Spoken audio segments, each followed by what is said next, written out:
Good greetings, Rusty Dog here. Welcome to Elite. Dangerous. I need to refresh my browser because it's useless. Okay, I'm presuming it's working and we're live, so I'm going to proceed as if we are. Hello, Jeffrey Montegrifo. Hey, Commander Steve Zodiac, and Bipedal Homo erectus. Welcome to the stream. Yes, we are in exploration mode today. The heading is towards the Great Annihilator, but looking at ED Market Connector, it wants me to go and explore a place that's 3 jumps away from here. So I'm going to go do that. It's just saying there is no record of bodies in this system on Spanch.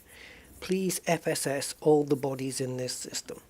So, assuming nobody's done that already, sure, why not go there?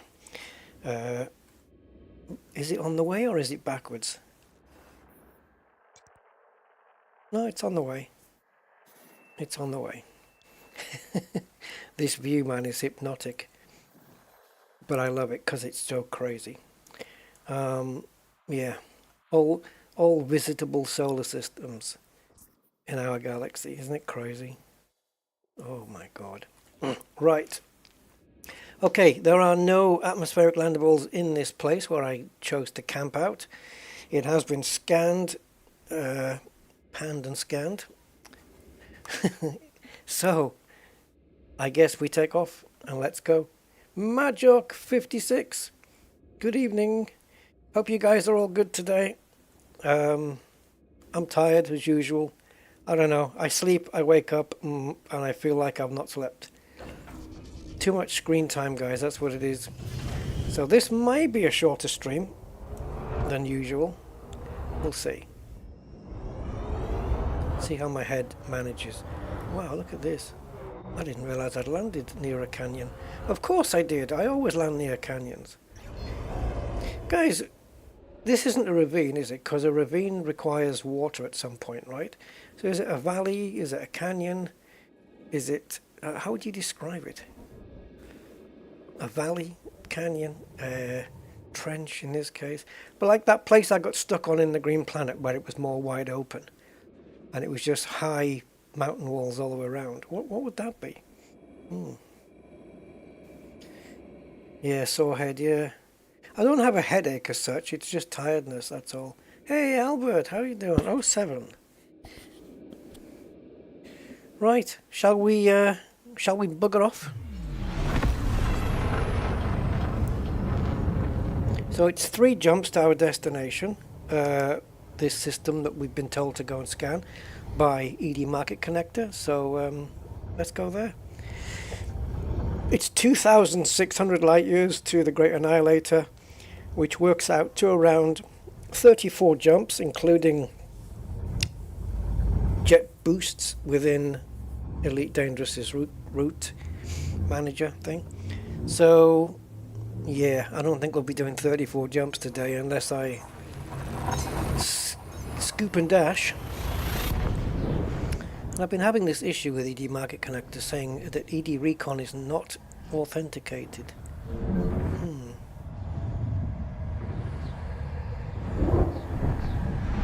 I don't know. I think it's working okay.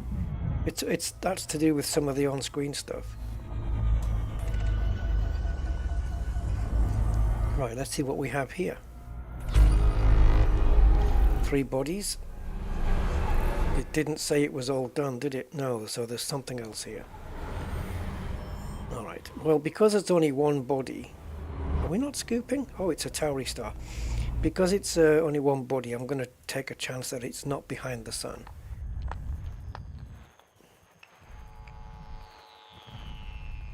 And it's not in there. Oh, it might be. No. Yep. Are we going to make it? Oh, we just can. There you go. It's just on the edge. That got lucky. There you go. Now the system is complete. Now we can move on. Bumau. It seems that all the systems between here and the Great Annihilator are kind of named like this. They've all got these something in them. Yeah. Until you get to the Great Annihilator, that is. Yeah. Bumau, Bumau, Bumau, Bumau. There. Right, we can scoop here. We don't need to, but we can.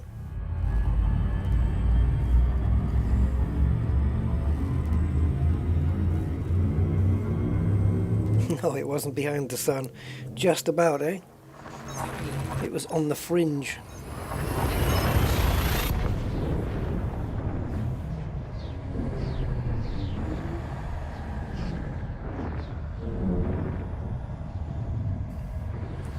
So we will fuel. It's always good to keep topped up. Fuel scooping. System scan. Oh, bodies C and D in fast orbit, not appearing on the screen for some reason. Why not? I'm sure I've got everything enabled. On-screen stuff, Elite Observatory Core. Yeah, everything is. Okay, well, we have a fast orbit. I guess you could call it fast if you want to call it that. Between bodies C and D, 6.4 hours. We don't even have them on screen yet, but whoa, that's a lot of suns here. Lock up your sons and daughters. Right, so let's do a quick scan then. Just get ourselves a little ways out. Oh, we better honk it.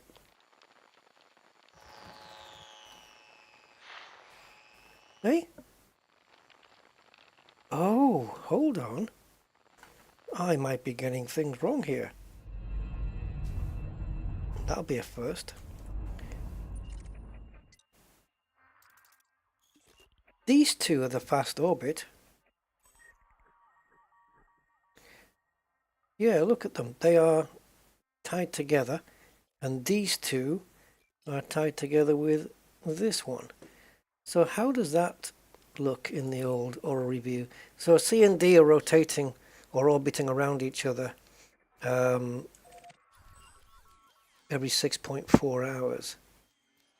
So these two are going around each other, and at the same time both of them are going around here. Isn't it amazing how gravity works in space? It's amazing. You've got E here, and while these two are dancing around each other, they're also going around this, what looks like a pretty perfect circle actually, slightly on an incline. Well, you know what I mean. Inclination. Yeah, okay, interesting. Sometimes the Ori map can look quite cool if you've got bodies, you know, binary bodies that are rotating around each other and stuff. Get quite a good view. And if I sat here for let's say 3 hours, half the time, I believe these are moving. So we would, if I went away and came back in 3 hours, well, apart from the fact that my ship would probably be blown up because I'd be out of fuel, these will be in the opposite positions. Obviously go to the main menu, wait for 3 hours. Shall we wait? Oh. Nah, just kidding. But yeah, if you go somewhere like Meteron's Hollow and look there, which system's that in? Let's see if it comes up on here, because... Oh, go back. Meteron's Hollow. Epsilon Indy, there we go. So if we go there... It's a long way away. Jump up into the sys map here. Now then, where the hell is Meteron's Hollow? Oh, I tell you what we'll do. Let's come out of this. Go into map view. So it's circulating around New Africa. See, now this thing's rotating around here extremely quickly. Like, we've seen it, right? It's fast. Okay. Look at the orbital period. It's so quick. It's 0.0 days. It's a bug. It was a bug in the game, and they left it in. So New Africa is what we're looking for. So let's go into here and see if I can dig it out. Well, I don't know. Let's dig in here.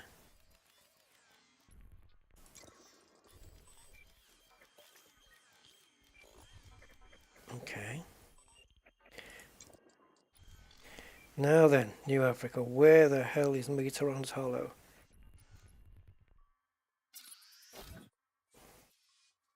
There. Is it moving in real time though?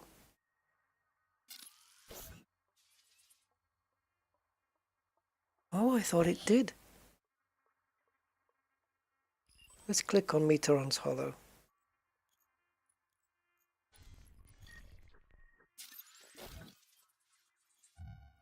And that's where the nose is. So it's not doing it in real time. Oh, I thought it was. I thought the orrery map actually was dynamic and it was going to do that. That's a shame. Oh, that would have been brilliant to see it in real time.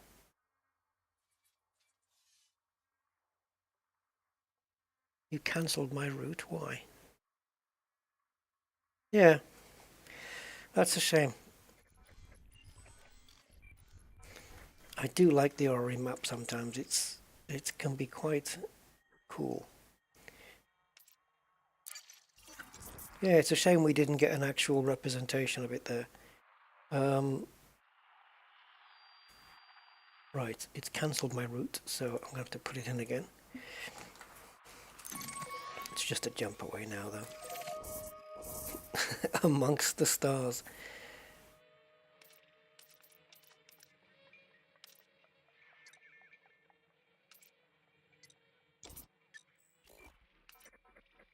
So that's a more normal route, but if we do all the fueling stars only, well, let's do everything. It's still quite busy. It's just not as bright. It's a bit more easy on the eyes, so to speak. Oh, Frontier, why don't you make these toggleable so we can click these buttons and it removes this? Why don't they do it? Yeah, I actually prefer the realistic map though. This just gives you like a bubble. I don't know what this is supposed to represent, but okay, so fast orbit is all we have here. There's nothing else here, so let's make the jump and satisfy this need for ED Market Connector to have me scan this for the sake of Spansh, so the information can be put onto Spansh to help fellow travellers. Let's go. There is no record of bodies in this system on Spansh. Please FSS all the bodies in the system, should there be any.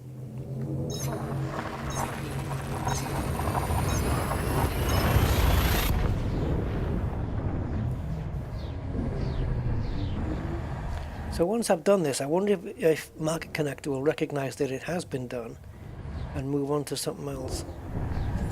It's giving me homework.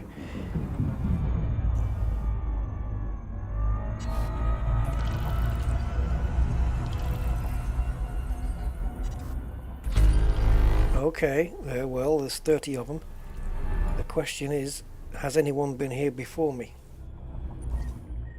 Yeah. Yes. So why are you suggesting that it's not on Spansh? Okay, so somebody's done this, but they've probably done it without Market Connector on. So even though it's been done, Spansh doesn't have a record of it.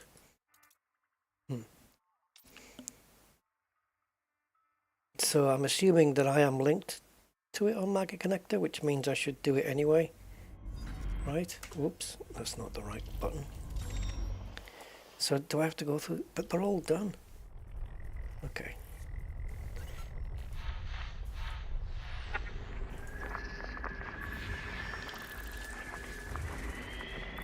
I mean, we already know what's here. At least the clusters are done for us.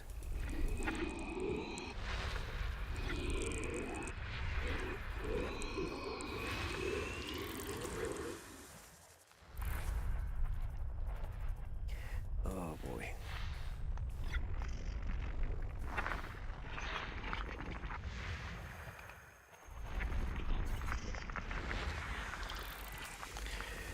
We know that we do have some atmospherics here.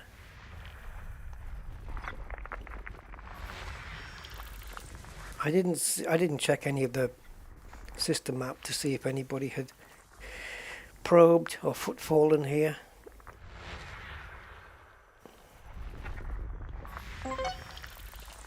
Nested moon, whatever that is. 2 bios.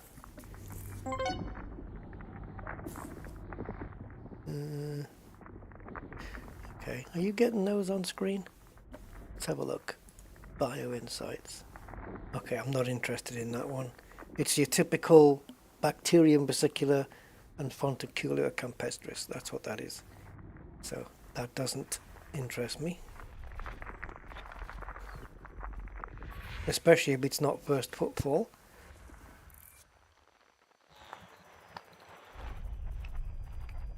That looks bright. Let's get up here. Good evening, Blog Twat, and how are you this fine afternoon, morning, evening, wherever you are? What time does it go from being afternoon to evening? What time is that?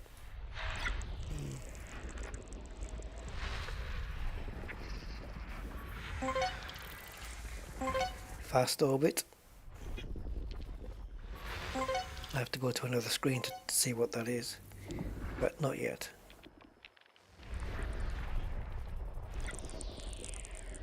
Oh man, so tired, man. Why? 5 bios. What we got? It's okay. Worst case scenario on this planet, 7.2 million. Best case scenario, 18.12 million.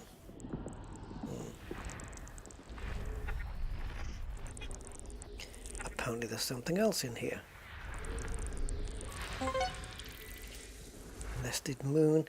My OBS screen is blocked, so I can't see whether those are popping up for you. They're not, are they? Let's see if we can fix this. So it's Elite Observatory Core doing this, I think. So we have Observatory Overlay, and I've got another one here. So there you go. That's on screen now, isn't it? There you go. So the way I have to change that then is match title, otherwise find window of same type. Well, that's what we did. Match title, otherwise find window of same executable. No, you can't do that. Oh wait, maybe you can. No, you can't. No, you can't. That's a different thing. Yeah, it was using a different obsolete window for some reason.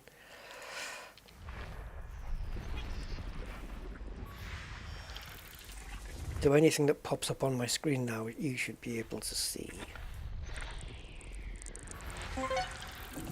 There you go.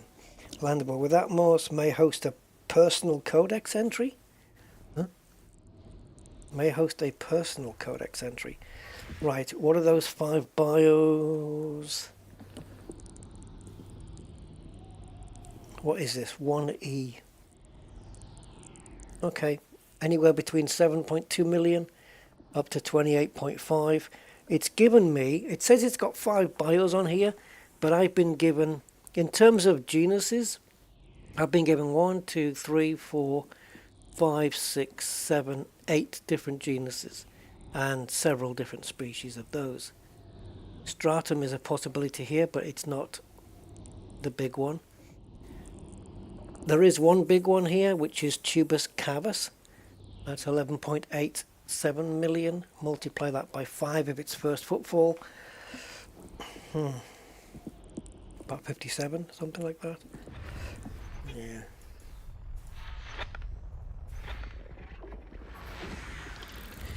I'll have to see what state this system's in and whether other people have footfallen it yet.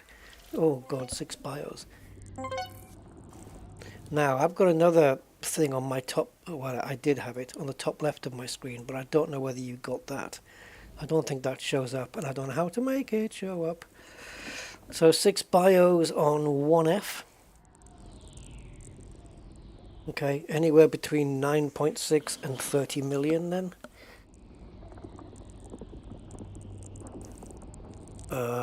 What's the best case scenario here? Same stuff, Tubus Carbus.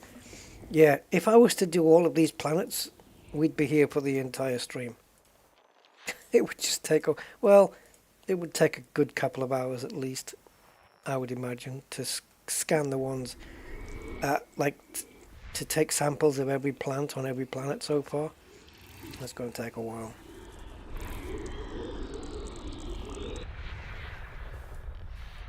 It will certainly hold us up.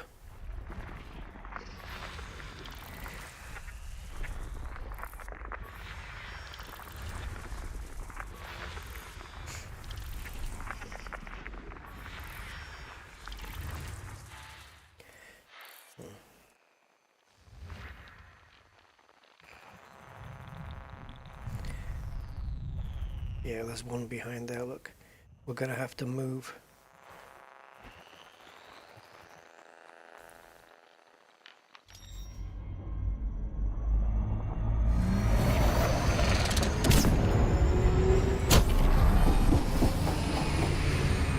Oops. Hopefully that should be enough. I'm guessing it's going to be a gas giant with its bodies, its children.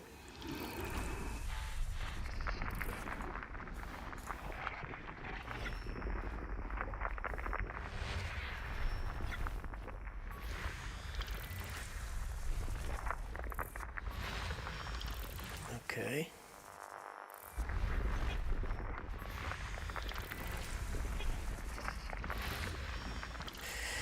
It would be nice if none of the planets in this system have got footfall. So, why don't we find out?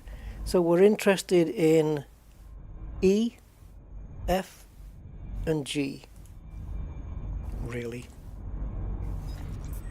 Oh, Rusty, with you with the maps. So, A, B, C, D, E. A?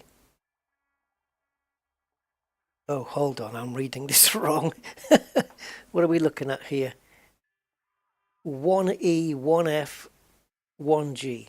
There you go. So, it's this one. Ah! Alright, so we won't get any bonuses. These are the ones with all the BIOS. We won't get any bonuses though. So, even a best case scenario, we're looking at, on all 3 planets, we'd be looking at around 77 million. Oh, did I tell you guys? Yeah, I did. I posted it on Discord. I made Elite 1 on, not here, on my Rusty account. I made it on Trade. I got Elite 1 on Trade for doing those, the CG. I'm almost nearly dropping out of the top 25. I've got 25,600, something like that done. And to drop out of the 25, I've got a, no, I'm phrasing that wrong. So, I'm currently at 25,600. That's how much tons I've hauled. The minimum for top 25 has gone up to 21,000 something. So I'm only 4,000 away from dropping out, so I need to do some more runs. Right, so this place has definitely been looked at. I'm going back to realistic map here. There we go. Yeah, it's definitely been looked at. So we can go and check one out, I suppose. I bet. Yeah, I was going to say, Notice how there's no foot falling on the non-atmospherics? Oh, come on, head. My head's just gone funny there. Let's just get a footfall here, why not?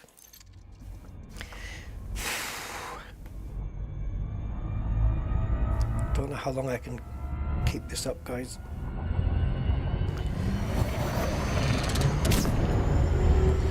The only reason I'm here is because I just didn't want to let anyone down. But I have to look after me head. Hello, Martin.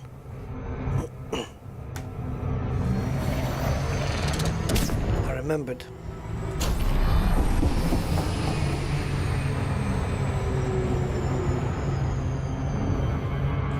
Oops.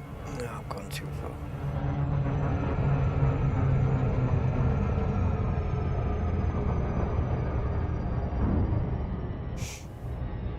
Oh, I will do it, yeah, don't worry. I'll know when I get to that point. I just don't want to feel crappy tomorrow either. But if I have to cut the stream short, I'll pick it up the moment I'm good again. I'll pick it up.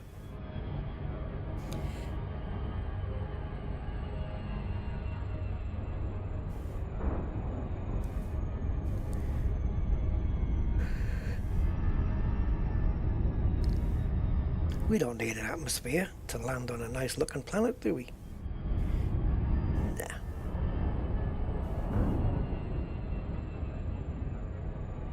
Yeah, it's a combination of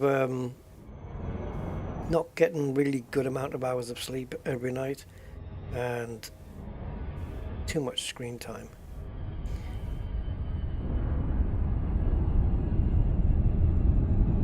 Ooh, should we land on the pole or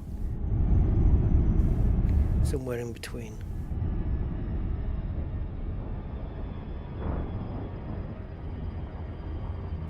Actually, this looks quite mountainous from here. Let's go down here first. Oh god, hey, this looks alright. If we land in the grey bit, I've got a place. Orbital flight engaged.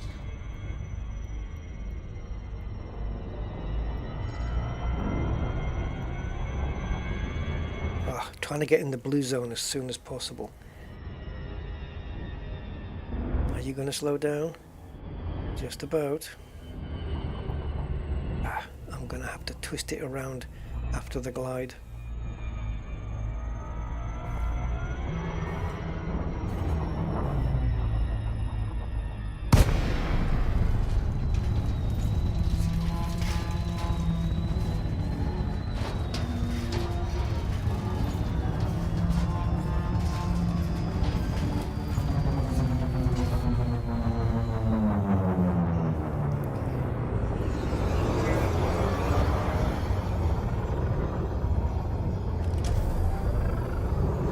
I knew we'd find a cool place.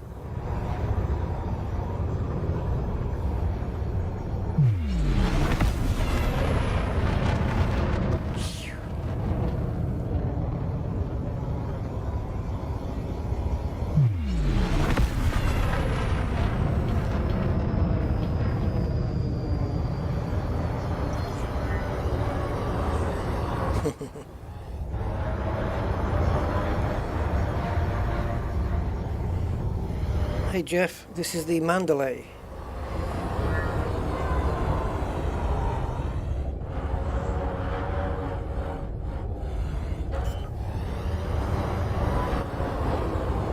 As in, on the road to. That's an old song, On the Road to Mandalay.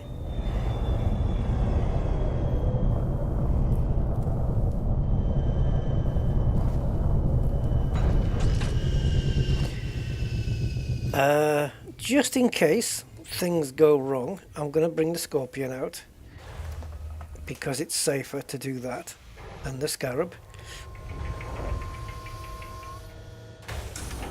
Low gravity warning. Okay.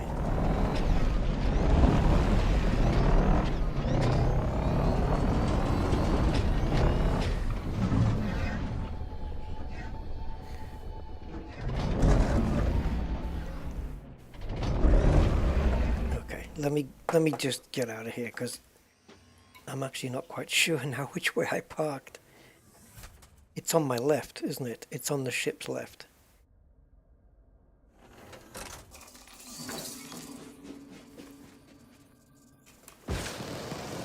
Yeah, there she is.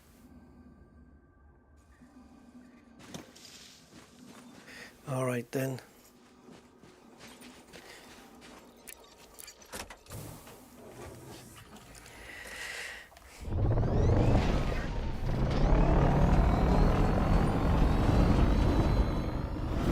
You guys know the script? Oh, this thing's amazing. This thing just goes up and down vertical walls like they're just not even vertical. Look. I haven't got the handbrake on.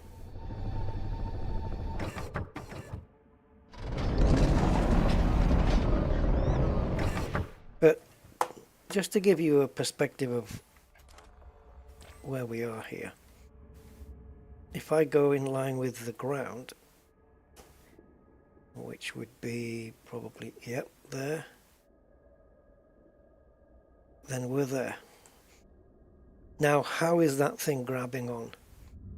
Well, I don't know, but it does, and that's why we bring, if you bring the Scarab, you're getting stuck down here and you ain't getting out. Don't expect the ship to rescue you, because it won't.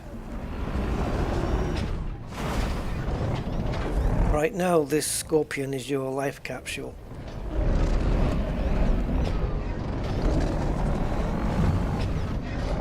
It's the only thing getting you out of here. Because I don't know, what's the gravity? I wasn't paying attention.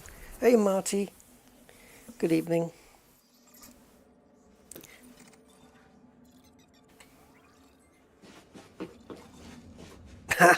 Well, hey, who knows? Oh, gravity 0.15. I don't think that's enough. Let's see. If I didn't have the SRV, could I get out?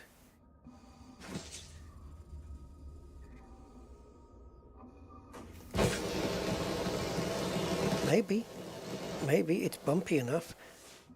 I went into a valley a couple of streams ago, a couple of Colonia expeditions ago, and all the walls were pretty just flat. There was none of these bumps I could just grab onto. You know, with these, but you can do that, you see. But if it's flat, it won't let you. Oh, I got no jump.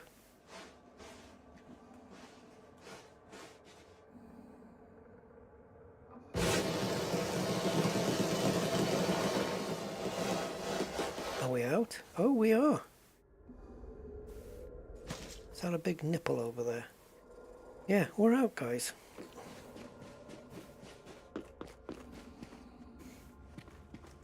Okay. I don't think I would have got up that way. It's a bit too flat. Yeah, we're okay. Right, we better go down and get the Scorpy. Be careful not to kill ourselves here. Sliding, sliding.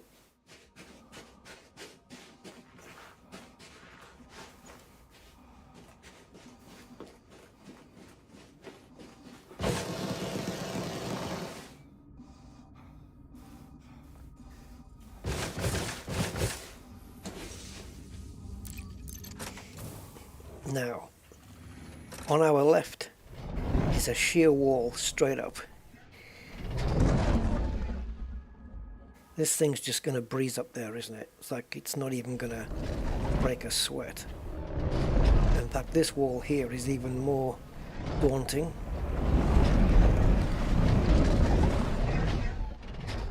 No way the Scarab gets up there. Not a chance. It will be grinding its gears. The Scorpion, however,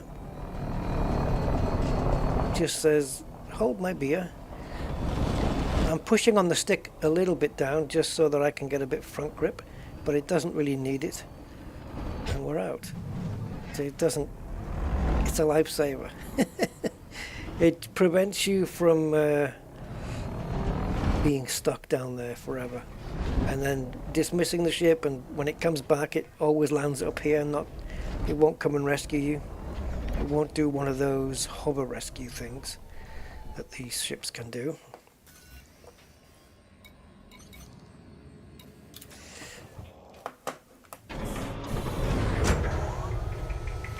No, I don't think they'll nerf it. Nah, it's designed to just go over this kind of terrain, isn't it?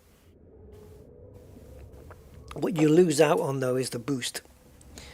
The boost isn't really anything. All right, so let's continue. We are actually a little bit further away. Damn it. So I'm expecting 35, 36, 37 jumps now. Looks like we were going in the wrong direction.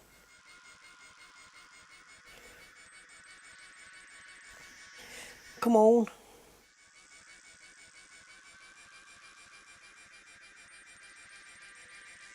And I already checked the amount of jumps we need to do using the Elite Dangerous Route Plotter is not that much difference to what it would be if you use Spanch, believe it or not. And that's just simply down to the lack of neutron stars between here and there. That's simply it.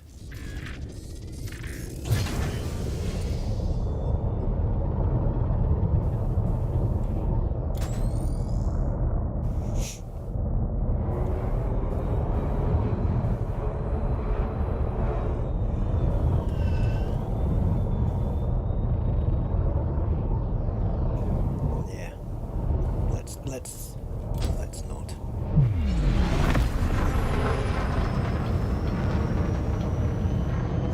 See, going into that valley, it was the first time I saw my ship on my own sensor. I've never seen that. I had the Mandalay in the middle of the sensor there. Okay. Outward bound then, towards the stars. Let's go.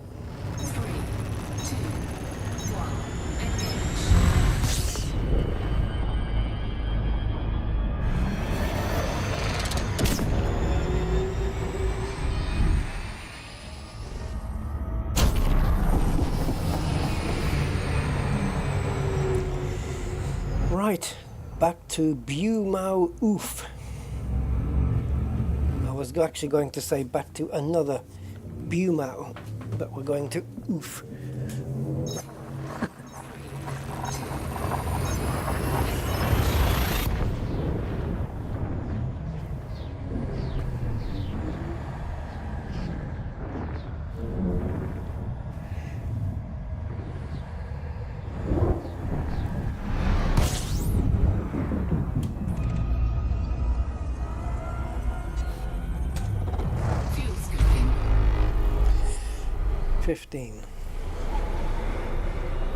Pre-discovered or brand new? Brand new. Right, let's just pop this a second. Right. Well, we don't have anything in this area, which is not good, because this is all water worlds and earth likes and ammonia. All the good stuff. Different classes of gas giants. Okay.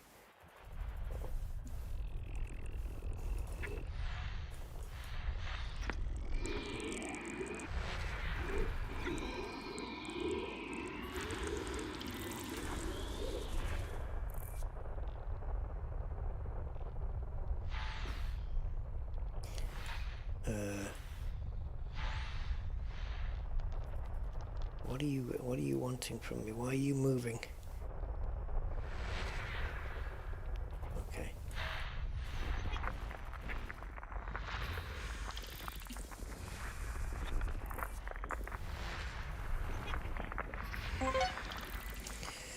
Nested moon. Why is it nested between two other planets?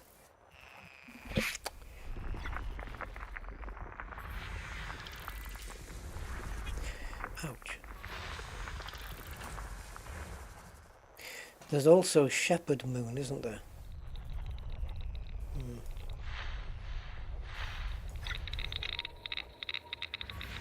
blasters.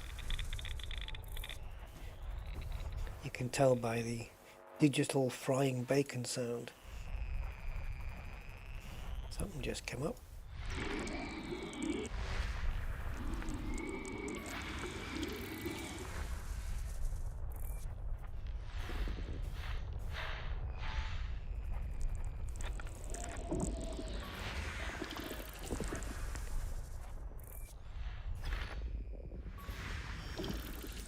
Okay, Rocky. Rocky 1, Rocky 2, there's Rocky 3, yep.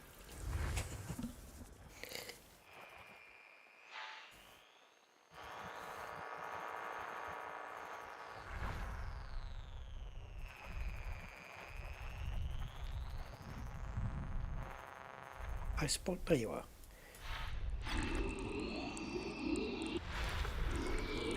So we have the gas giant here, and then we zoom out one and come down and scan its children. This one. And that one. System scan complete. Yeah, that's it. Looks like there was no atmospherics, unless they just had no BIOS on them. No, just normal.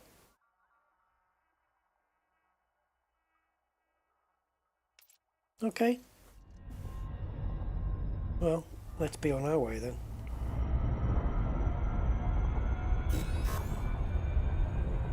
Andy, hello. How are you?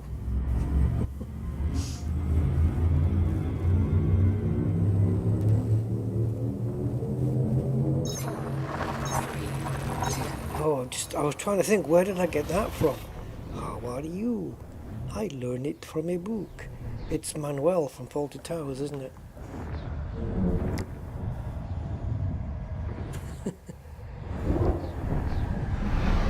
I think it's when Basil leaves him in charge of the desk.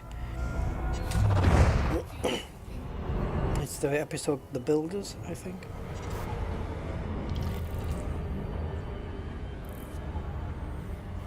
Right.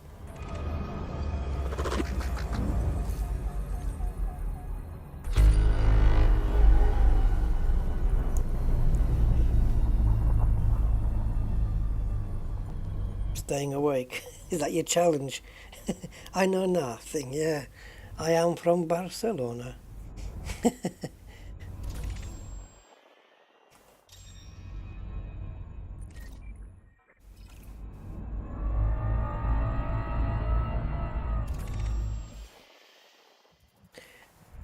I actually watched one of the better episodes of. They're all good, but one of the better episodes of Faulty Towers. Watching it last night on some reaction channel. It was the one. I don't know what it's called, but it's the one with the old lady, the moaning old lady. 80. Well, she's complaining about the room and losing money and stuff. And Basil's betting on the horses. That one. I can't remember what it's called though. But that episode is just wild, man. And I think the woman who plays the part is called, I think she's called Joan Sanderson or something. She does it really well. Yeah, she's deaf. That's the one. Yeah. Is this a piece of your brain? Communication problems. Is that the title? Oh, it could be actually, yeah.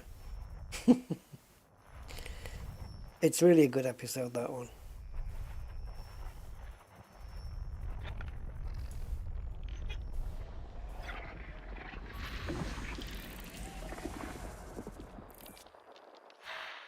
I think it's the first episode of season 2.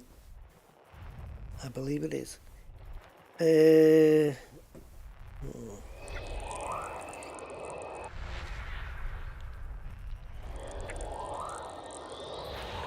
I remember, Faulty. You did give me that money. You won it on that horse.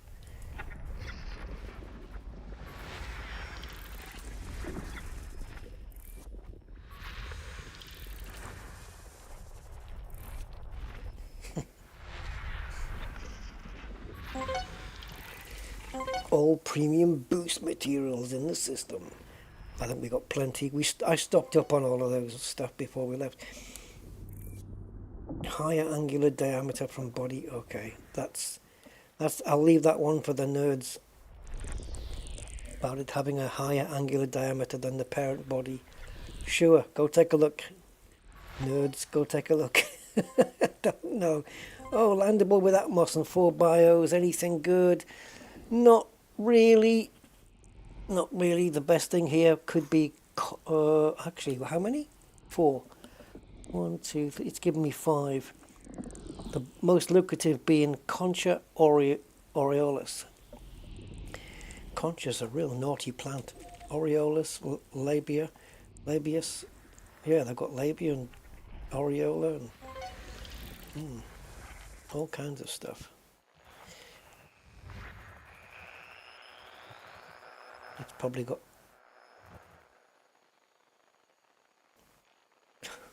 What's it called again? Not arsenic. Oh, never mind.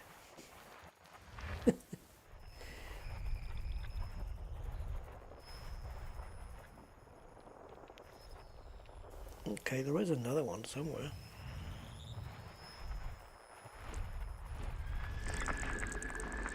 System scan complete. What am I thinking of?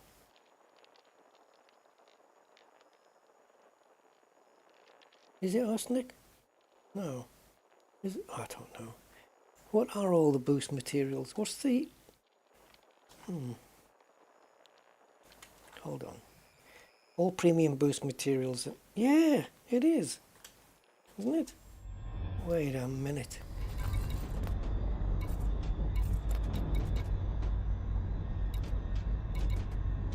It is arsenic. Yeah, I thought... Yeah, okay. I thought I was getting it wrong, but yeah, it is. It is. Arsenic. Arsenic. The name of the element, do you know how it got its name? Because the guy who discovered it, it was just when he sat on a razor blade. Anyway, onward we go.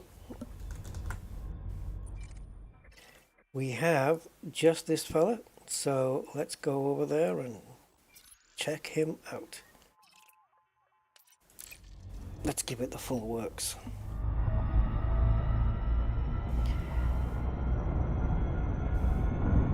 Punch it, Chewie.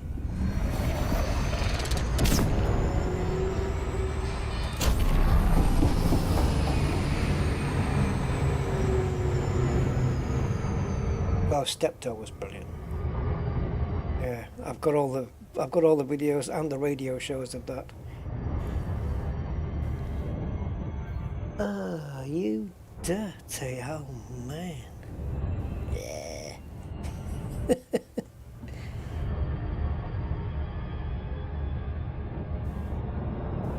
How could you be so disgusting?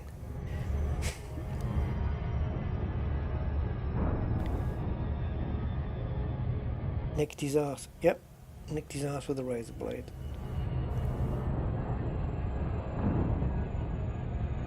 Harold? It's funny, I was watching a Doctor Who series yesterday. I think it's called The Sunmakers, and there's a little small guy. Well, they make him look smaller, but he's about 5 foot anyway. And he talks like that. Yes.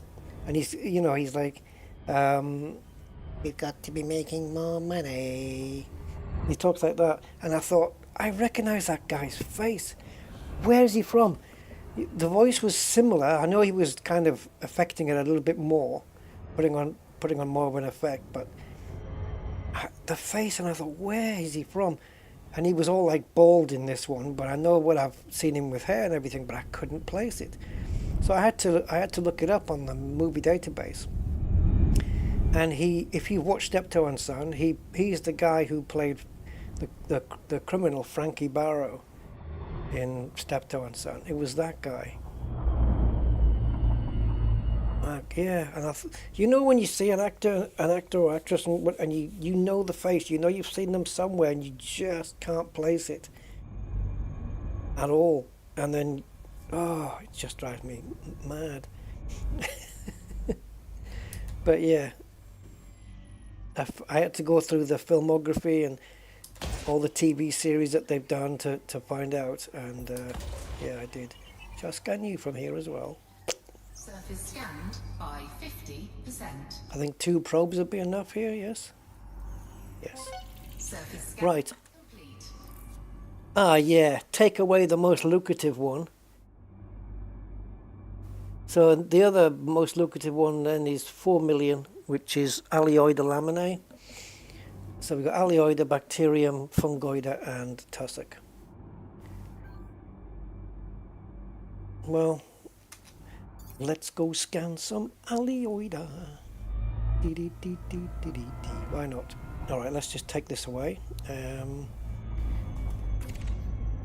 Because I want to land on a light part if we can. And once we get closer in, yeah, from here I think we'll engage the map. Bring it down here. Orbital flight engaged. Oh, please slow down. Are you going to do it?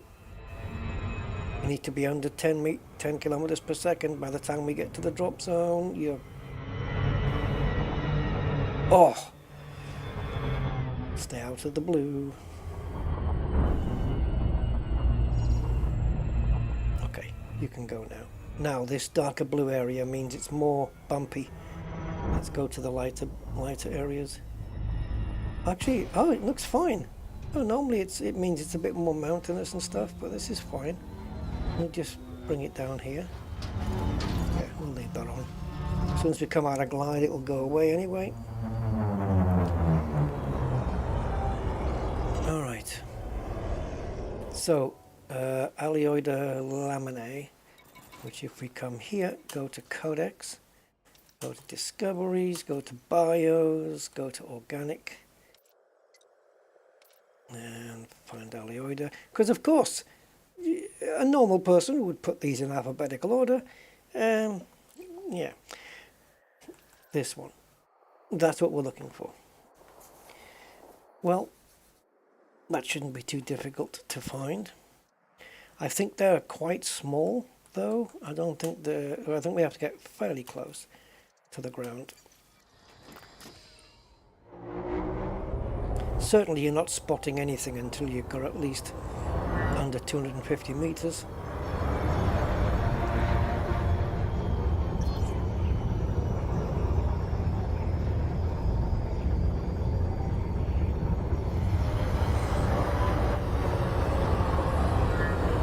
Now let's see if they pop out anywhere. Well, we've got something else here, masses of it. I'm guessing that's Tussock Cultro, which is worth 1.7 million. Is it Tussocky?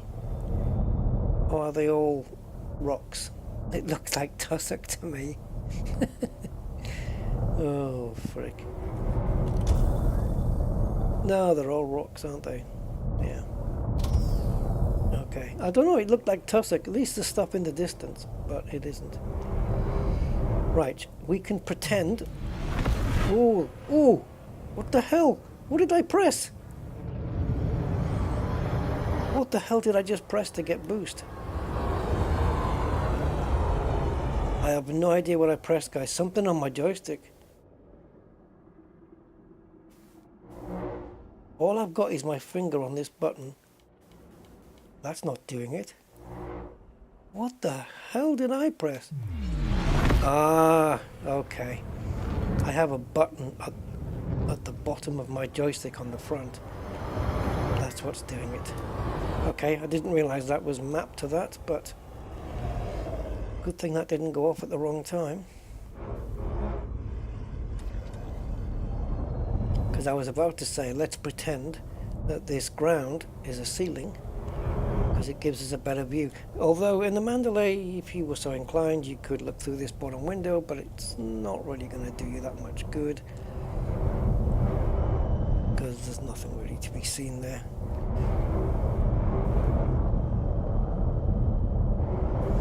So we can tip the nose down and then apply a little bit of vertical thrust at the same time as forward thrust, and just have a little nosy on the ground or something. We are well inside that blue mapped zone though. I'm just hoping we're not too high up.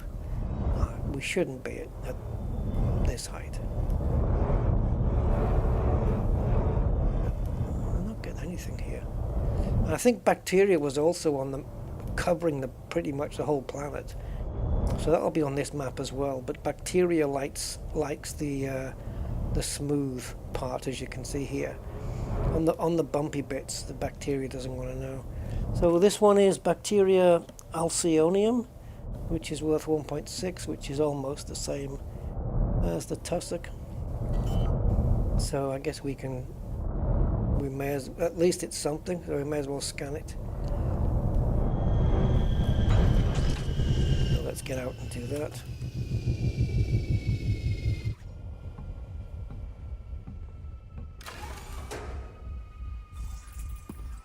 Oh, yeah. No. Yeah. Yes, we're coming out the back here. There we go.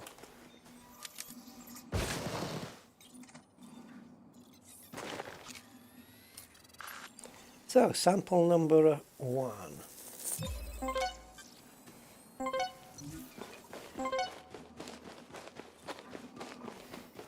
Or if you're in Spain, it would be sample number Juan.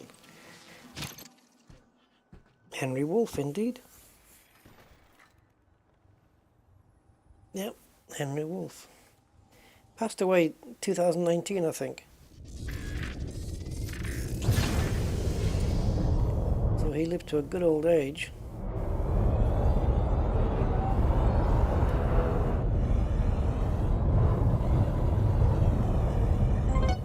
Yeah, normally you get a voice with this saying, you have passed 500 meters, blah blah blah, but I disabled that. Sometimes it gets on your nerves.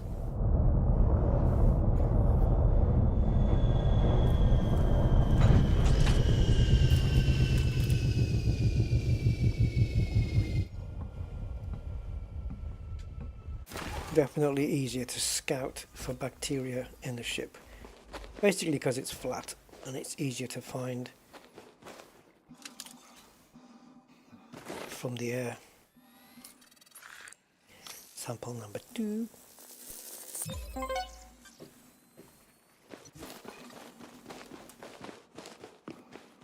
That's kind of cool up there. We've got another planet over there. It'd be nice if we had some kind of instrument we could just point at a planet and it would label it, you know, based on the scans that we took already. Is that it? Galactic core. That's pretty much it.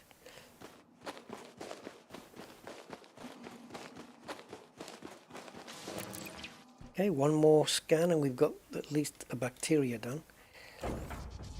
First thing then is to get the distance that we need.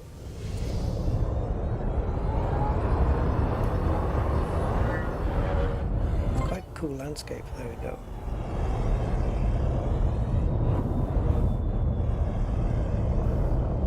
Okay, let's see if we can land here. Shouldn't have too much trouble with this thing.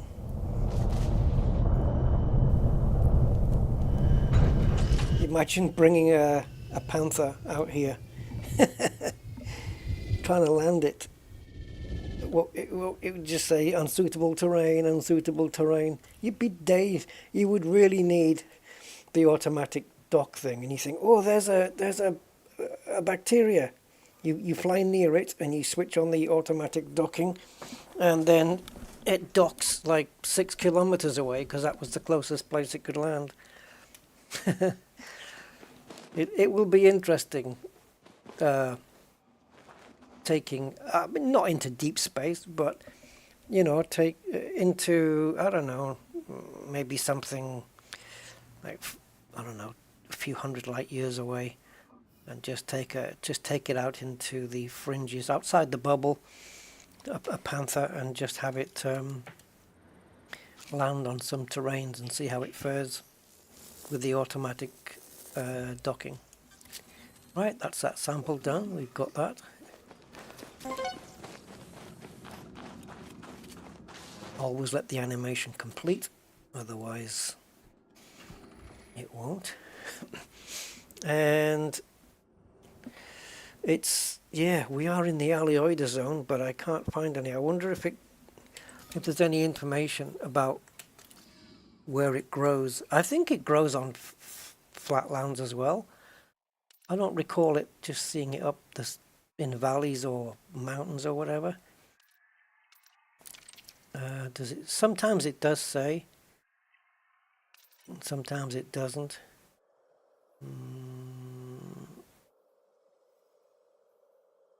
Oh, that's not the right one.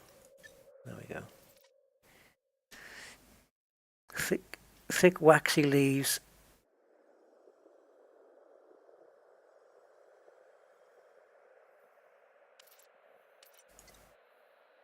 Thick waxy leaf structures protect them from extreme surroundings.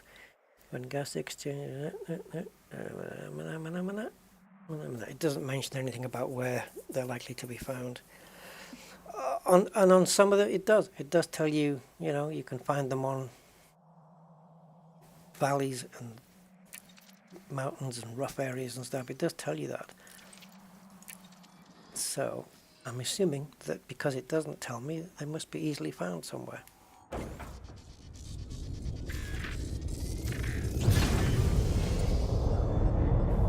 I haven't picked up any yet. Sometimes even in the daytime, night vision can help. Just it'll highlight something.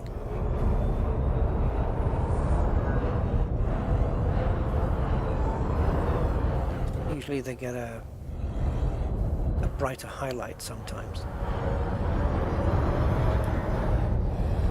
But because it's all green like this, it's very difficult to spot them. It's easy to spot like this.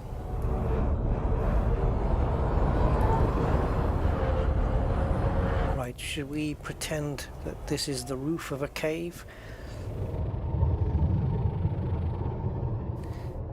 Let's get the thing onto 0 and just push. Oh, up is down, down is up now. Okay. Right, just pretend it's a roof and it won't disorient you too much. It just makes visibility easy.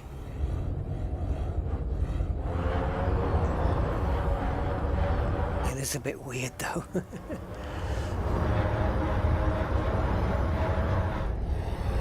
There's another patch of, yeah, there's plenty of bacteria here. Annihilator. See, if I know it's going to be tough to find, I might just give it up, because it's not just one sample. We've got to find 3 of them. It could be if you find one though, then you're kind of in that vicinity and you may be able to pick up the other 2 quite easily. There's bacteria. But again, how big are these things? How low do we have to be? And sometimes, as you know, due to rendering, things don't spawn in until the last second sometimes. So you can't be going too quickly.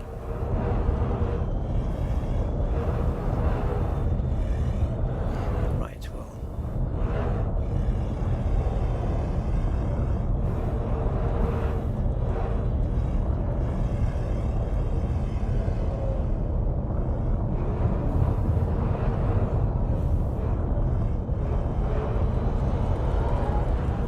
Yeah. Is it worth it? It looks like that landscape in the distance is a different colour, doesn't it? But I'll bet you if we were to go over there, it'd be exactly the same colour as this.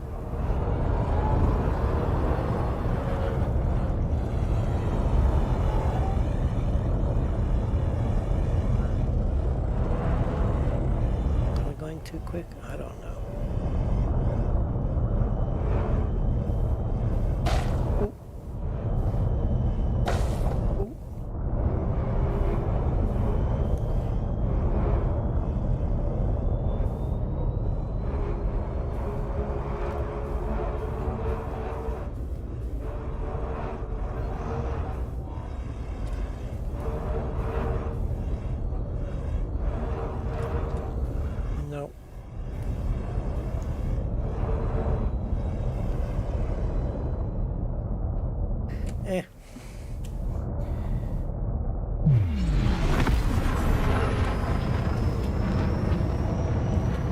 let's get out of here.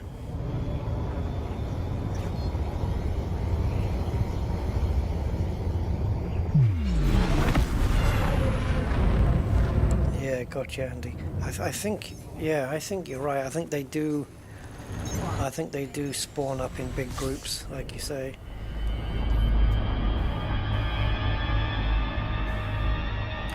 I wonder if we drifted outside the zone there. Should we give it one quick go?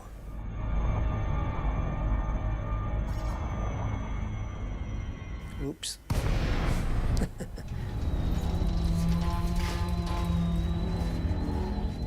Should we try on the lighter side here, maybe?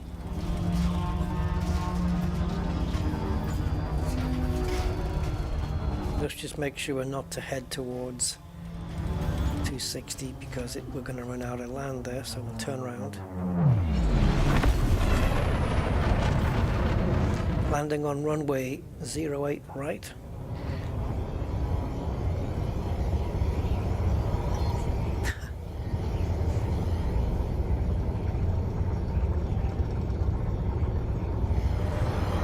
Hey Andy, what a great move it was to get the Airbus MCDU, right? Because you've seen the new updated plane, right? The new Phoenix. Oh, she's a beauty. Even more good reason to fly her now. What an amazing update.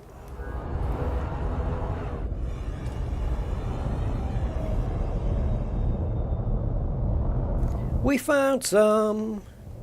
They look all black though, until you get really up close. That's nuts.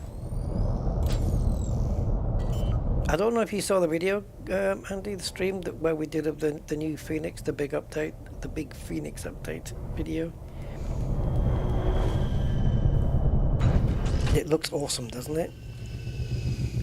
It's not just the fact that they've modeled all of the gubbins and the gadgets on the outside and all the panels and everything works as per real, but it's the new flight dynamics and the landing is a lot more accurate now than it used to be.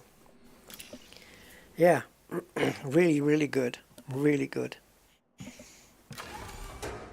Certainly if you're into, well, it's personal preference obviously, but for me it's a great plane, one of the best planes to fly. Well, it is the best plane to fly in terms of accuracy.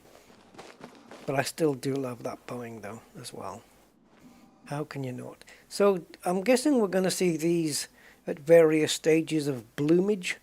Yeah, some of these where they've got the petals are a bit more closed up. And this one's kind of a bit more open, quite confident.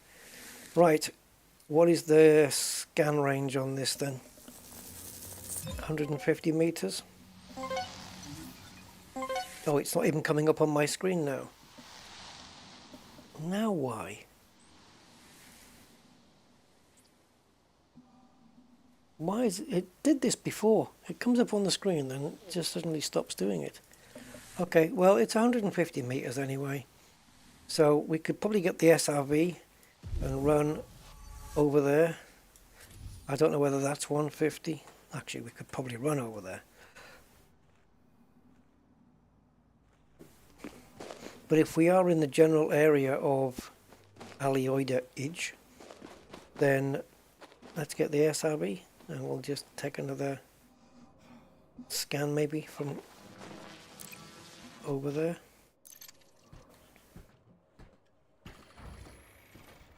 Okay, so let's jump. Scarab this time, obviously, because no point having the slower Scorpion.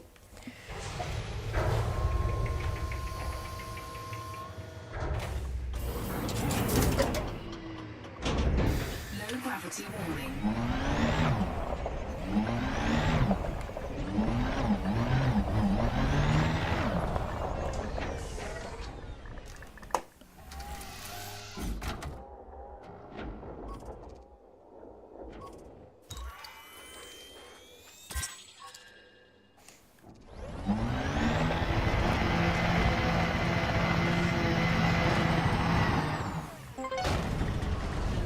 Okay, it's flashed up. We'll do this one.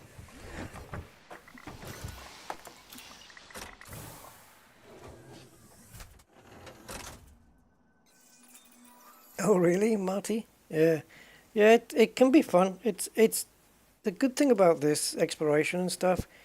Oh, it's missing its flower.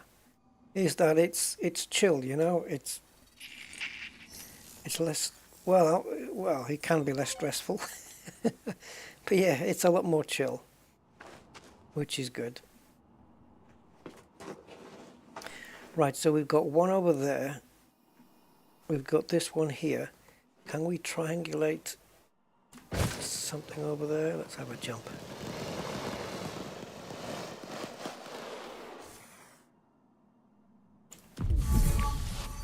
There, just over that crest at, I would say, 55 heading.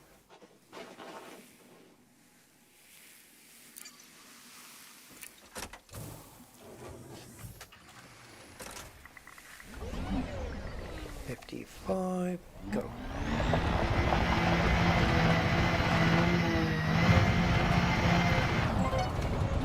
There's the distance. I think I spotted it. It's what it looked like to me. Oh, don't tell me there were a pile of rocks. No! Oh, they weren't.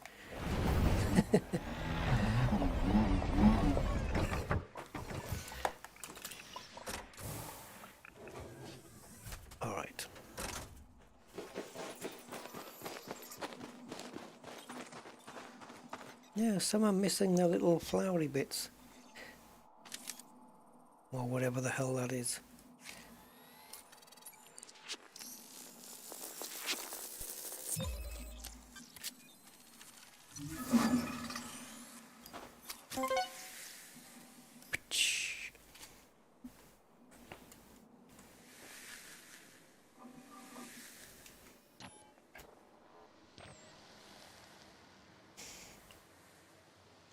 Oh, no zoom?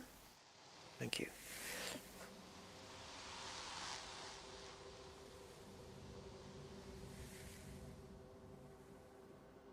Pity we don't have a photo mode, right? Where we can change the lighting, move the lighting around and change the mood. There you go. I have to pick up thumbnails for subsequent streams.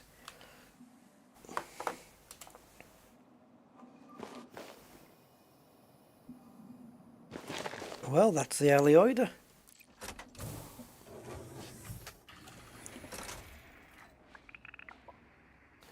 It could have been that we drifted outside of the blue zone, because we were really close to it. So as we leave the planet, we will do another external view. Only this time, we will punch the overcharge mode. That's always a fun sight.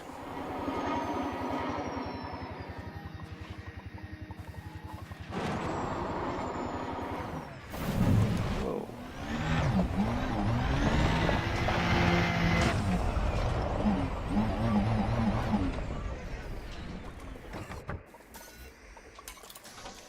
Okay.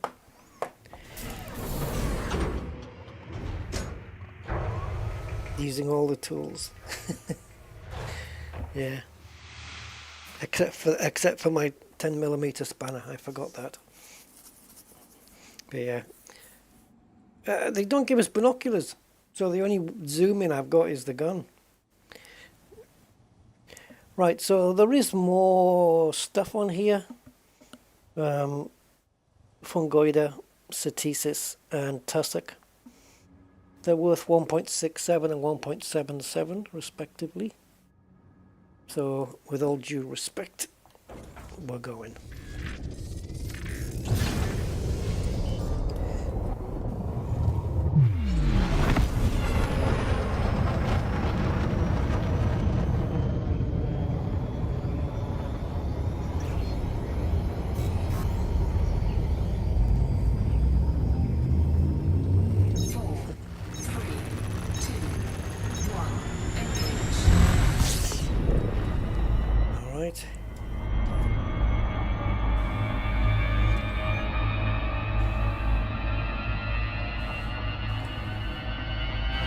Overcharge.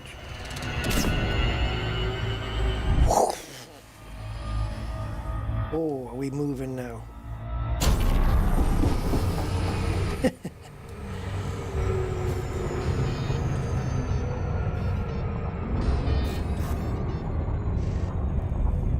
Man, some of the nuanced, subtle sounds on this is amazing. Hey, I don't know what that is. Dirted Xbox. Well, thanks for this. I hope I got your name right. Thanks for the subscription. Dirty D, Dr. TD. It could be anything. Anyway, thank you for the sub. I appreciate it.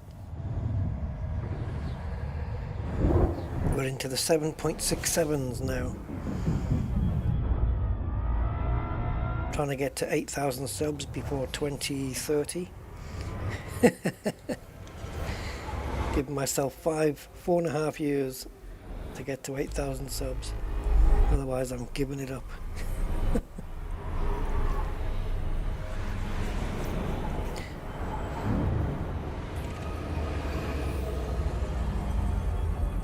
So, did it say it was complete? Oh, no, it didn't. So we have a gas giant here.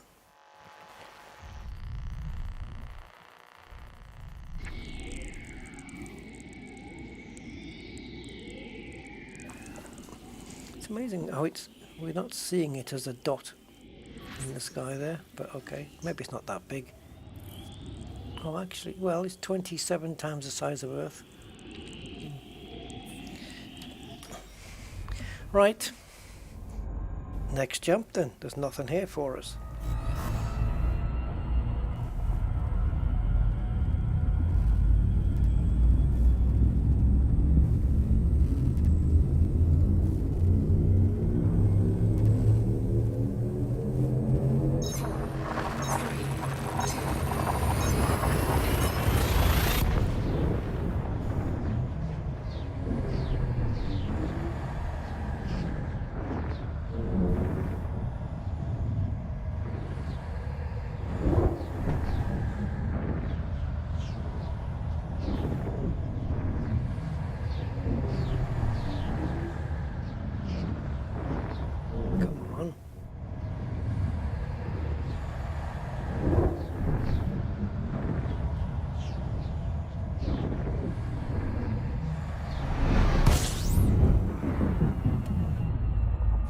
What are you reporting here?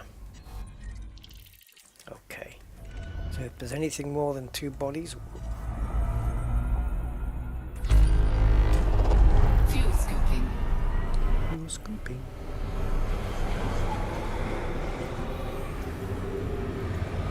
Fuel scooping complete. That was a little bit close. For comfort, but we didn't emergency stop. Oh, again, just nothing in here. Right, we got clusters here then. It'd also be nice to get a little disturbance, shall we call it, down here. If we got any down here, it would be notable stellar phenomena. Which I've not actually discovered one. Yeah, it's one first discovery I've never done. Notable stellar. What was notable about her? She had a noisy... She was noisy and she had a laugh like a foghorn. That's what was notable about Stella. Right.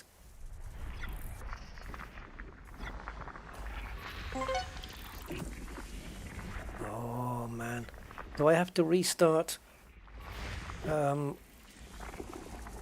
Odyssey Material Helper for these notifications to be on screen again?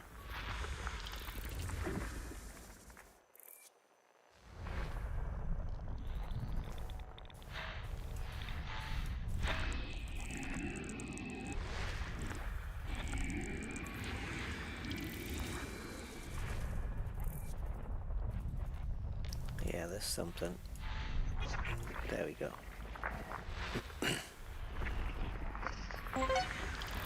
Geos. Geos. Yeah, Mark, it is, yeah.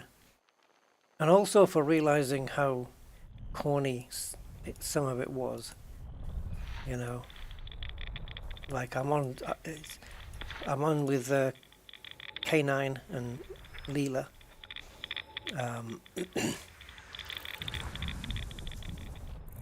Yeah, K9's one of the. We're two series. No, what do you call them? Stories? Yeah, well, 2 stories past when the Doctor got K9. But in the story after he got K9, K9 wasn't in it until the very last 30 seconds. But this is the first one he's actually been back in properly. Master? Negative, mistress.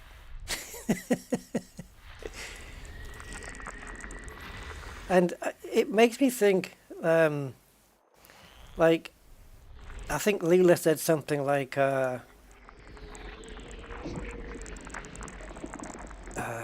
if we don't get out of here, we're going to be dead. And then K9 said, negative, dead. And I thought, he's got all this sophisticated stuff. He knows all about stuff. He can sense things and everything. But he can't even talk. He's talking in broken English. Affirmative, mistress. But he kind of breaks it up. Yeah. Affirmative. Negative.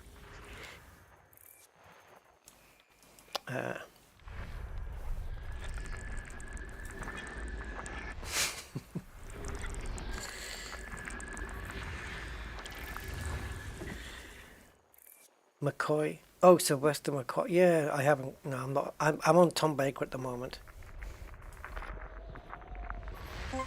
I think he was probably one of the best.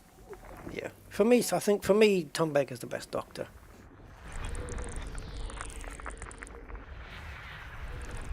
And then my second one would be John Pertwee.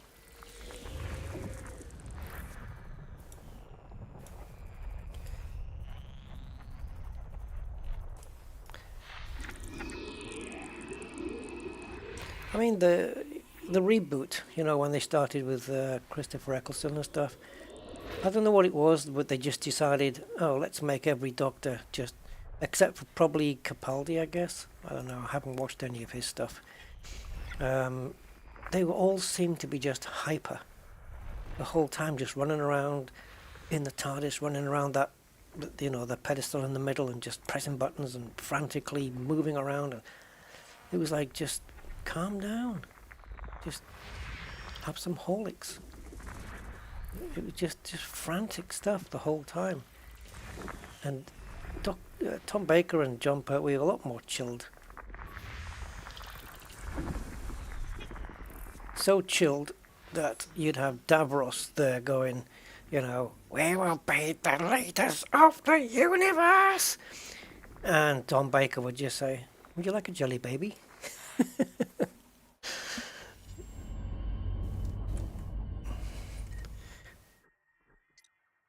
Oh, Hand of Fear. Yeah, I watched that one recently with Sarah Jane dressed as Andy Pandy. Yeah.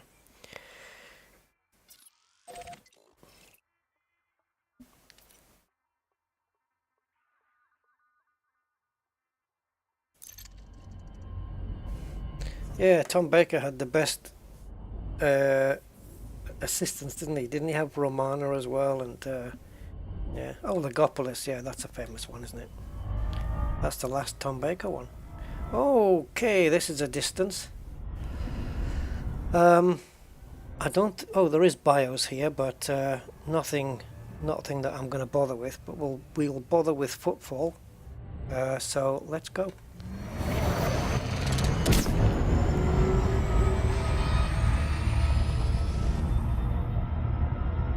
As we fly the slowest overcharged ship in the game. Well, of the new ones. Yeah. But it'll still get us there quick enough. So this is our maximum speed, 4,200. All the other new ships are faster. Oh! Maybe not now. I think the Panther is slower. Is it not? Oh shit, I don't remember. Doesn't the Panther do something like 3005 or something?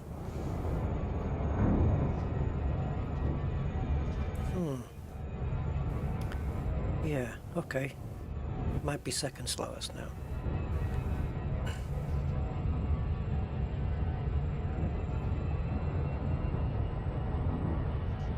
And just like the Cobra and the Mandalay, the Panther has got no problem sitting at overcharge without worrying about the heat. It has a stable thermal signature. This is stable at 60.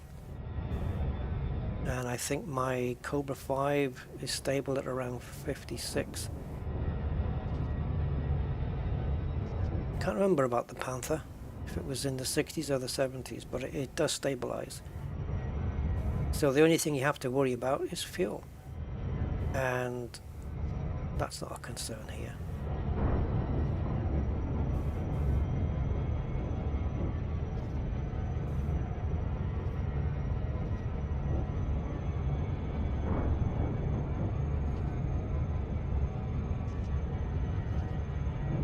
Imagine doing this without overcharge.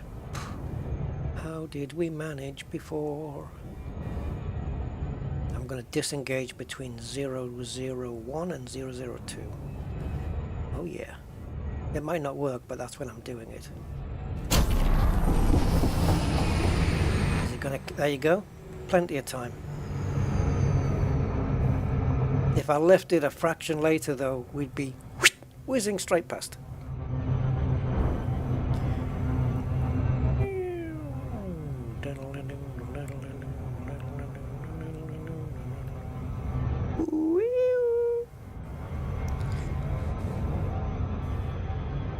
An hour, yeah.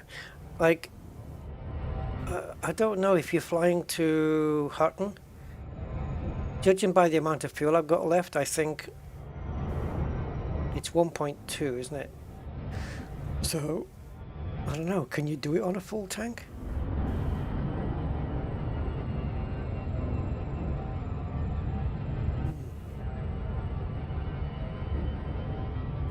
There was a monument congratulating anyone who made it that far. And now it's just, yeah, it's just part of daily travel now, isn't it? It's like swapping out the Stephenson's rocket with a Japanese bullet train. You know, it's pretty much like... Have you seen those new mag trains? I think they've got them in Japan. I think it's Japan they have them. The new, you know, the is it called Maglev or something, where they, you know, they're on that rail but they don't touch the rail, they hover above it with electromagnets. So it's I think it's called Maglev because it's like magnetic elevation, something like that, and it just doesn't touch the rails at all, so there's no real friction from that. And I think that train can hit like 300 miles an hour. Can you imagine having a train coming the other way at the same speed?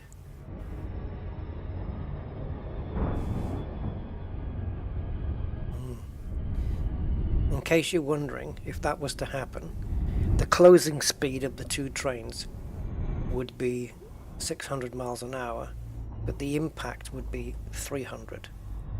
Even though they're going at 300 in the opposite directions, the impact would be 300 miles an hour, not 6. Yeah, I don't know, it just is. Right. Are we going to probe? I mean, we can, just for a bit of extra.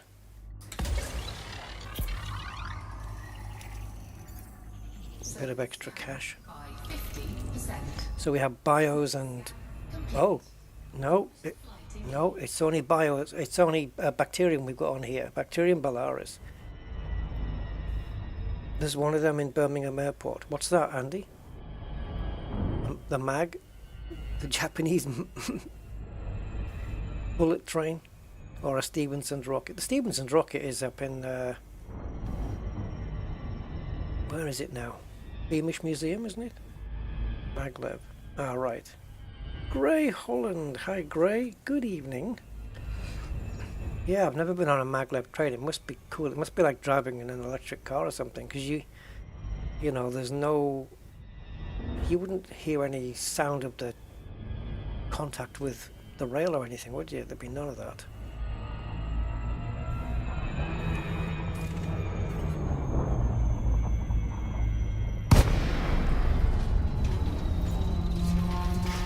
It's amazing to think, right, that this passenger train, the bullet train, is doing 300 miles an hour, right? Which is, it's quick, right? But then, if you turn both keys in a Bugatti Chiron Supersport 300, you can also do 300 miles an hour in a road car. Yeah, isn't that mental that you can keep up?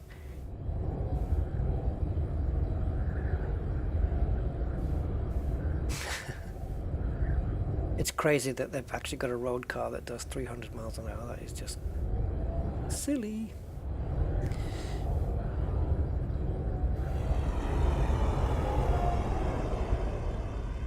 Well, there's a Top Gear special waiting to happen, or a Grand Tour. Bullet train. I know they've done a bullet train, but that was against a Nissan GTR, I think, wasn't it?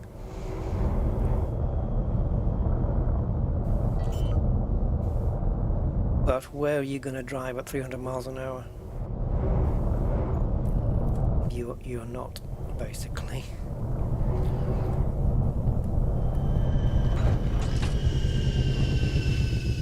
No, well, 12 minutes mark is the Bugatti Veyron.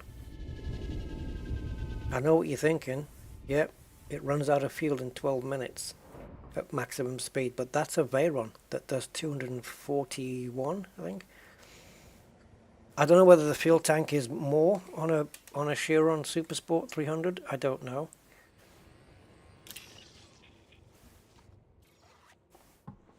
Yeah, that's right. £10,000 each tyre. Yep, specially made by Pirelli to cope with that speed. Yeah, you couldn't just go to Quick Fit and say put me this size of tyre on, because it would explode.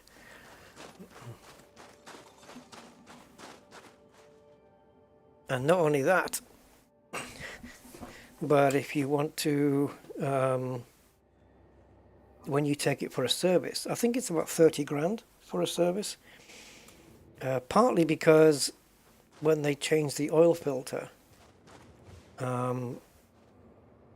yeah, it's in the middle of the W end of the engine, which means the engine has to come out of the car to change the oil filter. How mad is that? Yeah, let's get back. With footfall in it. Oh, wait a minute. Yeah, bacteria. Let's get some bacteria. Yeah, it's nuts, isn't it? And the car, the Veyron's got 10 radiators, which is pretty much like an average house. Crazy. Yeah, owning one is one thing. The upkeep is quite another.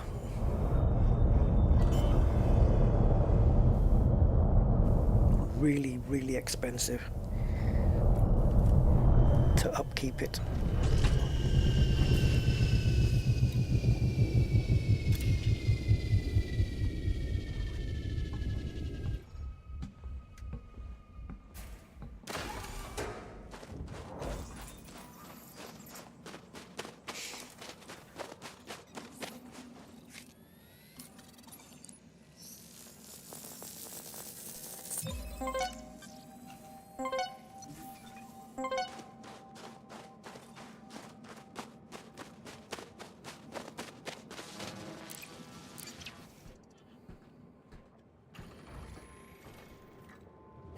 Hyundai. Yeah, Hyundai have come quite a way. I saw a video the other day. It was comparing an old, well, I say old, 2008. Was that old?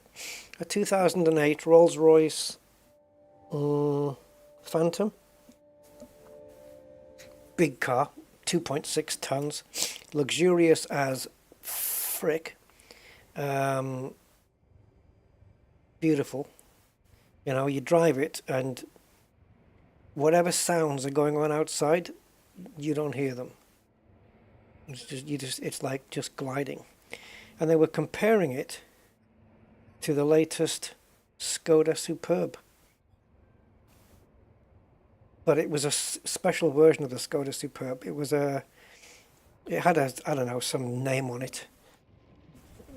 I don't know what the name are, something and something. And so it was a luxury version, really. You know, like the Rolls-Royce, like the Rolls-Royce, it had umbrellas in the doors, but the Rolls-Royce umbrella was like really refined and good quality. And this one was like one of those small ones that opens up into a big one, you know, the half-size ones. But at least it had them. The interior was gorgeous on the Skoda. And the Skoda Superb it's brimming with features anyway. But the seats were like that dark brown kind of, yeah, it was like a tan, a dark tan colour. It was really nice, really nice. And I don't think they use real leather anymore, which is good. And I mean, the Rolls-Royce was a freaking dream anyway. It's just, but oh, and even though it's, oh, where am I going? And even though it's a lot heavier car, the Rolls-Royce, by about a ton, the 0 to 60 was exactly the same between the two cars. It was 6.9, which only makes it around 7/10 slower than my car. 6.9 seconds for a frickin' 2.6 ton Rolls-Royce brick is not bad. It has to shift a lot of weight. Gorgeous car though. And the reason that they were being compared was because brand new, the Skoda is 50 grand, and second hand, this Rolls Royce was 50 grand. And he went out into the streets with both cars, and he went out with the Rolls Royce, and he was just asking members of the public, how much do you think this car's worth? And everybody was saying 200, 300, 500,000, you know, because it looks expensive. Rolls Royces look expensive, even if it is from 2008. And then when he took the Skoda out, they were going, oh, 40,000, 35. Somebody guessed it spot on, 50. Yeah. But people just look at a Rolls Royce and it's like, yeah, that's going to be expensive. And then he did a 3-point turn. There's a place he tests to do 3-point turns to see if they'll make it. The Skoda got round in one go. The Rolls Royce couldn't get round in one go. So he was holding up a little bit of traffic, but because he was in a Rolls Royce, nobody was beeping, everybody was patient waiting. And I thought that's probably part of the prestige of having a roller. People will wait for you. Yeah. Cool. Right. One more scan. Yeah, it's in the name, isn't it, Mark? I guess. Skoda's come a long way. They used to be the, you know, the butt of the joke is what I'm trying to say. Yeah, they used to be the butt of the joke. But they make great cars. The Skoda Superb. Okay, it's not the best name in the world. Yeah, it's a bit corny of a name. But it's a really good car, though. It's really well made, and it's fully featured. It's got loads of stuff on them. Yeah, they're good cars.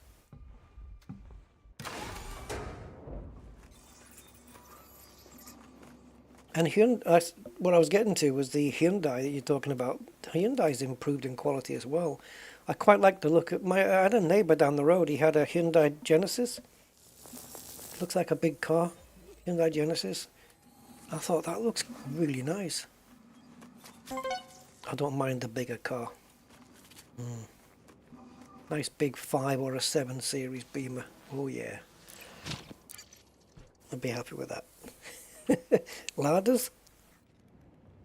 I don't know about ladder. The only ladder I could probably have is the Reva. Is it the Reva? Is that a 4-wheel drive, like a Jeep thing? We got all 3, right? Yeah, we did. Let's go.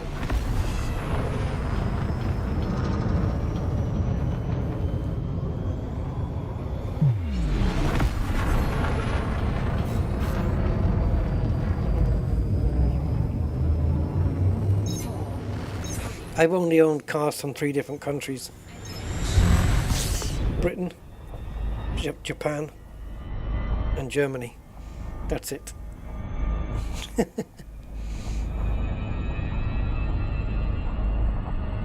I've had 4 Hondas, and they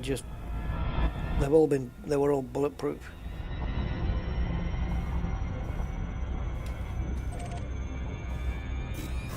Yes, straight out.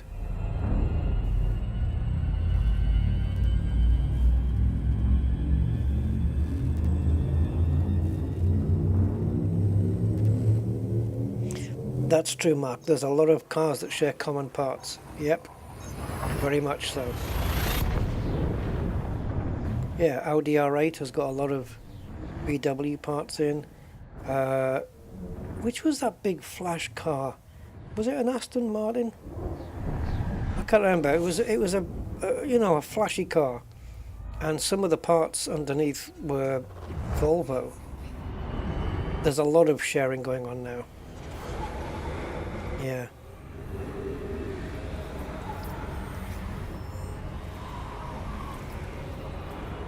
All right, cool. Mini Roadster. So you got it when it was bigger, but not as big as they are now. The minis have got no right to be called minis anymore, because they're just not. They're ridiculously big.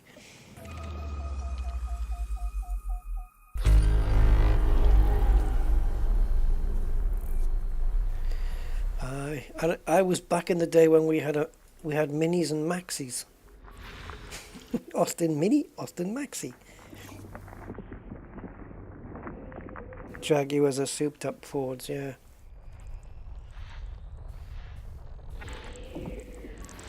The Jag I always liked was the Extra S.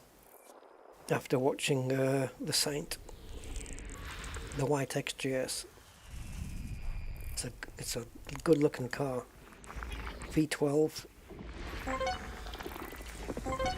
And of course the E-Type. How can you not add the E-Type into that list?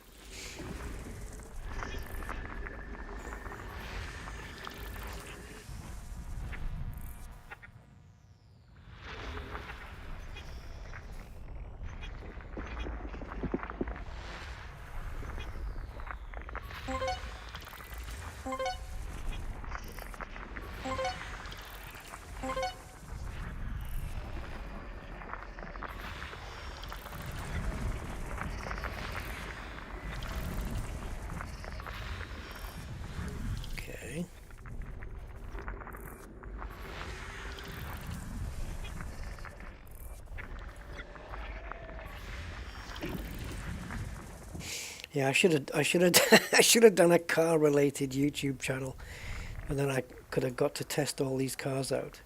You know, those car review channels. That would have been cool, wouldn't it? What a nice job that would have been. Today we're testing out the new. Oh, that would have been cool. It would have been. Today we're testing out the new BMW M5 competition. What the dealer doesn't know is he's not getting it back.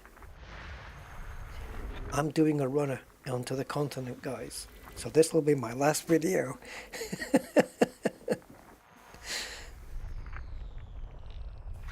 We've got some fake license plates. Scan complete.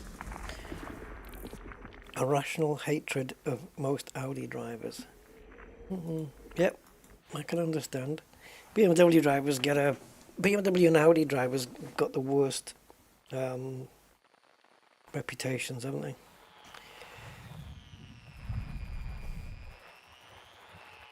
I think I would add VW to that. Golf, GTI and R32 Mob.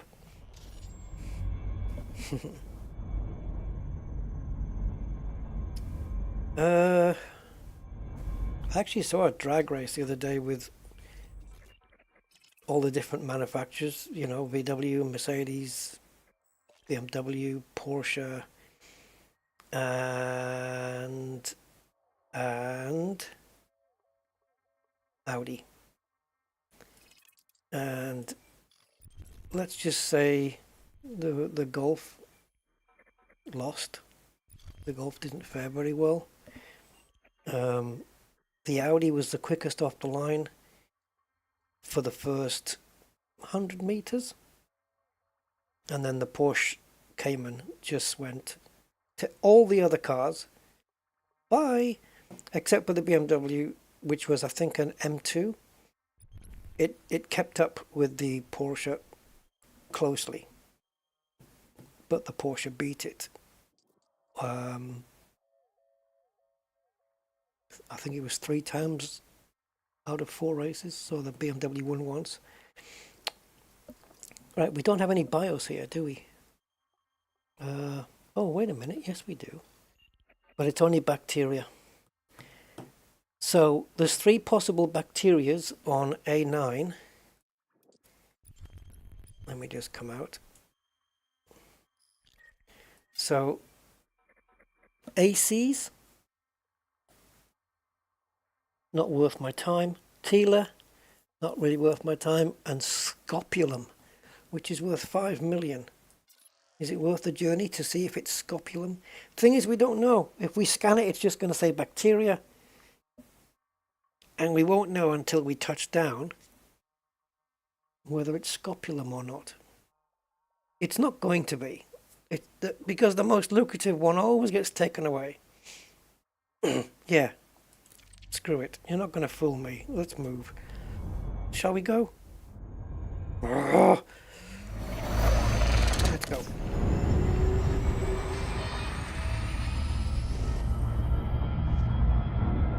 I didn't want to do it because I know it's not going to be scopulum at all. It's not. It won't be. It can't be. No chance.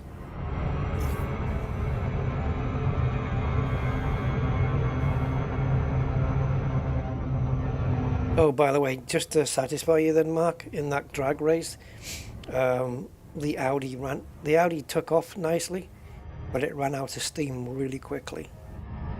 And I think it was second last to the Golf. It was an Audi RS3, I think, the latest one. And it ran out of steam pretty good.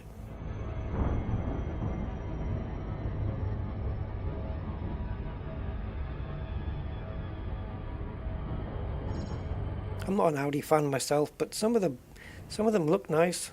I remember when the A5 first came out, and I thought it looked really, really nice. And they've got an A7 now, I think. Nice looking body shapes. I had one. I had a Audi A6 Avant with a blown turbo and got it redone. I could never get it working properly, so I sold it. But it was okay. I wouldn't say it was anything special, but it was okay.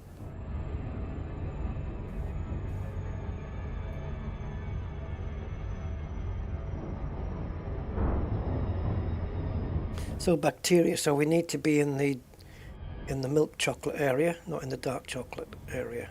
Orbital flight engaged.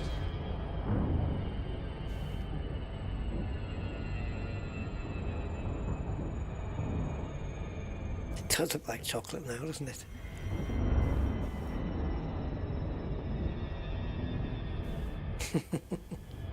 Well, certain cars attract certain drivers, I suppose.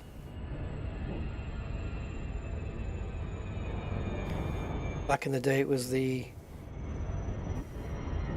what do you call them? The company car-driven Ford Mondeo STs. The equivalent to white Bandman, I guess. A Malteser. You know what chocolate bar I've been getting? I'm going through. Well, I'm not getting hooked on, but I'm going through a phase with Star Bar. I'm eating those now. It's you know, it's got caramel and peanut butter and stuff. I'm getting. But when you buy the multi-packs of those, they're tiny. They're so small. It's a rip-off.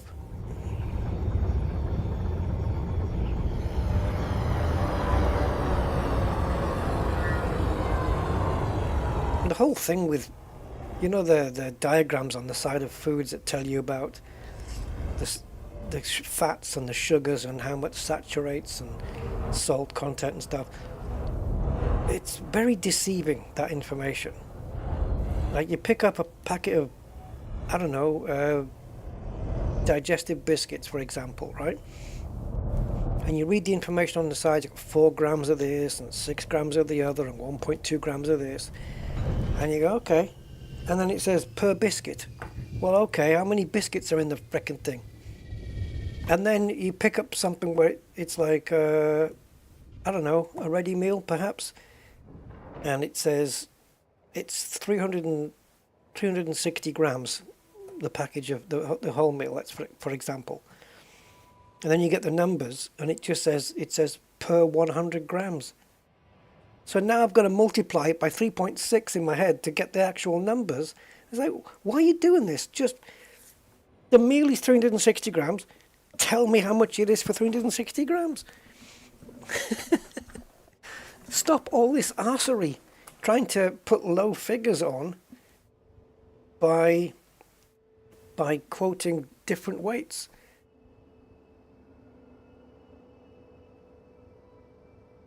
Yeah, exactly. There you go. It's just the amount per half of it.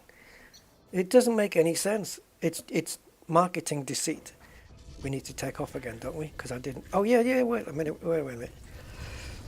Wait a minute.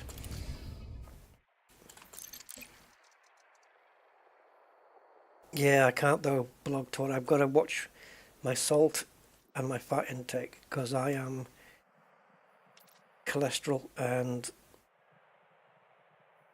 what's the other thing?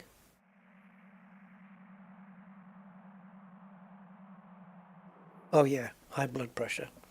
Right, so bacterium. So if it's scopulum, which it won't be, but if it is, it's going to look like that. That's what we would like to see. If it's ACs, I think ACs is the one that, is that the one that matches into the ground? Yeah, that one, the ground color. And Tila is this one. Okay. So it looks like they're all going to be really easy to spot. Not.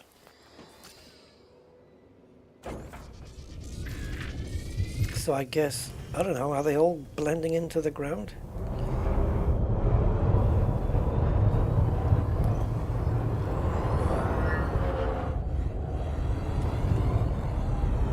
Oh my god, it's actually quite dark here as well.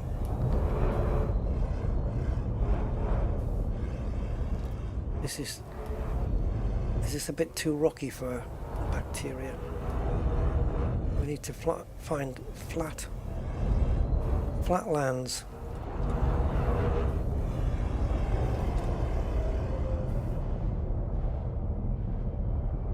Yeah, it hasn't got any sugar in it, but what we've used instead of sugar is tons of it.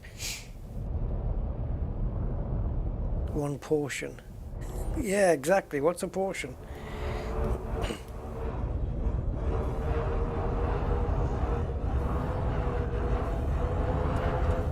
What you need is an app on your phone where you type in the weight of the product and then you scan the information and it calculates it for you for the full product. And it has a database, so if you have a large packet of digestives as opposed to a small package, it knows how many biscuits are in are in there. You know, it's like saying, like picking up a tube of Pringles and reading the information, and then it says per Pringle. All right, I'll have 4 then. I'll only eat 4. It's what? It's very deceptive. Honestly, they should change it. It should be illegal to do it like that. Who needs to know how many grams you're eating per biscuit? Well, I'm only allowed 150 grams. So that means I can only eat 9.5 biscuits. And that's my limit.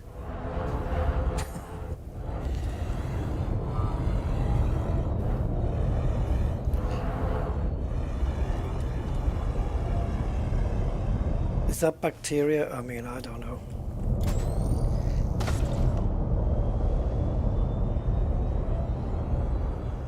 I think this bacteria is going to be so hard to find.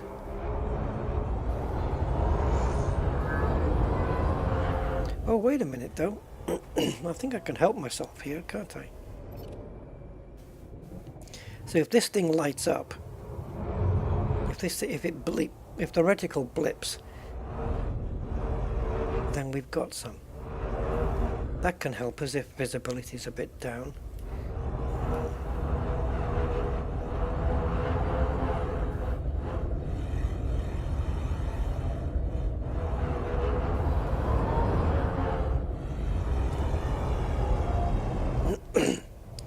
Yeah, blog talk. That's nice, man. Full English every Saturday. My dad used to do something like that. Full English, black pudding, brown sauce, you name it, the whole deal.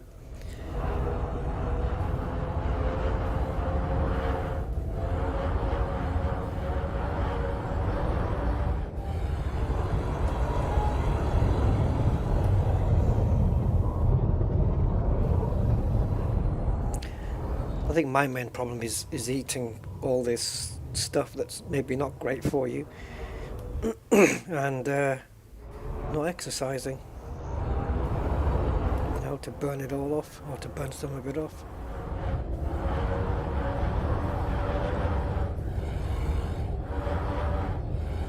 I guess it's like drinking energy drink, right? Like a Red Bull or something. Where if you're going to drink a Red Bull and then go for a jog or do some exercises afterwards, you'll be fine. It'll burn off. But if you just drink it and just laze around the house, it's not good. It's not good to do that. Yeah. How have we not seen a bacteria yet, or have we seen millions of them? They're just well hidden.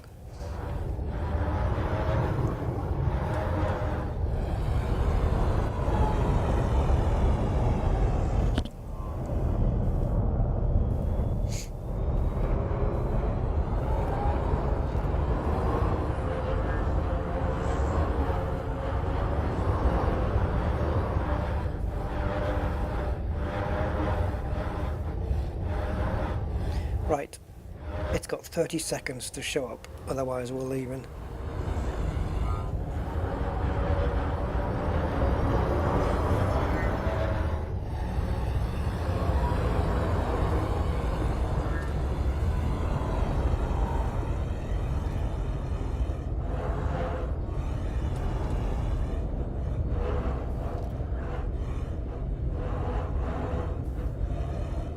It's too rocky here.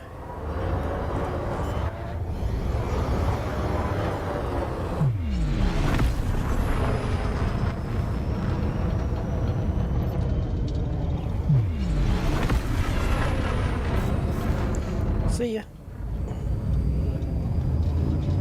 4, 3. Yeah, only if you're taking part, Mark.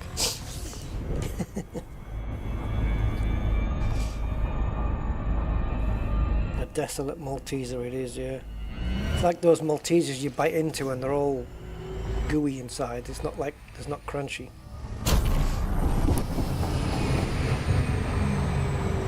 Yeah, what's wrong with those Maltesers?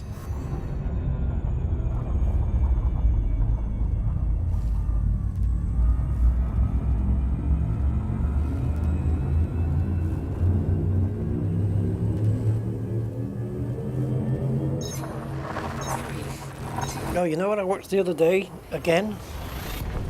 I watched all 3 Taken movies. I have a particular set of skills that makes me a nightmare for people like you. Yeah, those. And Liam Neeson's got this, you know, kind of normal voice. And then it's like when he gets on the phone to his daughter and he goes, Kim. And as soon as he puts that deep voice on, she knows, uh-oh, something's wrong. I thought, does he have to deepen his voice to give her bad news? Get out of the house. Leave. Leave now. There's no time. Leave now.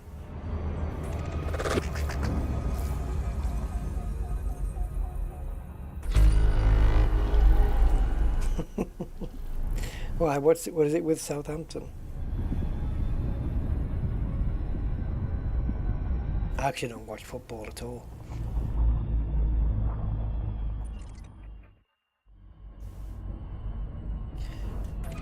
Let's go here. 319. All right. As I can't do it from here, let's come out because it's annoying me having those lights on.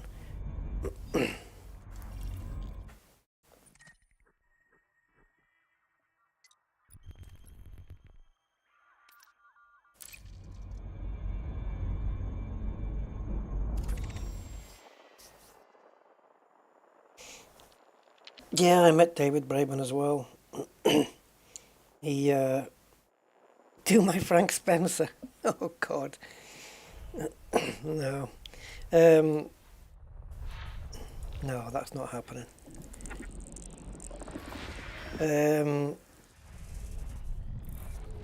Yeah, he gave away a secret accidentally when I spoke to him.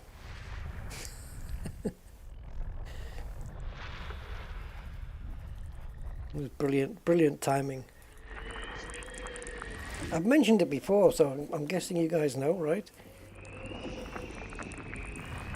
I don't know, but I'll say it just in case there's people who don't know. But yeah, I went a few years back. I went to Frontier Developments, met a few of the people there, and I met David Braben as well, and Sandro Samarco, and Michael Brooks was alive at the time, so I met him as well. He was really cool. And Ed was doing the community stuff. It was him. And yeah, I spoke to David Braben. And it was at the time where aliens had come into the game of Elite Dangerous. And people were saying, oh, it's the Guardians. And another bunch of people were saying, no, it's Thargoids. And another bunch of people were saying, no, it's neither of those, it's something different. And there was a whole debate going on in the forums about what the hell these flowery looking aliens were that were floating about. And nobody knew the answer. And I was at Frontier at that time.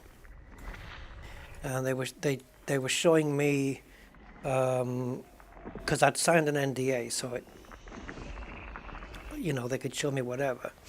And they were showing me at the time was HoloMe, the HoloMe thing that was in development, and they were showing me that. And then I got to David Braben and had a little chat with him. And he turned to me and he said, so, have you seen the Thargoids yet? I just gave it away what it was. And I said to him, were you supposed to tell me that? And he in shock, he put his hand over his mouth. And then he turned to, I think it was Zach, because Zach was showing me around. He turned to Zach and he said, has he signed an NDA? And Zach said yes. And he said, okay then. So yeah, he gave it away. So I knew that they were Thargoids, and I saw the argument raging on the forum, and I couldn't say anything. And I knew, but I wasn't allowed to say anything. It was brilliant. And then, of course, it got revealed like a few weeks later. Oh man, that was good. Yeah, and you could tell going around the Elite Dangerous offices there. You could tell there was a lot of passion going on. There was a lot of passion for the game. People were really into it big time. And you could tell some of them were just nerds. Like Sandro's a full-on nerd, man. Sandro Samarco's full nerd. But yeah, and that's what you need. That's what you need, people with that kind of attitude. And I met the sound guy, the guy who does all the sounds. I can't remember his name though. But they've only got a little, well, at the time anyway, they have a little room and all this sound equipment in this room. There was just a little room, and I thought all the sound in Elite Dangerous gets done in that room. System scan complete. And then they were saying, yeah, you know, we've got a new game we're working on or something. I think it was the Planet Coaster game. And he said that we've got different people in a different building that does that. So they took me over there to the Planet Coaster building, and it was all different staff. Everything was all separate. So anytime there was an argument on the forums where, you know, Frontier didn't do this and didn't fix this, and people were going, yeah, because they've got all the staff concentrating on the Planet Coaster game or the new game, whatever, the blah blah blah, and they're not bothered with Elite Dangerous. And I would come on and say, actually, that's not true. I've been there, and they've got separate staff for separate games. It's completely separate. They're not taking staff from Elite Dangerous and moving them to Planet Coaster or Jurassic World or whatever. They're not doing that. It's all separate. And yeah. Yeah, it was a good day out. I enjoyed it. Cambridge something park. I can't remember. But yeah, and they're still there. They're still there.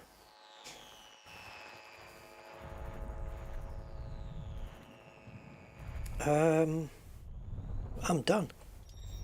Floating around and I'm done. What do we have? No bios, we know that. We could mark our territory here. Go pee on a rock. Shall we? That's what exploration's all about. It's not atmospheric, but it's only 86 light seconds away. We'll just pop our boots on the ground. Oh yeah? Oh, I don't know about Starfield though.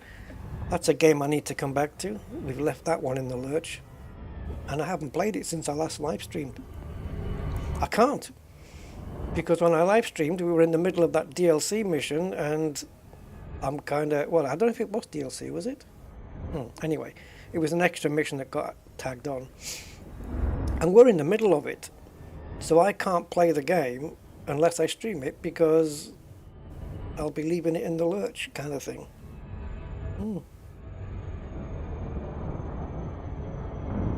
So we need to go back to Starfield. I like that. I like the combat in that.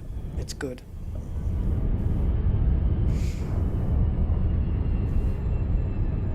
But I have really been enjoying the Sniper Elite game. That's just really nice. Starfield dead? I don't know. I'll still play it. It's only dead if people don't play, right? But it doesn't affect me. I can play it into oblivion. Should we land on the white bit or the yellowy bit, or should we go right in between?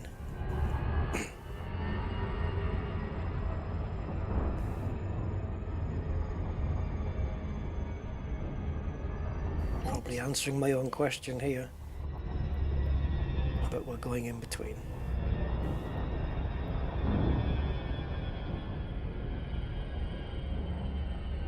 Ish.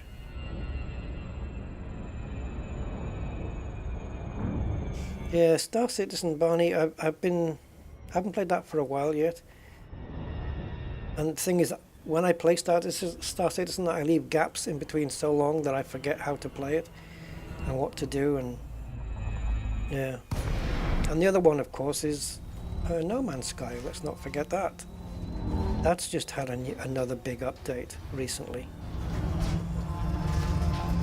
They're still working like hell on No Man's Sky.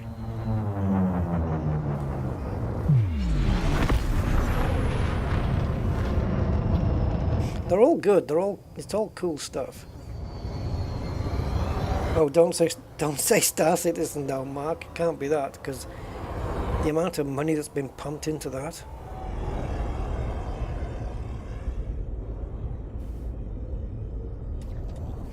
I mean, Starfield, at least on Steam, Starfield hasn't had any updates. But if I don't go into Star Citizen after a while, and I go to the client launcher, it does usually update something big. Yeah, so I mean, you've got Elite's getting updates, you've got No Man's Sky's getting updates, Star Citizen's getting updated. Starfield, I've not had any on Steam. Yeah. Oh, okay, Mark. You've been called into Rocket League. Okay, blast off, mate. Have fun.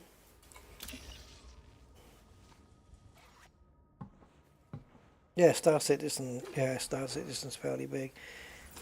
Have you seen the size of the new... well, I don't know if it's new. Well, yeah, it must be one of the... It's a Call of Duty. Call of Duty? Is there a new one out? I think so. Anyway, size on disk? 200 gigabytes. What?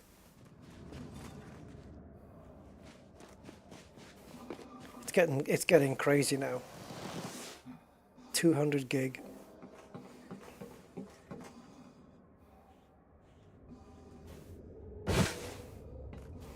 Buy not Medal of Honor, buy Call of Duty and get 20% off the price of a SSD. Yeah, because we frickin' need it with the size of your installs. 200. Even like Flight Sim with the whole frickin' Earth was 140 gig at the time, and now that most of it's getting streamed, the new Flight Sim 2024 is only 56 gig on your drive. That's it. So yeah, I don't know. Although it'll probably increase for a lot of people when Beta 3 comes out, because Beta 3 is going to offer local download, so you don't have to stream everything. You can locally download stuff onto your drive. So you take up as much hard drive space with Flight Sim as you want to. But I would probably get a couple of terabytes drive and just make it for that only. In fact, if you have quite a few airports and planes as well, 2 terabytes with the original Microsoft Flight Simulator, the 2021. Yeah, it's not enough. I had a 1 terabyte SSD just for third-party stuff. Crazy. And some of the aeroplane installs are quite big. Depends on the plane, of course.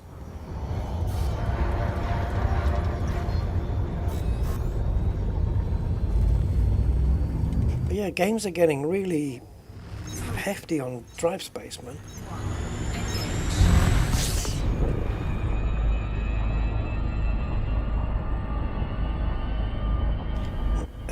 New Flight Sim sounds like a future Stop Killing Games candidate. Well, they brought out 2024, and it's like, did they need to? Because Flight Sim 2020 was good enough. I mean, yeah, this is better. It has got better flight model, it has got better graphics and stuff like that. But I don't know. The old one was really, actually, it's still good. Favored by many still.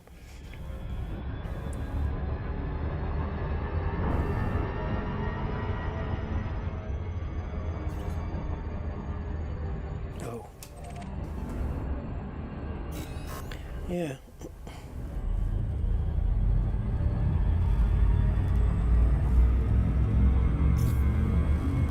Oh, I can tell you, I don't know if I'm going to get it. I don't know if I'm going to be given it, but I've requested a key for another simulator game. You know those little simulator ones?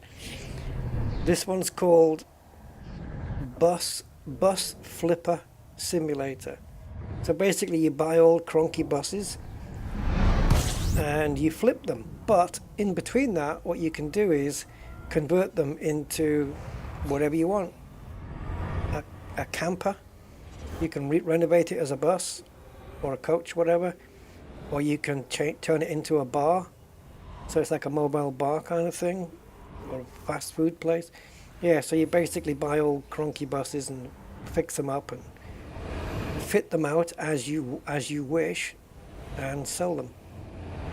So I thought, yeah, I'll ask for a key. So I don't know. Let's see what happens. Maybe I get it, maybe I don't. I thought this will be a little intriguing game to play. Why not? Kerbal Space Program. Yeah, that's popular, isn't it? It's got all that good physics stuff in it, hasn't it? And then they did Kerbal Space Program 2 as well, which I do have that.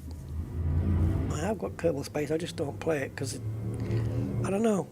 I can't stay attached to it for long enough.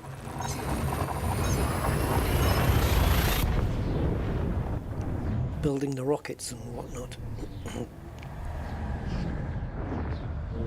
And there's a new Police Cars DLC for Car Mechanic Sim 2021, for those who remember when I did that one.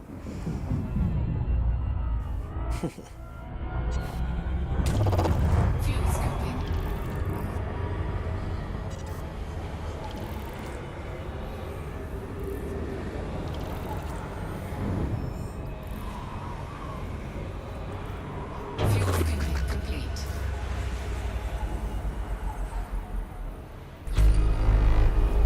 19, how are we looking?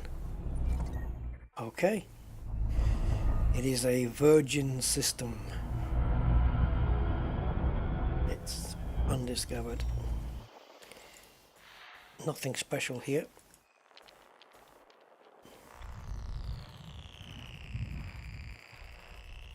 So that asteroid cluster is already pre-discovered because it's close enough that our main scanners picked it up.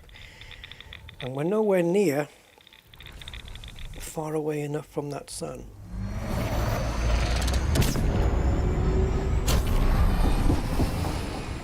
There we go. Oh my god, we're still slowing down, look. There we go. Biggie? Nope. Small. Is that it? Yeah. Follow the orbit line first. Make sure there's nothing on it. No. So there must be another orbit line somewhere. It's so weird, this, isn't it? You got that line down there, and then you go up here, and then you got that one, but it's exactly the same line. What? I know space is curved and everything, but frickin' hell.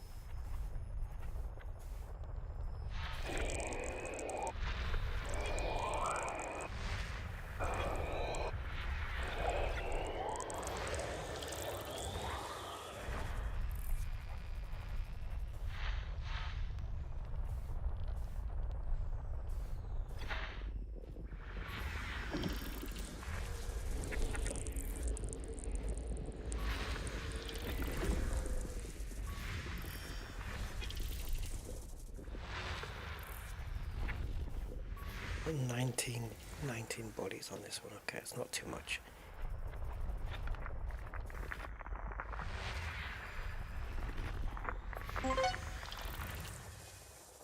Yeah, see, I don't know what that is. I can find out though if I go to my screen. What does it say? Nested moon. And oh, in that previous system there was a undiscovered terraformable high metal content, and I missed it because it didn't come up on the screen. Yeah, it does come up on my Elite Observatory Core app though, so I'll pay attention to that instead. I'll just hear the notification on here and then check the screen, see what it is. Okay, so there's some more in here. Is that it? Are we done? We're done.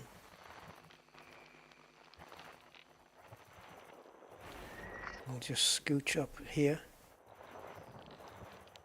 Let's go across the belt clusters. Let's go up here and maybe we can find the gas giant somewhere.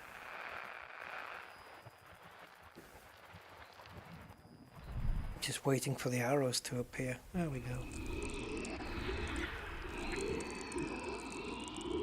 Wow, is the rest of the 8 remaining moons all here? Well, 1. Yep, I think they're all here. 2.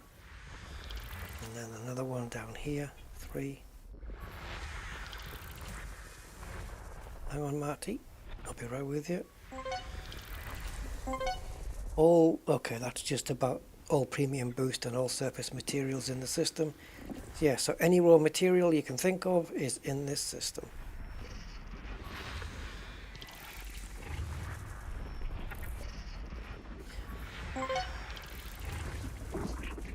Close binary relative to body size on that one. Okay. System scan complete. And that was 1G, wasn't it? Or was it? No, 1A. Yeah, close binary relative to body size, and it's between 1A and 1B. Okay, now that's something you can illustrate better in the, oh frick, in the orrery map. So here, yeah, here's your binary. There's another binary set. But here, you can't really see the relationship here. But if you go to orrery view and find 1A, so there's group 1. We zoom in, and we should find 1A. There it is. And 1B is not there because it's so close. It's going to be here. There you go. So yeah, they are freaking close. So you could probably, if they are landable by the looks of it, so you could probably land on one and see the other. What's the distance, does it say?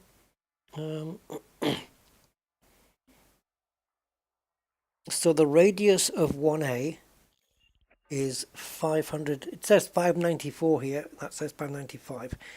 Not going to argue over that. And the distance to this planet is 1,200. Should we go over and see if we can get a view of that?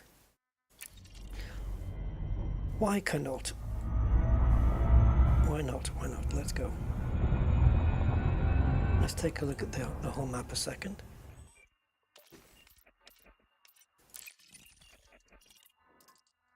Yeah, so pretty much, apart from this fella and this fella, all the planets are landable. Yeah, let's go see how close these two are. Hey Clive, how you doing? And Tunahan, how you doing as well? And Zonta. Oh, you've been to the National Space Center in Leicester today. Oh, I didn't know there was one. Victor loved it. I'll bet he did. That would have been awesome. Right. NVMe SSDs, about 4 times 2 terabyte ones. My motherboard has 4 slots. Turned it into a RAID 0. Okay, wow.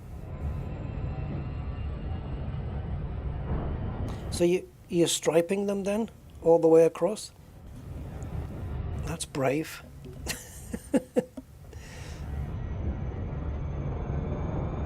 What happens if you, mind you, if you got 4 though? What happens if you get a failure on one of them? Can you still recover? Does it have recovery as well? Is there a mirror? Oh, you actually said RAID 0, so yeah, there wouldn't be. Oh, did you? Oh, sorry to hear that, Clive. I hope you're okay, man.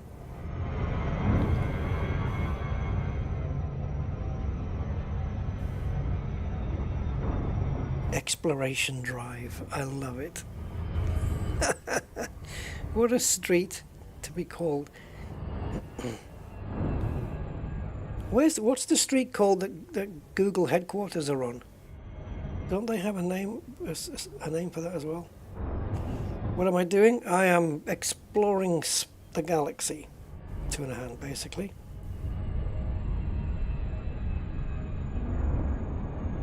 It's all backed up to another location. Okay, that's all right then. Do they? Wow. They don't happen to have a space shuttle, do they? Zonta? Because if so, I'm going tomorrow. I have no idea how far it is, but... Hey, Iron Arrow, how you doing? Oh yeah, look at this. Okay, we should go onto this one then, I guess. Wait a minute, guys. Wait a minute. I want to try something here. Can I go here? Stop. And then just, you know, like, oh, how is it decided which planet to scan? It's picked this one. I wonder why. Surface scanned by... Oh, because I've got it thingied, haven't I? Oh, is that going to do it? Yep. Okay, I've got them both done. That's amazing. Right, so let's go into this mode and we'll land here. Oh, they have a Soyuz? Do they let you go inside? And a section replica of the space station. That's cool, man.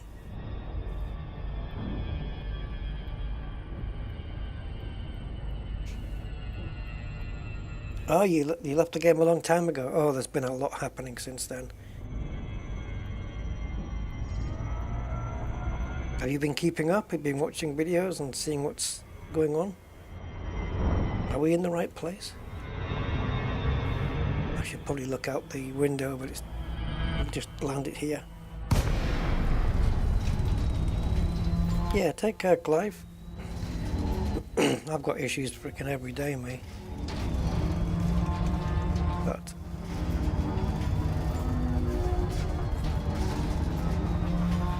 yeah, I'll have to get it seen to at some point, just in case it's something really serious. Frickin' hell. Sir Patrick Moore Planetarium. Oh, nice.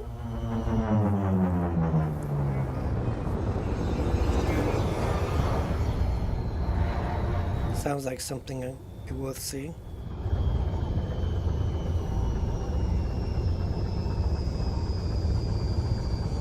It's a good place to go, Zonta. Yeah. I'm sure Victor would have loved it. They'd be wanting model spacecraft now.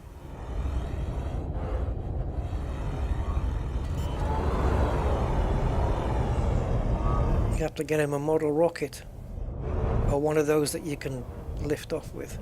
Actually, you know, it goes up in the air and comes back down again.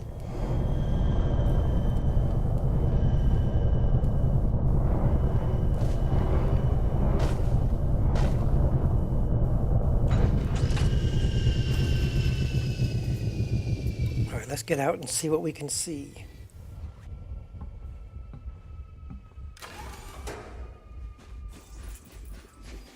Is it up there? There it is. Wowza. Hey, this is why you need observatory core to let you know about these things. Close binary relative to body size. Yeah, you're not kidding.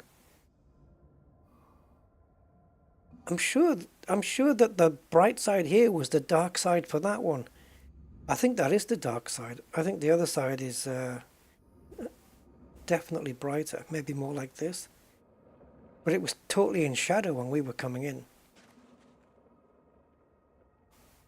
Yeah, exploring, looking for cool looking planets and plants and all that kind of stuff. Now then, how are we going to get this?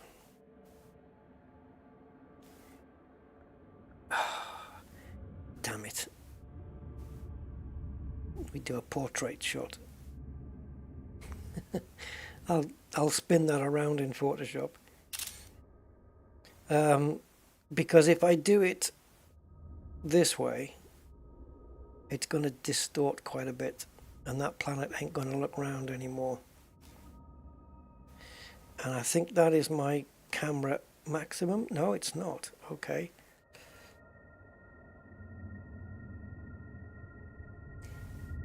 Yeah, we need to zoom in though to get rid of the distortion.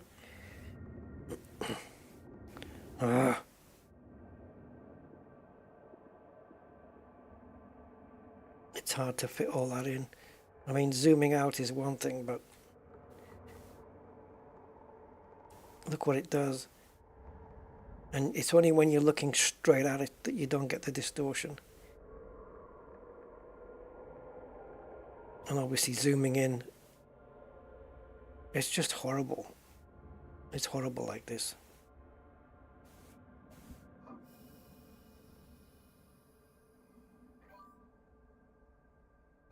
No. They'll be orbiting around each other, I think, Zonta.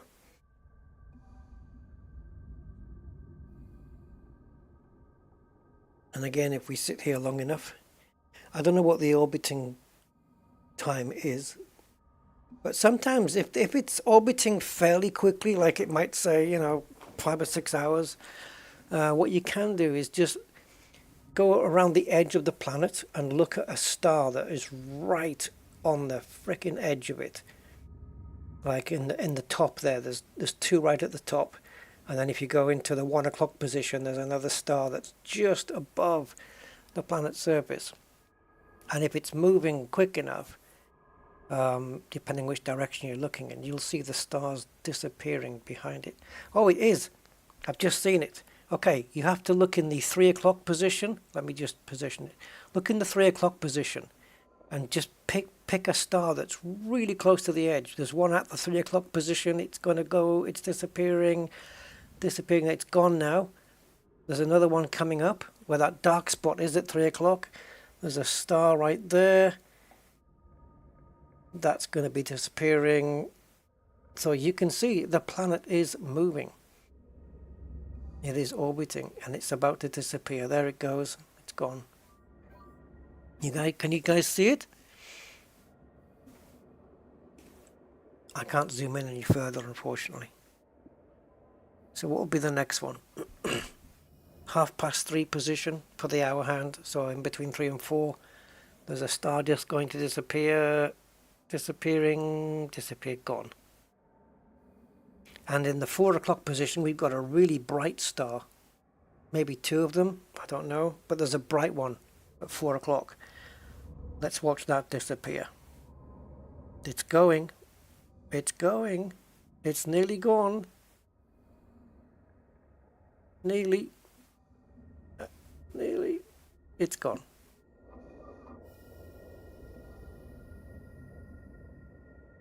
Oh, we have had objects collide, Zonta, two like planets and stuff.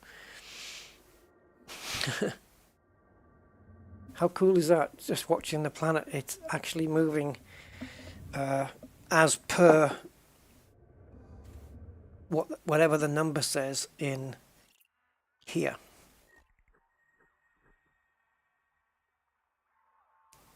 .4 days, so a quarter of a day. So yeah, it's pretty much just like 6 hours it's going to take to orbit. And if we go to this one, it's the same because they're binary. So they're actually just dancing around each other. And I think these will be the same as well. Orbital period 3.8, orbital period 3.8. So this takes a lot longer to go around, a lot longer. Nearly 4 days to do an orbit. And this one, yeah, not even, it's 6 hours. And that's why we can see the stars just moving.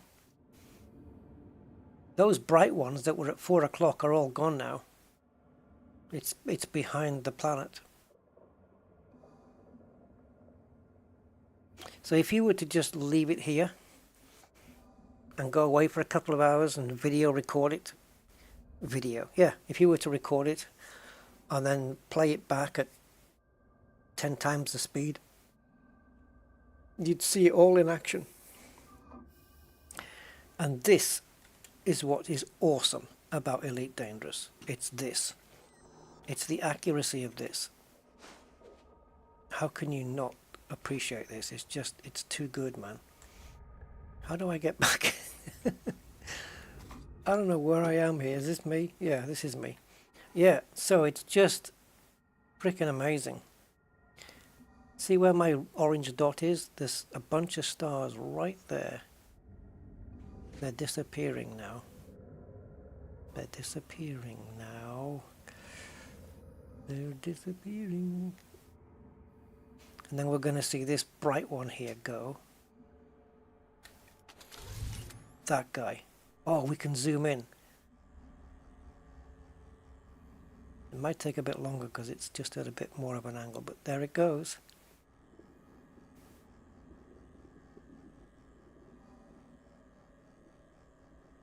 All the orbits, all the gravity, all working exactly as they should. And this is the thing that I think Elite Dangerous has over everything else. It's just fantastic. Andy Incognito 22. Hello, Andy. Wavy, wavy. Yes. Look at this dude. Can I make him fire? Yeah. Yeah, you just got to marvel at it. It just all works beautifully.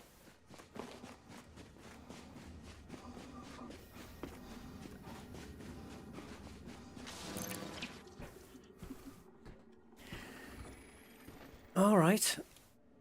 That's a nice vista to look at then. Should we leave that way? Of course. Oh, look at that. It's only 1.8 megameters. 1.8 million meters. And even just boosting now, it's 1.79. We better be careful here. I wonder how long it would take us to land on that planet from here. Dare I even overcharge? Of course I dare. Oh! Oh! That was like a massive... Oh dear me. That was a massive... I've lost 5% hull on that one. Yeah, I forgot about that it was gonna... I thought we'd get, you know, that phase where it goes out of the orbital cruise, that part. I just wanted to do that bit and then disengage. We didn't even get that far. We didn't... Look, it hasn't even reached orbital cruise yet, look. 435 kilometers. We didn't even reach that. I was going to disengage at the end of the line. That's a lot of damage.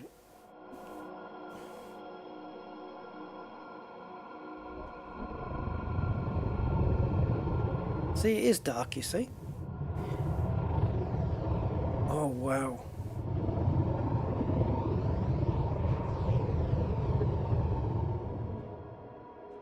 All right. Time for some repairs, I think. Oh, it's actually not that bad. 99. That's okay. I thought it was going to be a lot worse. Especially from crashing out from overcharge mode. I thought it was going to be way worse than that, but no, it's not bad. Where's the power plant? 99, bastard. You know how I hate a 99% power plant, because you can't fix it. Module repaired. Module repaired. Oh, obviously, I thought that was further down the list. Module repaired. Shields offline. Module repaired. Might as well do the frameshift drive while we're here. Module repaired.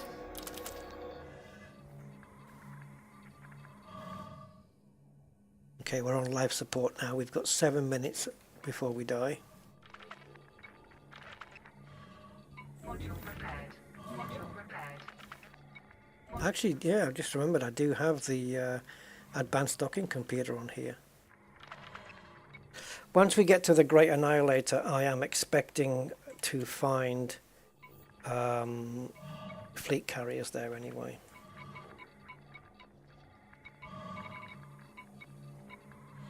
It hasn't even repaired the life support yet. It's doing the frameshift drive. How much oxygen we got left? 6 minutes and 47. That's okay.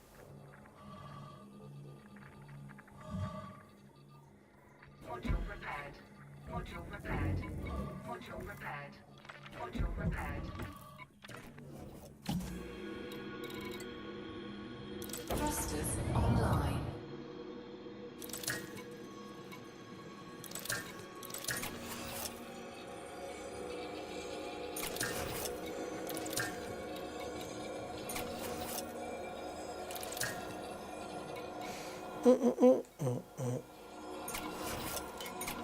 Why I'm carrying a KWS with me, that was a mistake.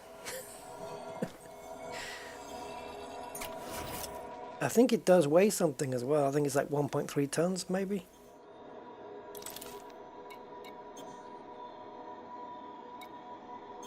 Oh, this repairs the hull, doesn't it? So the only thing that we can't fix is the power plant. Everything else we can sort out. So now we're going to do a hull repair, guys. Which is why I brought all of my raw materials. So are we good? Yeah. So let me take this offline a sec. 92. That's not correct then. Because I think the power was running at 86 or something. So I've got something disabled now that I didn't have before. Can't be any of those things. Alright.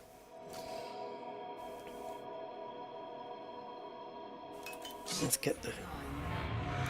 Right, let's repair this hull.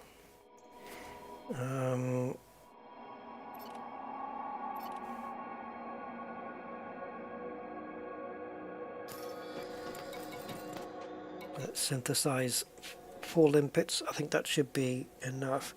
It's the minimum we can do anyway.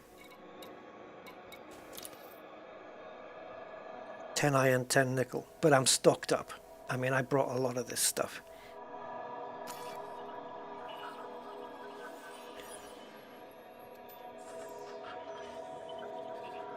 I stocked up before I left. Made sure I had... mainly with the material trader. Just made sure I had loads of iron and nickel and anything that I need for refuel, repair, and limpets as well.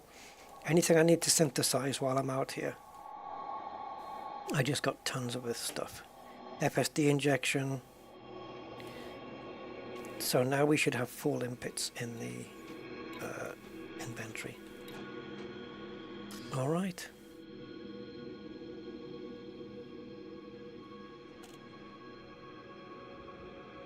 So let's send one out. I wonder if I can do it from outside the ship. I don't see why not. So it has to leave the ship, go down, and then come back up again and fix it. Was it secondary or primary? Oh, primary. Okay, there you go. It's just repairing me.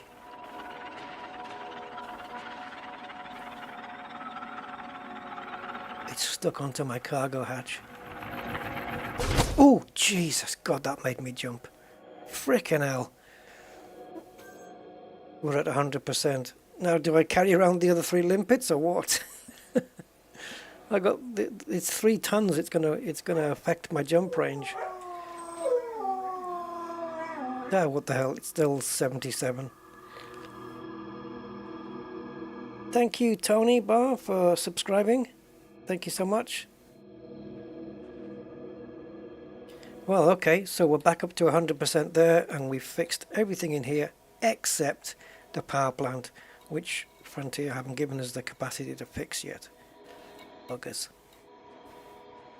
Now then, we don't need the Olympic controller running. Is it the heatsink launcher that I had turned off? I wouldn't have thought so. You never know when you need that in an emergency. And it can't be any of these.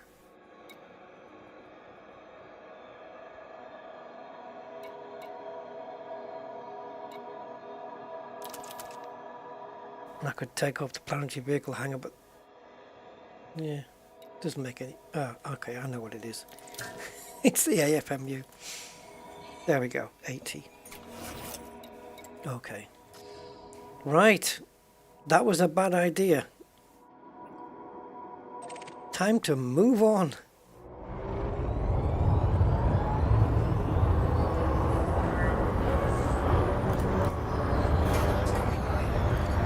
Oh yeah. What? What? Oh, of course not.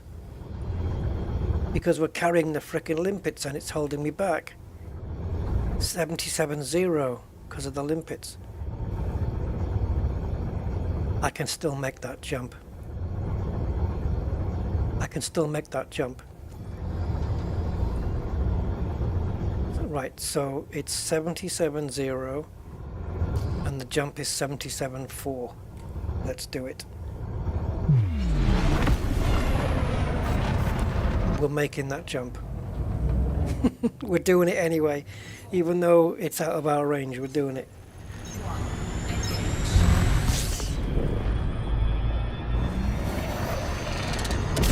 We'll use the overcharge to burn off the fuel. Let's just keep an eye on that fuel. I wonder how long it'll take.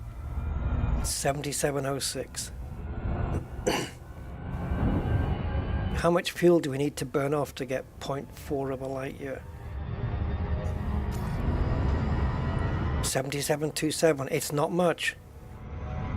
It's not much. Come on. 77.4 we need.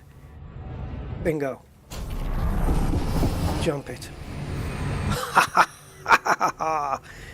Yes, but I'm going to have to replot the whole route anyway because the whole route has been plotted based on us not having any limpets. Do I carry them around with me though? I'll tell you, it'd be a good way to find out is to see how many jumps it is now to the Great Annihilator and then replot the route with the limpets on board and see if it's the same amount of jumps. That would be good. Hey Tony. Hey, thanks for the sub, man.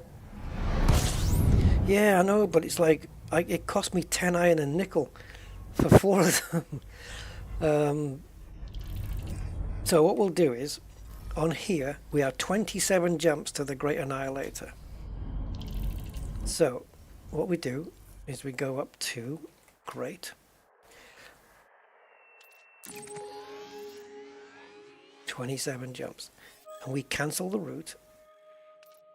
And we replot the route. If it still says 27, I'm keeping the limpets because it makes no freaking difference. If it says 28, well, does it really matter? 1 extra jump.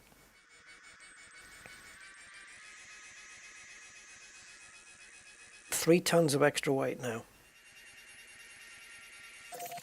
It's still 27. So we're keeping the limpets on board. We might as well. It hasn't hindered me over 2,000 light years. So over 20,000, I don't know, maybe it'll cost me an extra 5 or 6 jumps.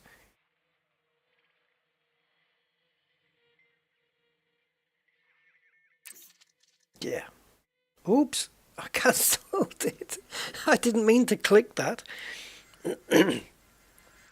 Yeah, so same amount of jumps, we're not losing out. It's fine.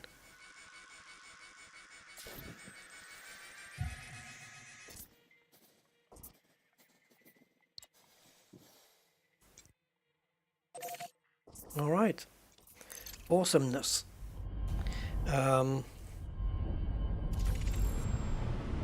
Right, what do you have for me in here? Alright, well that can't be far away if it's been pre-scanned already. Oh, actually it is. 2, 3. And we picked it up on the normal sensors, really? Is that because it's big? Because normally we get planets a lot closer, but they're a lot smaller, and they don't get picked up. So I'm just wondering whether this has already been discovered. So it'd be... Well, I'll tell you what, let's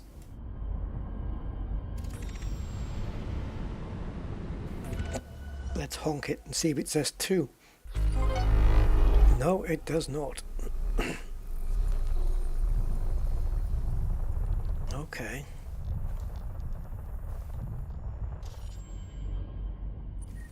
Show me again. Okay, that's fine. That's fine. Right, let's do the system and see what's here.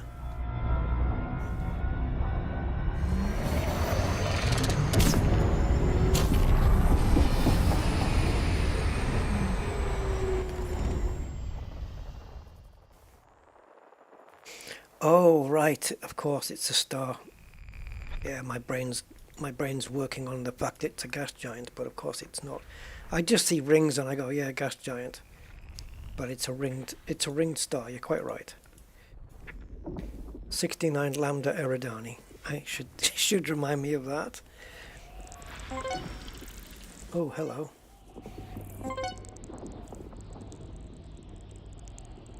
What's possible here? Talk to me.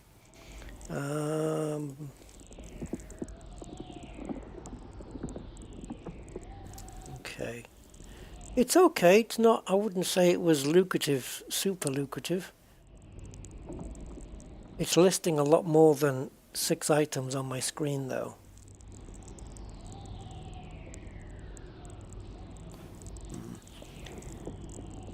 Let me just show you guys what I'm seeing. So we need that one.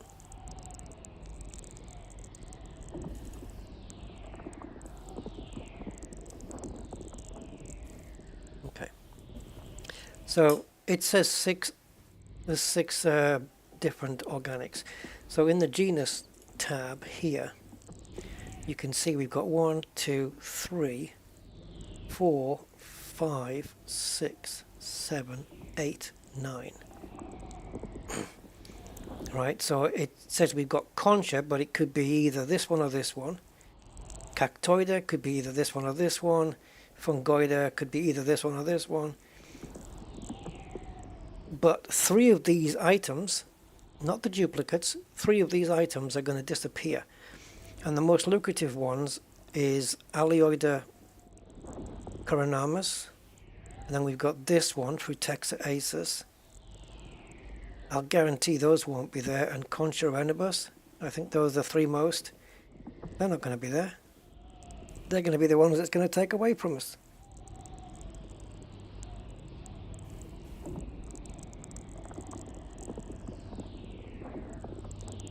You guys getting back into Elite now? What's bringing you guys back in then? Is it the new ships, or is it just like, oh, it's time now? It's time to get back into it. So that's just on this planet, on this sea planet. Let's just tag it, and there's a good chance there's going to be more like this. Well, let's see. Maybe it's the only one in the system with BIOS. Or maybe there's going to be more with similar BIOS on there. That tends to be the case. If they're in the same system, they tend to share some of the same plants, which scientifically wouldn't be that possible. That's like saying if life evolved on Mars, that they'd look like humans as well. No. No chance. So how do plants do it? I don't know, maybe there's more chance for plants to look alike on different planets than there are System scan. for life. I don't know. For, not for life. For humans and animals and stuff. I wouldn't have thought so, though.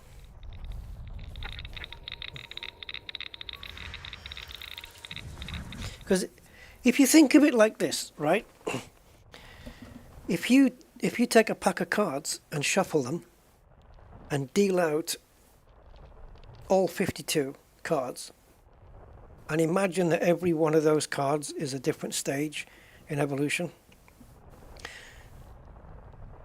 and now go to another planet and shuffle those cards and deal all 52 out in the same order. You can't. The odds are just astronomically ridiculous. You only have to go to 7, 8 cards. If I can take a pack of cards and I could shuffle it and I could deal out, let's say, 7 cards or 8 cards to be perfectly safe. 7 would be enough. 6 would be enough, probably. But I could deal out 7 cards from the top.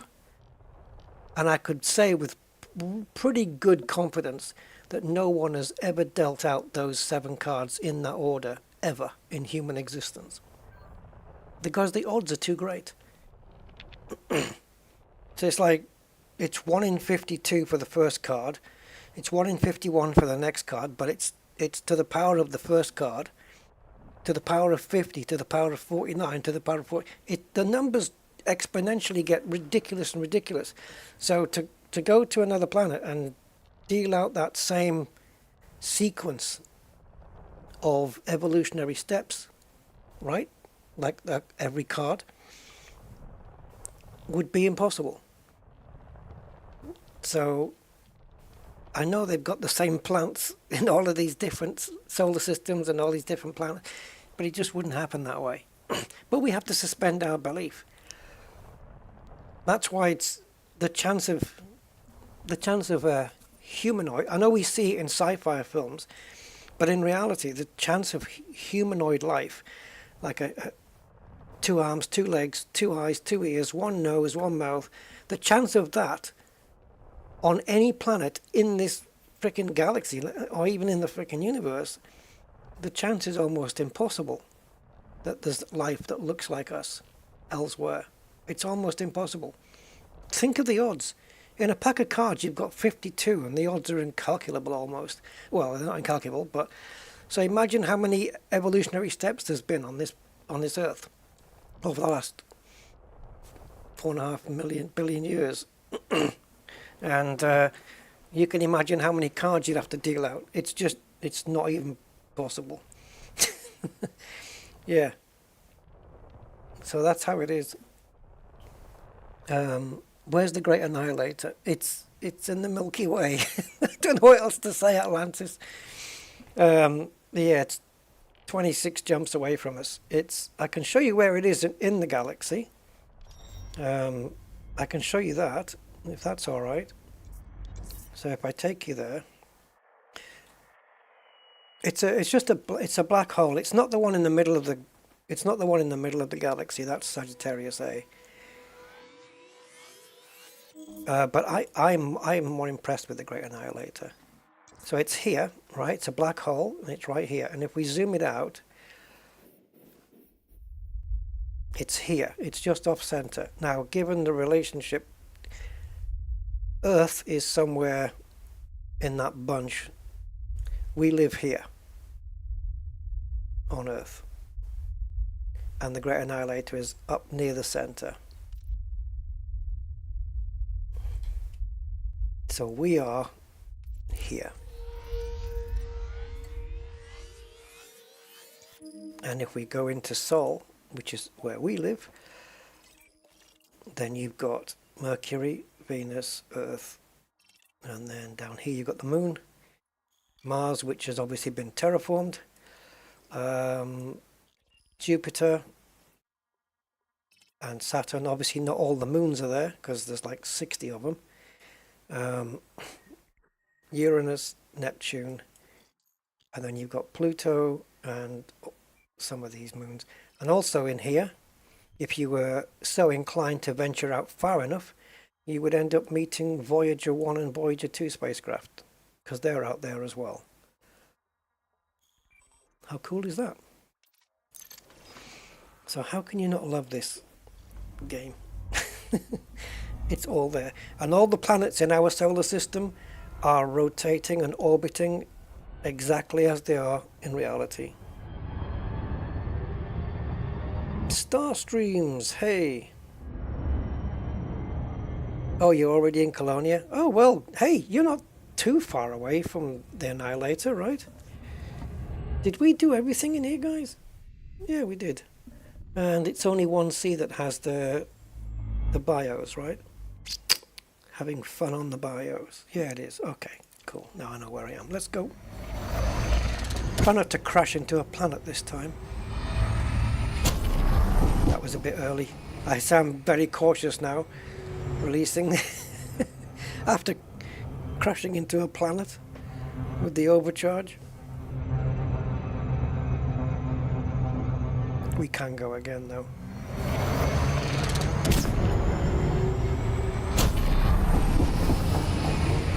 As long as it counts back up to 7, and it didn't, I should have disengaged the throttle. Okay, we're good.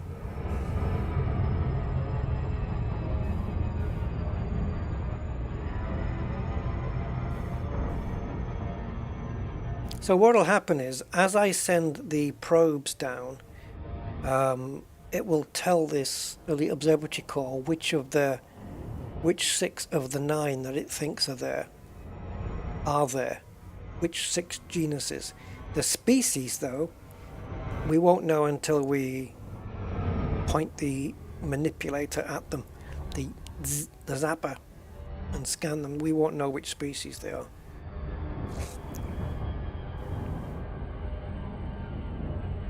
So let's just see if we can visualize that. We'll get this. There we go. So we'll get round to the light side, I think.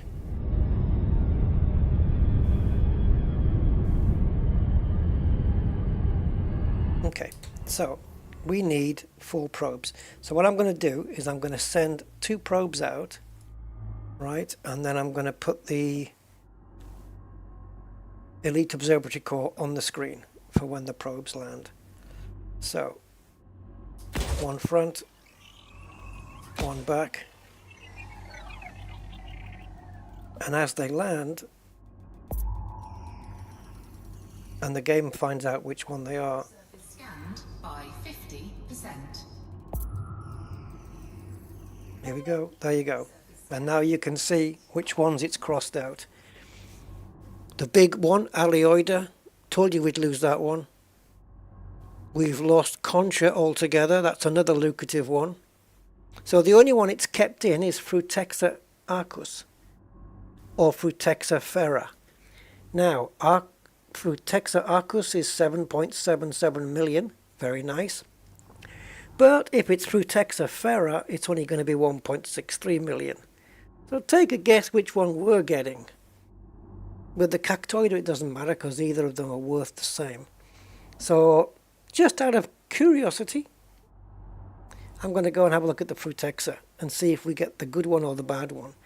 It is possible that we will get the good one, but usually that is not the case. So let's mark up the Frutexa. Oh wow. Ah, that cactoid is everywhere. So that shares the same map as bacteria pretty much. Although you can see these colors are changing. So I'm guessing that does that refer to density then? So which is better, a darker blue area or a lighter blue area? I thought that was relating to the how the terrain went. Frutexa never grows where tussock grows. Yeah, you're right, it's kind of the opposite, isn't it? The map looks almost opposite there. Look for an area from space where there's no tussock. Yeah, that blank bit, that stripy bit at the bottom, will go there.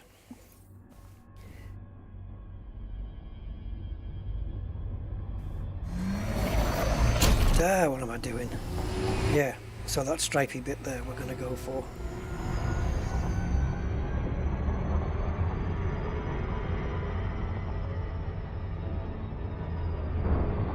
We need to slow down just a little bit, we're fine. Orbital flight engaged. So this is not a tussock zone, as you'll see. Right, it's tussock free zone.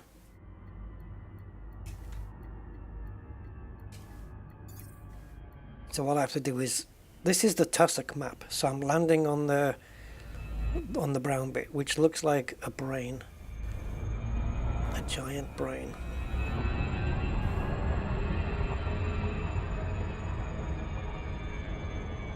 By the way, if I put my webcam on, talking of cards, I could show you a cool card trick, which you could very easily show your mates.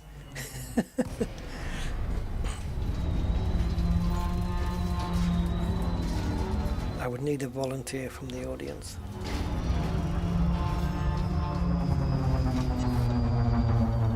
Right, so we're looking for Frutexa, Arcus or Ferra. So that would be... They all kind of look ish the same, don't they? Really. I wish they'd put these in some kind of order. Okay, so Arcus is that, and Ferra is that. So Ferra's got the little flowers on it, and Arcus is more your wispy kind of... It looks like a grass version of flame, doesn't it? It looks like a flame shape, only it's grassy, and that one's more spread out and flowery. All right, so ideally we want the flamey looking one, really.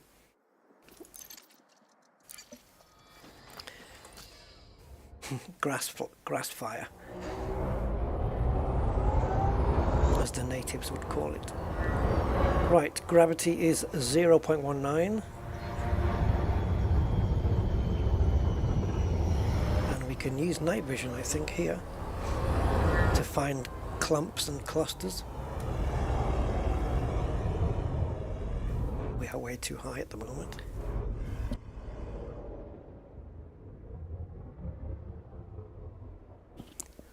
Oh, I've got a sneeze coming on. Right.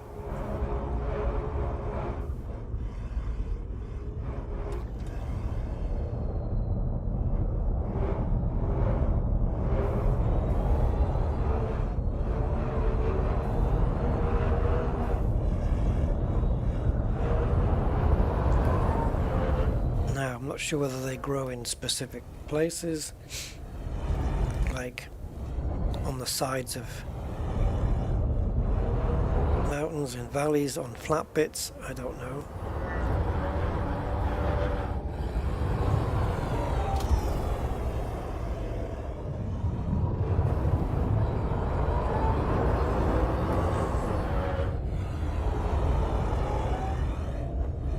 The dark shadows really sometimes can fool you into thinking that they are Frutexa as well, and tussock.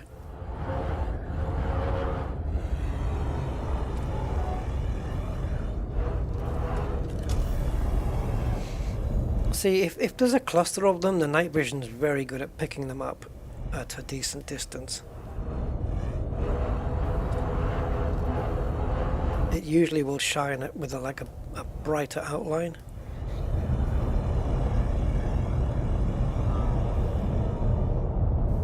There we go.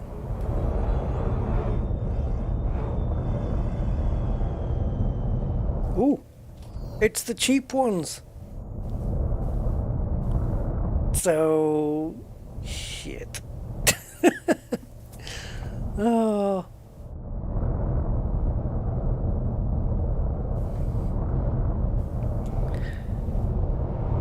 Should we, I don't know. Right, I'm going to leave it up to you guys. Scan or leave? Should we scan it or should we move on to the next system? What's the distance on these? 150 meters. I'm going to get footfall anyway. And just in case. Leave.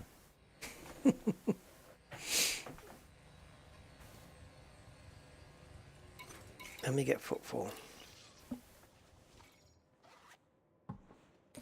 Yeah, we got 6 on here. Best scenario is 11.46 million. Sorry, worst scenario is 11.46 million. And best case scenario is 18.26. Depending on which ones we get. Let's say we get somewhere in the middle, 14, 15 million. Let's say 15 because it's easier to work with. And if you multiply that by 5, well, we can go 30, 45, 60, 75 and 90. So we'll end up with, oh, plus the original 15, is it?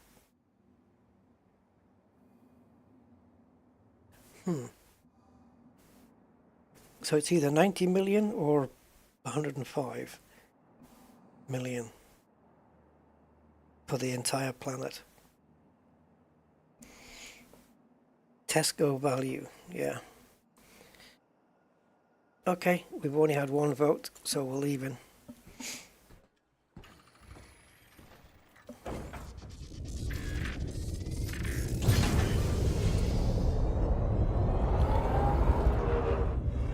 Did I get out?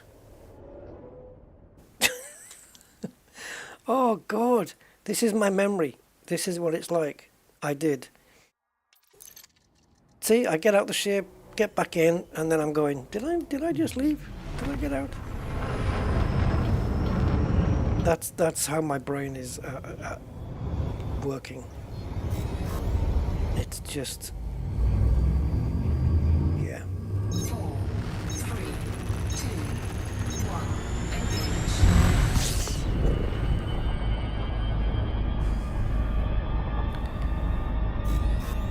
Like the farmer said to the worn-out sheep, I need a RAM upgrade, I think, for sure.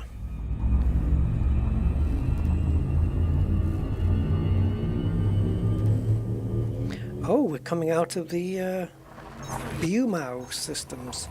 I've got a feeling we'll be going back into them, though.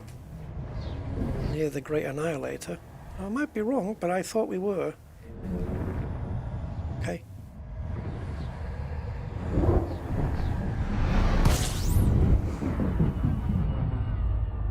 I can also leave it up to you guys whether you want me to just... Okay, so we've got... Okay, hold on. We've got a Metal Rich, a HMC, a Rocky, and 2 more HMCs. Have been picked up already. But have they been picked up here? Yes, they have. So they must be close then. Yep, very close. Okay, so wait a minute. How many have we got then? So 5 of those, 6, 7, 8. Okay, so we've got 8 discovered already. Let's pick up some fuel while we're here.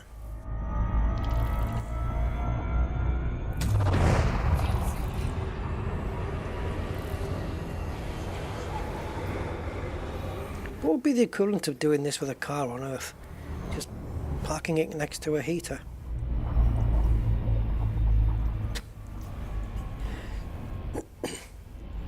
Fusion, must be a fusion engine then, right? If it's scooping from the sun.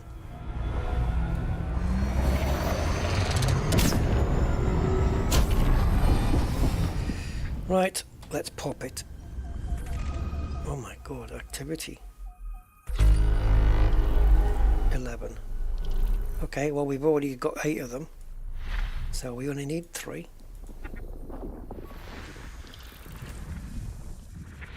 Yeah, I was going to say, We are about 25 jumps away from the Great Annihilator. Do we just burn over there right now, or System scan. do we explore our way over there? Obviously that's going to deprive me of some, well, some exploration and also some plant scanning, but I don't mind making a slow run from the Annihilator back home. So I'll tell you what I'll do. I'm going to put a little poll and you tell me what you want me to do.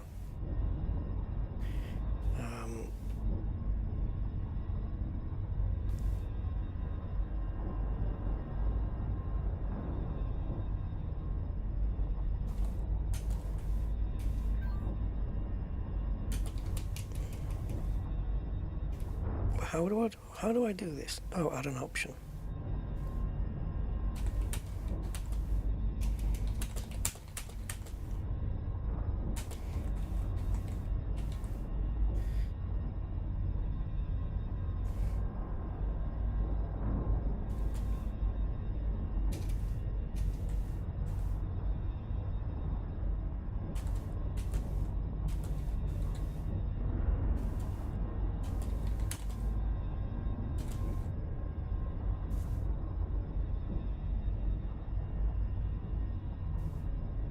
Oh, hold on. I think I added too many characters.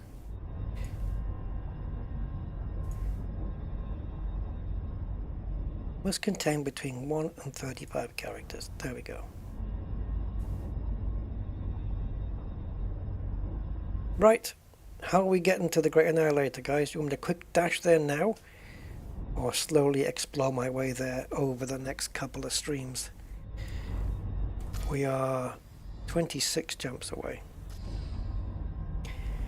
Start. The more people vote, the better. So get your vote in. In the meantime, I'm going to be looking here.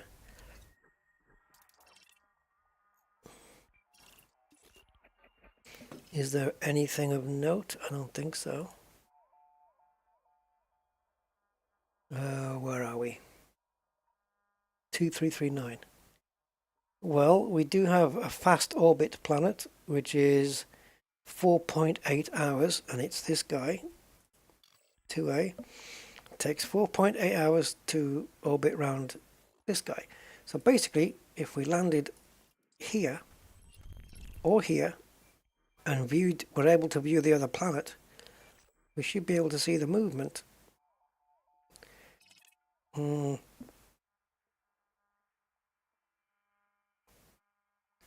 says 1.9 days there. Orbital period, 4.8 hours. What? This one. There you go. 0.2 is 4.8 hours.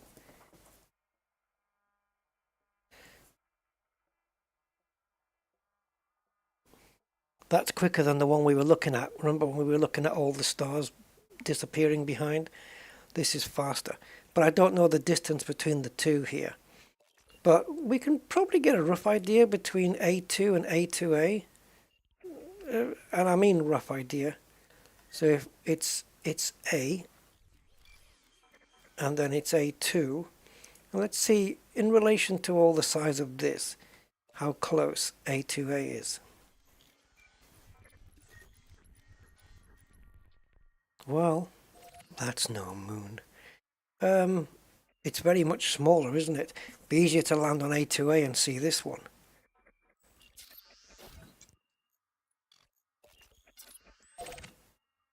This is easier to see because the moon is a lot smaller. I don't know. Is it worth a venture? It's right here. It's right on my doorstep. Definitely not worth overcharging to. Nope. Too much.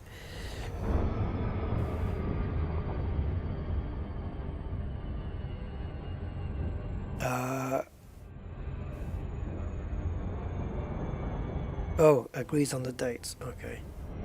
What, when you say who agrees on the dates, do you mean like who's getting the blonde and who's getting the brunette?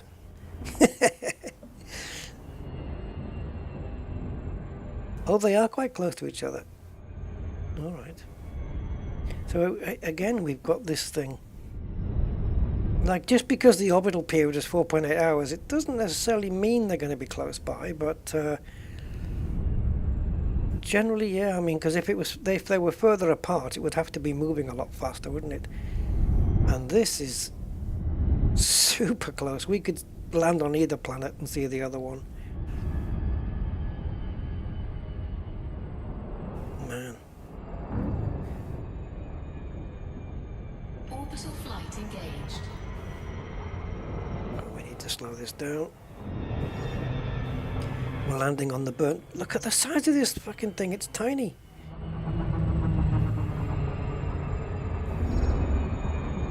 It's like a burnt pizza topping, burnt cheese.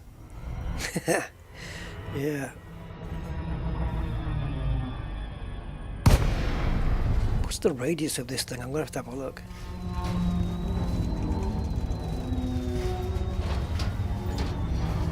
I've never actually done a WhatsApp poll before, Marty. I don't think. Yeah.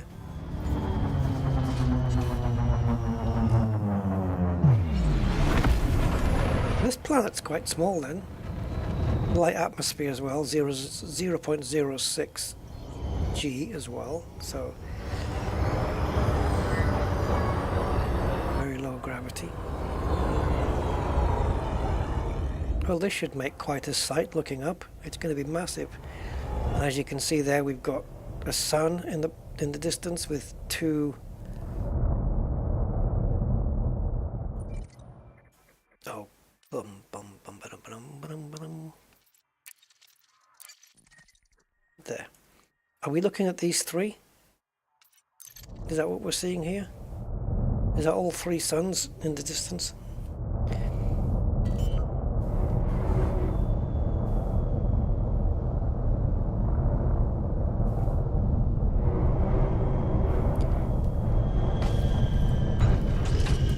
Right.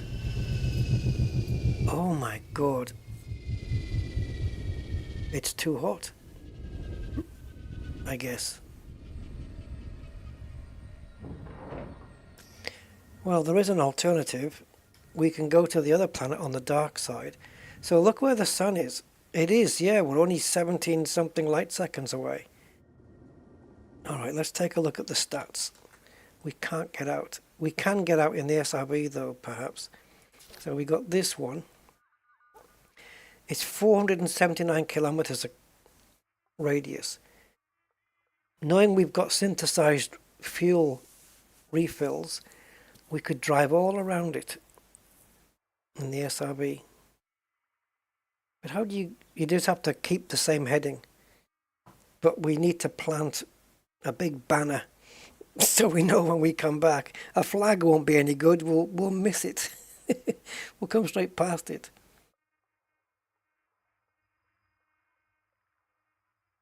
And how do you know when you've gone all the way around? We don't have a mileometer on the thing. Surface temperature, yeah, we're outside the range, aren't we? 1100, yeah. If we go over onto the darker side, where it's cooler, we'll be able to get out. But just for the sight, we get out in the SRB, we'll be safe in that. So, if we want footfall on here, we'll have to go on the other side, where it'll be cooler. Low gravity warning. Okay, let's see if we can spot it. I mean, oh, it's you! Right, so that wasn't the three suns then. That was just one of them. Right, yeah, okay, now I understand. Now I see why we're not allowed out to play.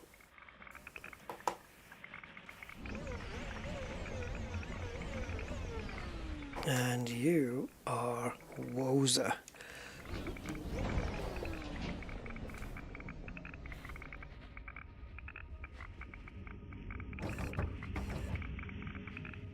So, which way is it going? Down?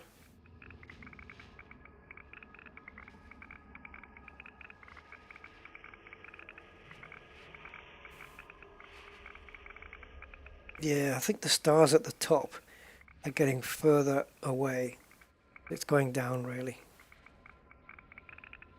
So it's just where the horizon meets the bottom of the planet there, you're going to see the stars disappear. There's two at the bottom right there. And one of them's just disappearing now, and it's about to eat the other one. Come on. Nearly halfway, and that one's gone. Yeah, that sun is a bit... yeah, we're not getting out here. Right, let's see if we can get out round the other side and get footfall.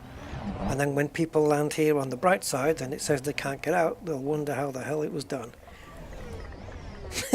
If they don't know about going to the nighttime side. Because I know it's doable because it said so on the thing. Let me just get in here and we'll see.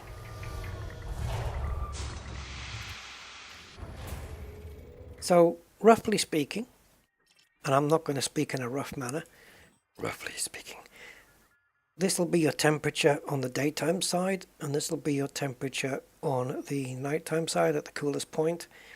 And then as you're rolling around to the daytime side, it's going to be somewhere in between, right? So 569 Kelvin should be enough for us to get out with. This is too much. So if we whiz over to the other side, we should be allowed out to play.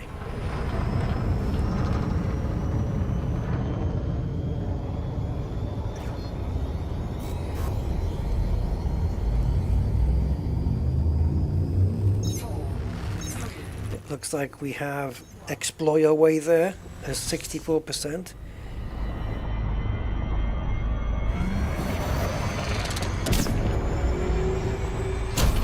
Yeah, I'm not going to put it on for too much because I don't want to end up banging into the sun. Orbital flight engaged. Okay, so let's whiz around to the dark side. Right, here we go.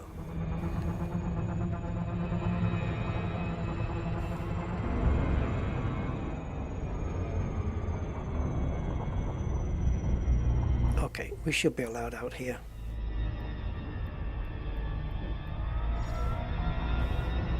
It'll be cooler. At least for now. What happens though if the planet and like what if this side, what if it's like not, if I'm saying the terminology right, what happens if it's not tidally locked and this side will rotate and end up being the daytime side at some point, right? And what happens if I'm on the cool surface and it's getting hotter and hotter and hotter? It's gonna start off by saying, assuming I have the oxygen, it's gonna start off by saying, warning, dangerously high temperature. And I guess there's gonna be a point where if I stay around long enough, it'll kill me.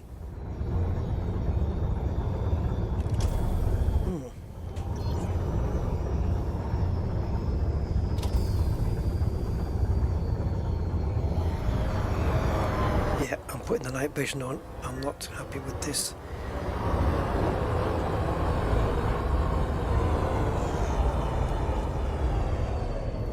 All right.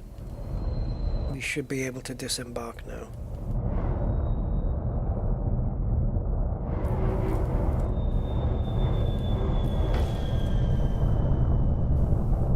If I can get the wheels down.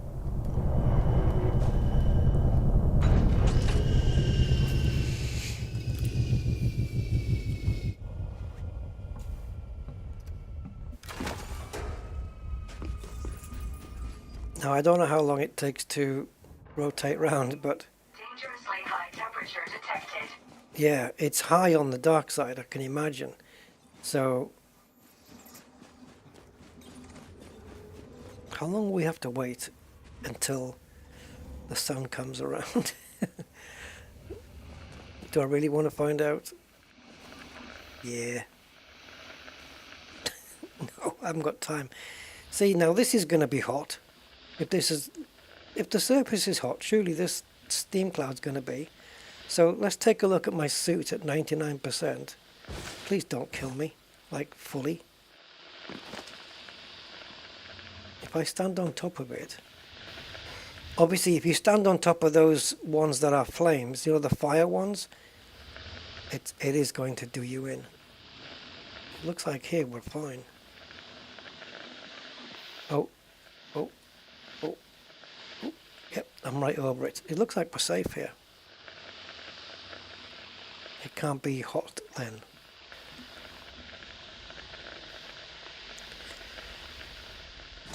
Getting me nuts steamed.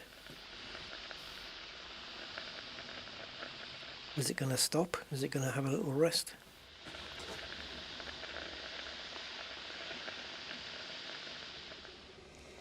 Yep. Had a little break there. Taking a steam bath, yeah. Oh, let me put this on. Oh, right. Yeah, sometimes it goes out. It's if I waft a towel over there, I can send smoke signals across the galaxy.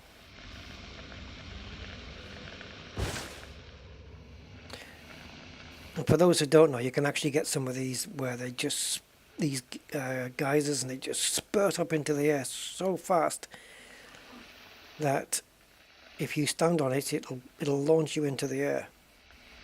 And if you don't land properly, like I didn't once, it'll kill you. And all your plant data will die with you. It's probably not the only one. No, there's another. Oh, there's a fire one. Let's go and stand on that. On a planet this hot, I'm not surprised there's a couple of them on fire.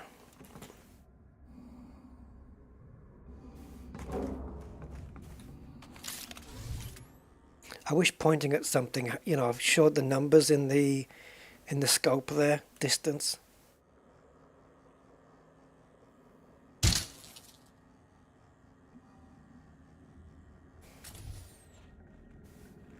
Should I play with fire? There's plenty of them over there, man.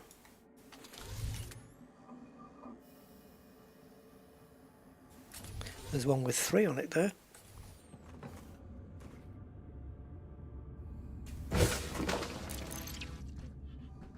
I was going to get the SRV, but let's take the ship.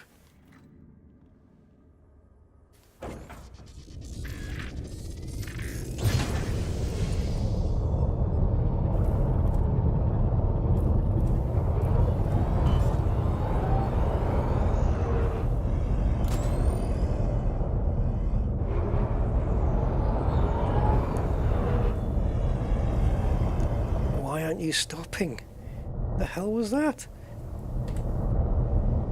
Oh, we didn't have thrusters set to 0. That fire's not enough to affect the ship. It could heat up an SRV though, probably.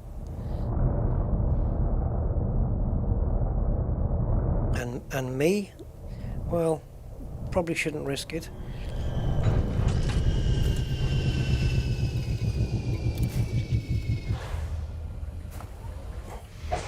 All in the name of science.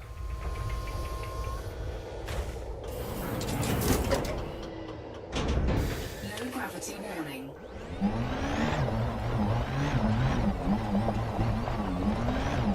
Okay, the heat of this, the thermals on this is 19 at the moment.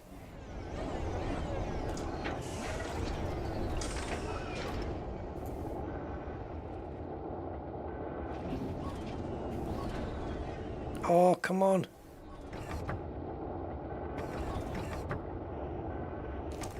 Fine. We'll, can't do it in turret mode. Now we can.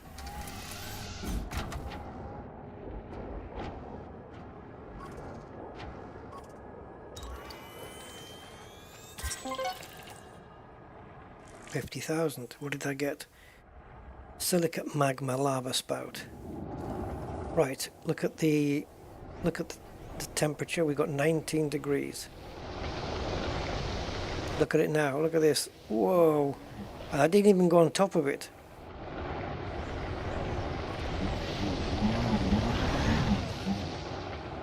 We got up to 65 there. Can you imagine me getting close to it?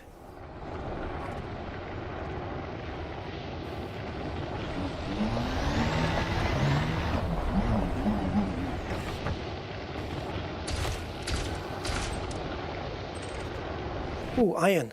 That's good for my limpets.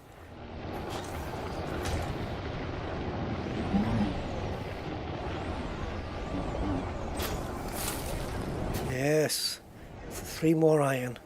It cost me 10 just for a frickin' limpet though. Look at the heat build up.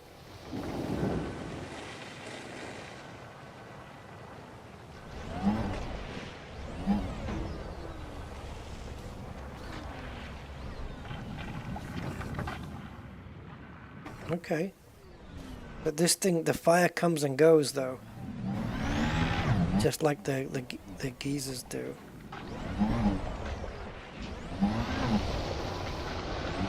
Any more? Let's kill the lights, I think.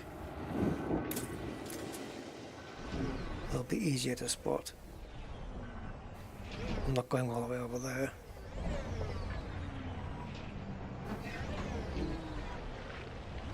Yeah. I'm not going to stand near it. I'm not going to get out and stand near it. No chance. I don't want to lose all my my bio data if I die.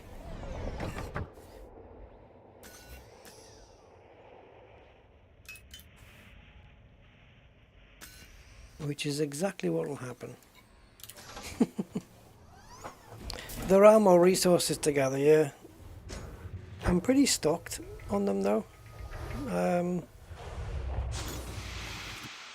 Precious cobble only turns out the grade 1 stuff, but if we get like needle crystals, should we have a look around the corner here? There was a few here, wasn't there?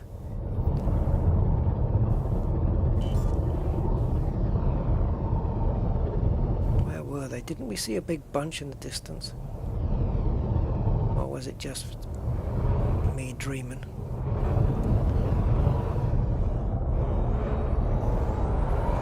Not all of them have got something on them though.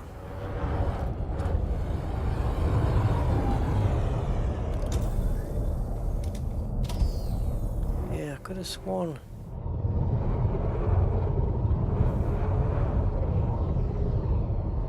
Maybe they've all gone in.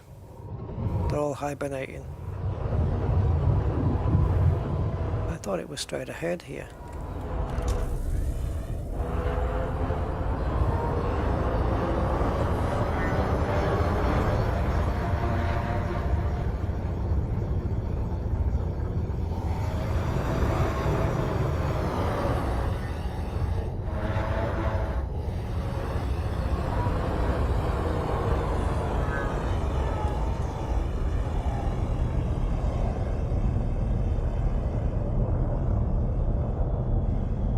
Just rock, I think.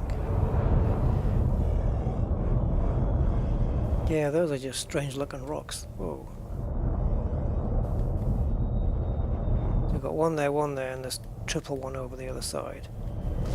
See, it's a pity we can't pick them up by hand. Can you do it on foot? I mean,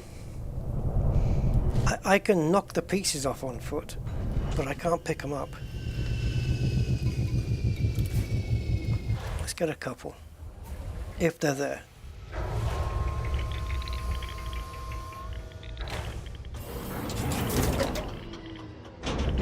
No gravity warning.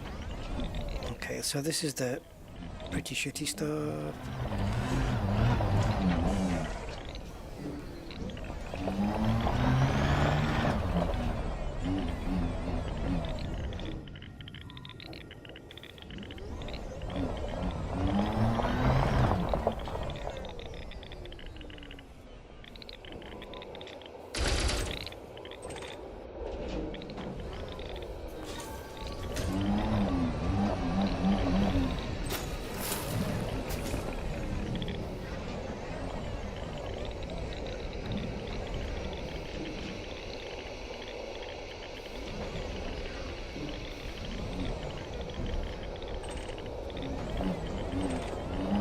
Is that all we're getting? Precious cobble, man, just everywhere. Crystalline fragments. Okay, so that is level 2, right? Class 2. You've got precious cobble at class 1, fragments at class 2. Crystalline clusters is 3, and then needle crystals is 4 and 5, I think. Something ish like this. Oh, that did come off, you know.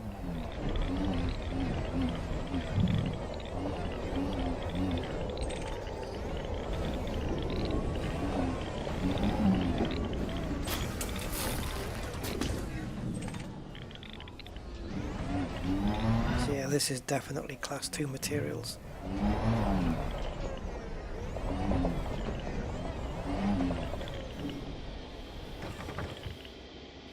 Why am I not firing? Because I've got no pips into weapons.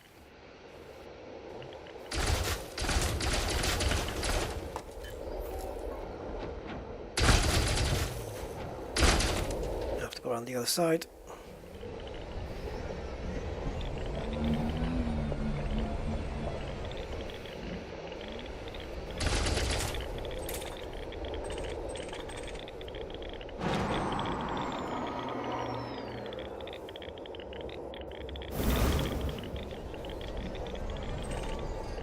So chromium, as you can see in the material box on the left, grade 2, class 2, sorry.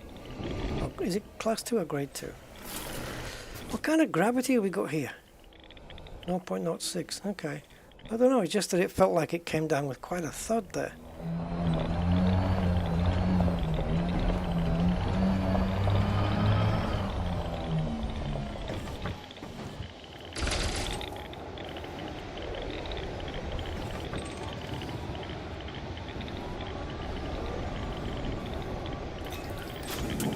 See if we've got any needle crystals. No, this is a good one. Now that's better. That's 3, class 3, grade 3, whatever, grade 3. You guys know what I'm talking about.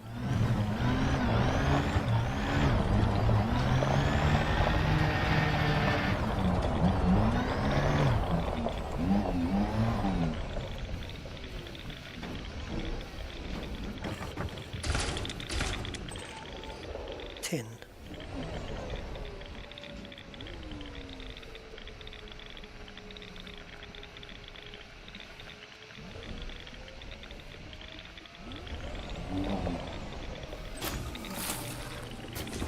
Any needles?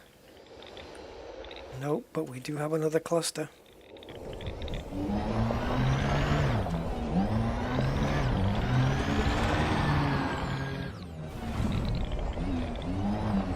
I haven't done any geo sites on this trip at all so far. My first one. Molybdenum. Oh, missed it.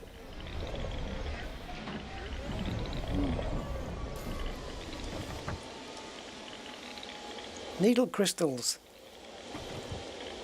We got 2 of them. So needless to say, I'll be going for those. So we got this one off to the right, and this one behind us, next to the ship, or near, well, back towards the ship. Let's do this one off to the right. So this will be your top class materials then, your rarest ones. And if there's only one of the rare ones here, then that's all you're going to get from these needle crystals. If there's 2 of them, it's going to share them. You might get one or the other.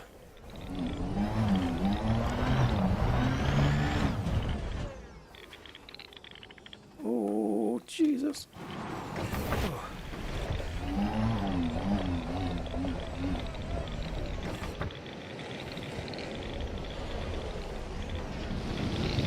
Okay, I think what I'm going to do is, rather than fart around getting that, I'm going to... Ooh, get me back in. Get me back in.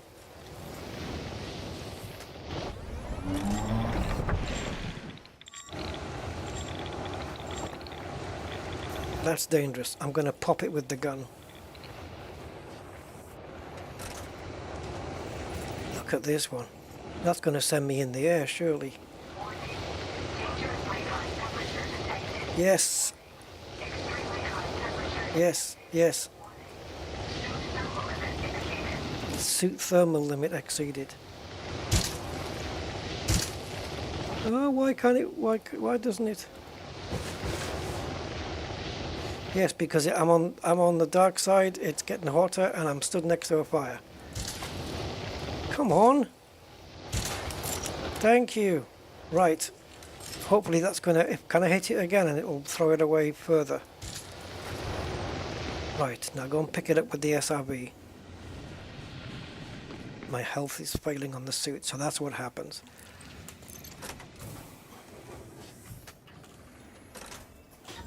Reopen the cargo scoop and try and figure out.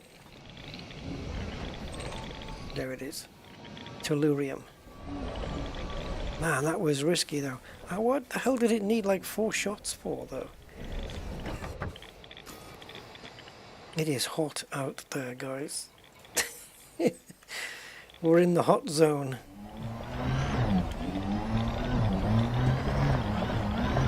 Is the sun coming up? Is the surface getting hotter and hotter?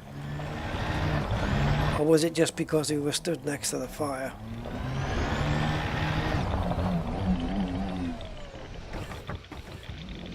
Do I dare find out? Yeah, of course I dare.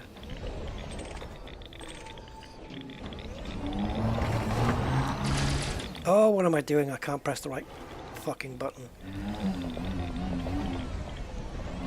I was going to boost up and get it. But I don't know where my handbrake is and my weapon. I don't know which buttons are which.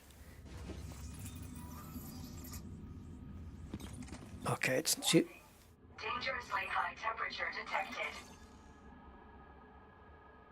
Nothing about suit exceeding thermal limits? No, because I'm not stood next to that poxy fire. Yeah, she did not like me standing... Well, the suit. She did not like me standing there. Alright, I think that's enough, right? I've got some clusters here. Yes, if you're looking... I mean, the stuff for the limpets is iron and nickel. That's just grade 1 stuff. So Pisces cobble will be enough. But I don't know if we have nickel on this planet. Iron we know because we've already picked some up. Yeah, iron and nickel is here. So if we go to the Pisces cobble and pick up 2 more irons and 3 more nickels, I've pretty much got my supply back for the limpets I got. And then I can ditch them. Yeah, phosphorus, probably for the higher grades, but for the just standard 4 limpets, it's...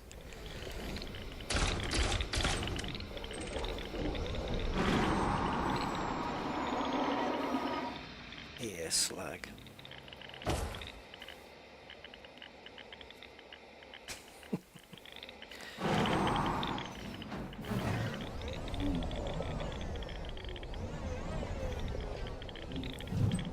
Oh, that's gone into hyperspace.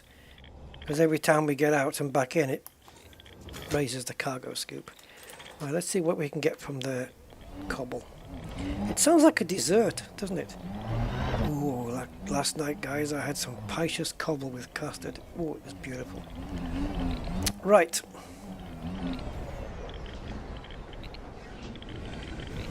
Okay, we're going to have to be careful with this one as well.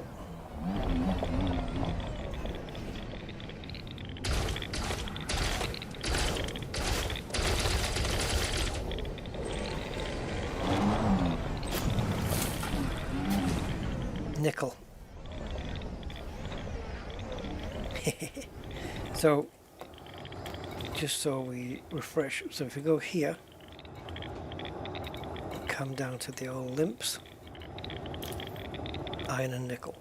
So we picked one up. It's iron we need, we're short of. It's 21 reloads, but if I got my iron up to 228, then it would be 22 reloads. And if we picked up another one of each, should be 23 reloads. It'd be plenty. It would be good. But there's the problem with the Paisha's Cobble is because it's the grade 1 stuff, there tends to be 2, 3, well, I was going to say not 2, but maybe, yeah, 2. You could have 2, 3 or 4 different ones. So you might not get iron every time. It'd be sharing it with nickel and probably sulfur and phosphorus as well.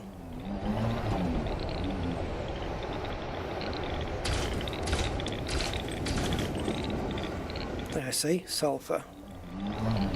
But that can come in handy for stuff as well.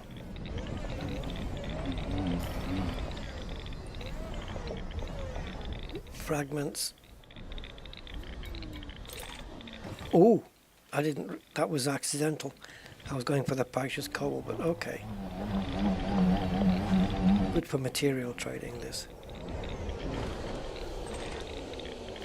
Might as well get this one.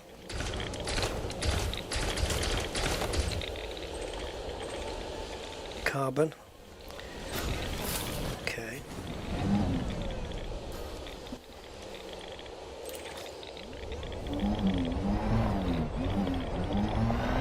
Didn't think I'd be doing this.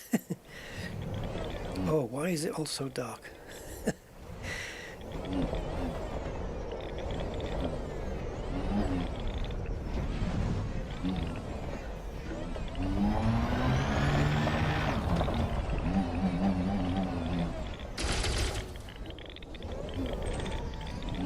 Looks like tellurium's the only good stuff here. Let's get these two. And then, I don't know, we can leave.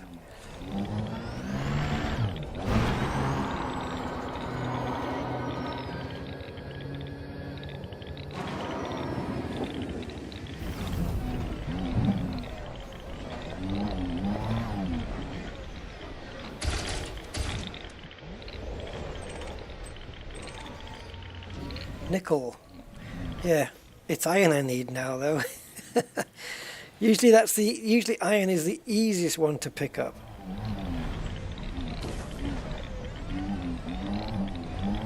So I'm just reversing where I came because there was another one. There it is.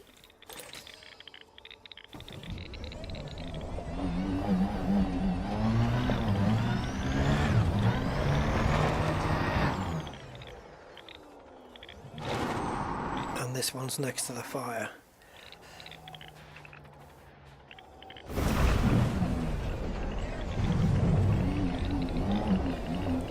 In my head is that Bruce Springsteen song. What is it? Can't start a fire. That one. Yeah. Oh, it's, what is it? This gun's for hire? Is that what it is? Something like that.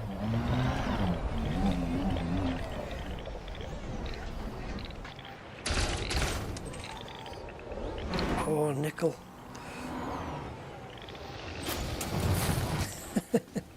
See, now my supply of nickel is fine.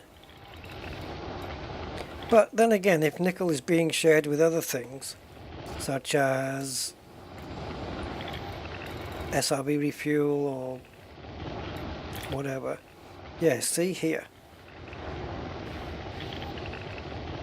It's the amount of iron. See, we need double on that one. It's freaking iron that we need. I got plenty. It's not like I need it. We've really got plenty of it. It's absolutely fine. Is that what it's called? Dancing in the dark? Yeah. I don't know why it popped into my head.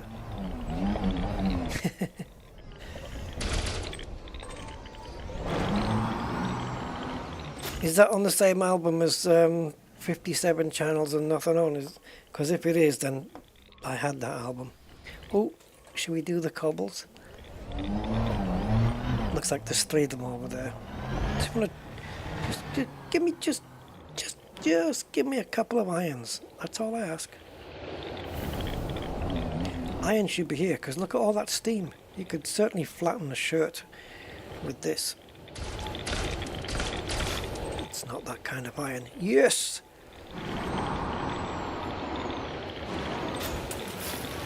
All right.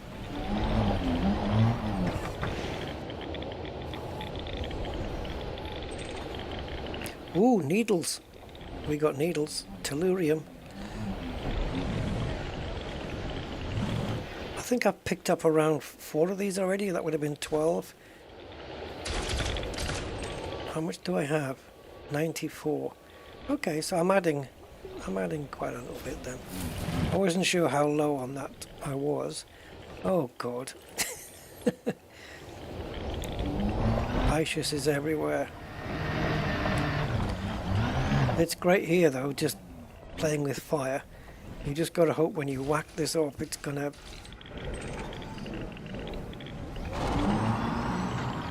Come on! No! Shit, where are you going? You're further up.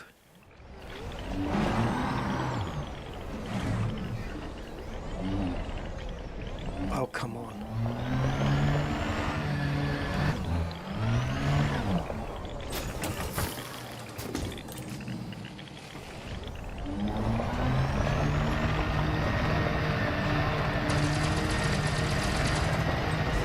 Oh! It went off the screen. Oh, that's just amazing. Don't tell me I shot it from there. Was it this one? Iron. I did shoot it from that distance. Bloody hell. I was not expecting that. Let's just get this fella. So we are picking up some more iron, which is nice. That's another... How much did we pick up just then? 2 more? Yeah, so that's 6. And if this is another one, that'll be awesome. Ah.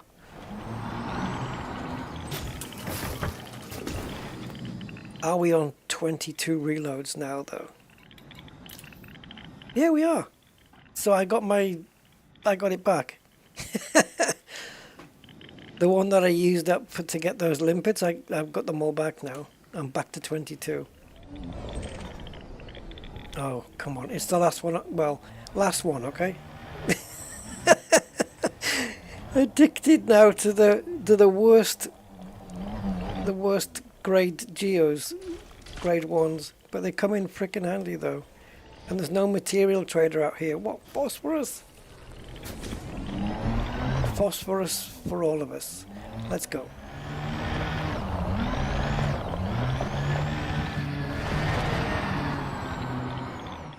Oops.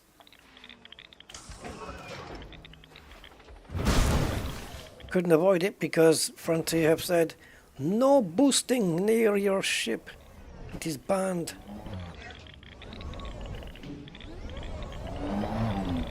For reasons, I don't know, they don't want us aping around on top of the ships, I guess.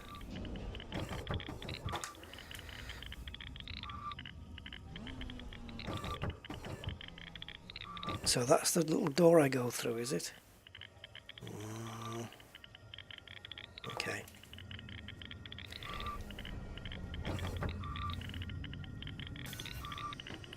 It is the Mandalay. It's awesome. For exploration, I love it. Yeah. It depends, Atlantis. Mine does 77-ish. But if you strip it out totally and engineer it up, Andy, you want to tell him? Andy K's got one that does like 90 light years or something like that. Yeah, and Andy K has got his doing 90. So...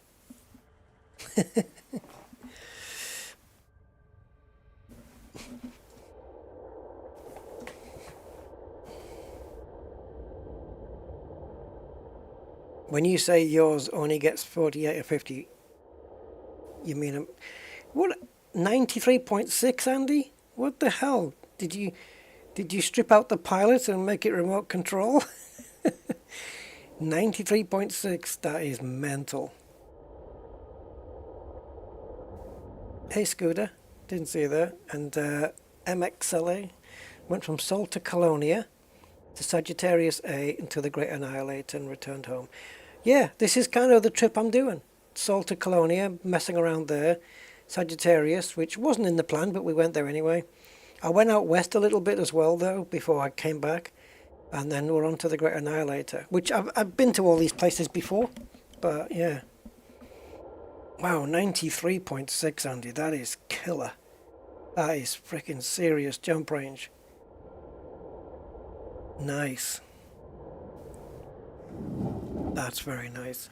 Makes my 77 seem... I'm happy with mine, though. You know, on a full tank, I mean... What's she doing? Yeah,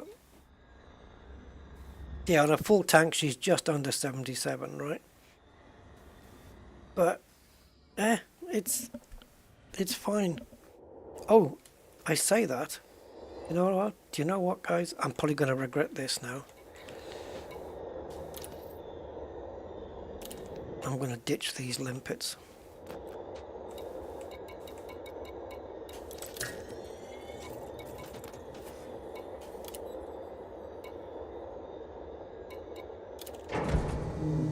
Oh, why couldn't I do all of them? Right. So there you go, 77.1. So we're not quite full fat on fuel, but if we did, it wouldn't be much different. Probably 77.15 or something. That's my jump range. Which is absolutely fine. And by the way, that route that we plotted, we don't need to replot, it'll still work. We can go now. Before the sun comes around and boils us. Well, boils me.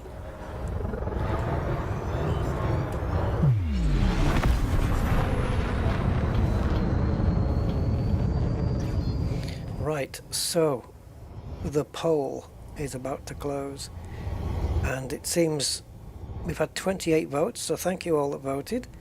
So Quick Dash 39%, Explore Your Way There 61%.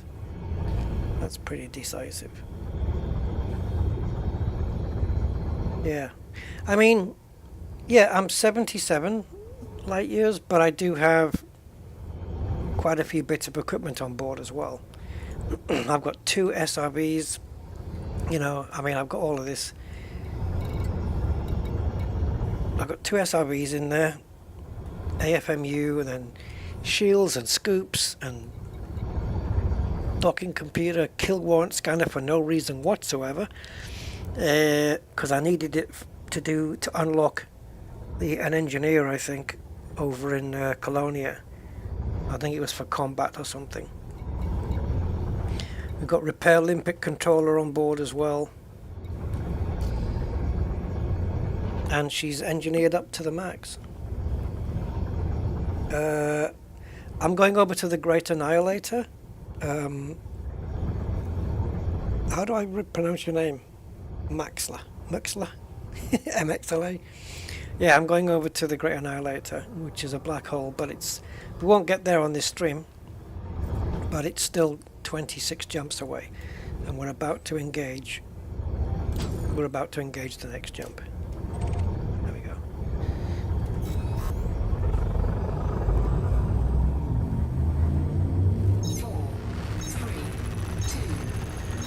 It's been a while since we've found Stratum Tectonicus.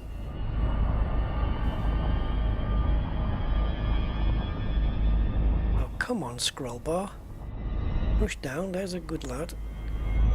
I don't know what's going on, but I can't scroll this thing down. Ah, you bastard.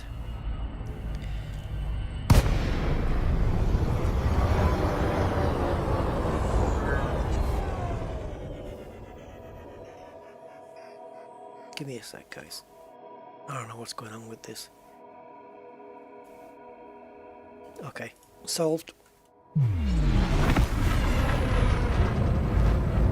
Oh, where am I currently? Can't show you now. Currently, I'm... Jesus, I hate it when it does that. I'm there. Great Annihilator is here. I'm here. In between Sagittarius A, in between the two big black holes. That's what he said. So yeah, I'm in between.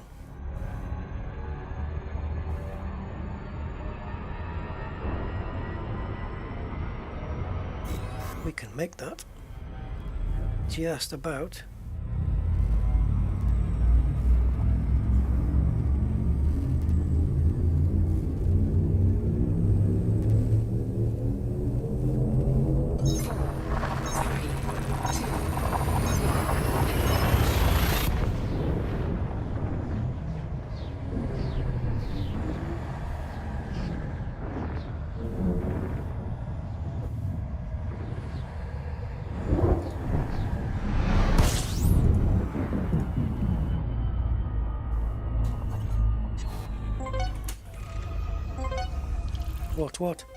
What are you beeping at?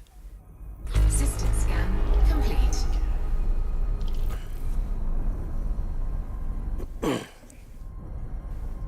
I'm not sure why it just beeped there. There's nothing come up on the screen. Or has it? We are in VSU C5 522. No, nothing mentioned. So I don't know what just came up on, what was supposed to come up on the screen there, but nothing's being shown here. Okay.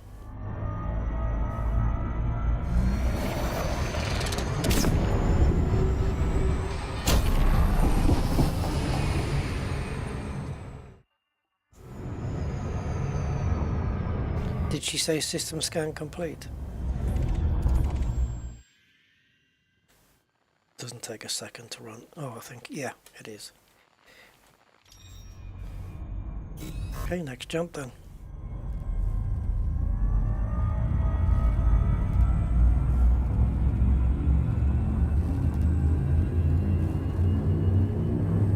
Money farming. Yeah.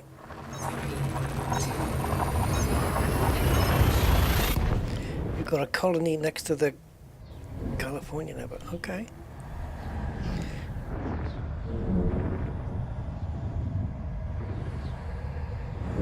Really, Marty? Wow.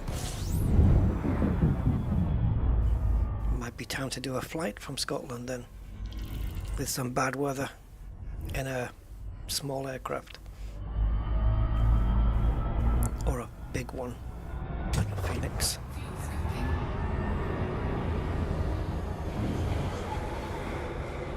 Trump's big beautiful windmills. That's probably exactly the words he used as well, isn't it? We got some windmills, big beautiful windmills, beautiful. Yeah, that's it's probably exactly what he said.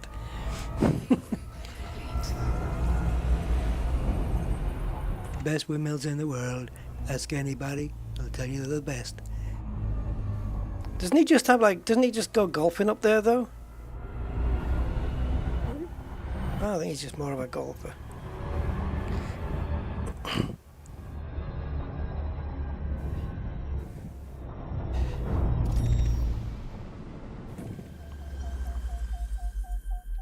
System scan complete. Oh, okay.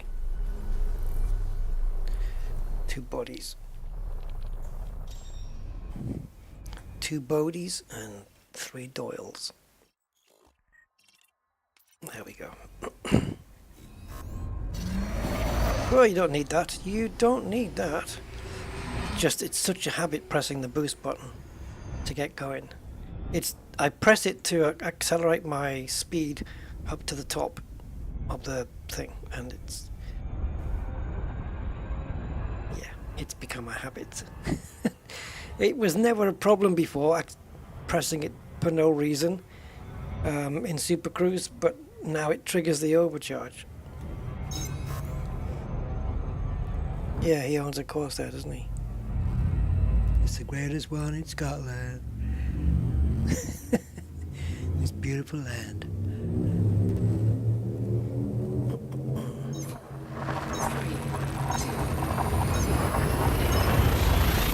Has he put a tariff on his own golf course?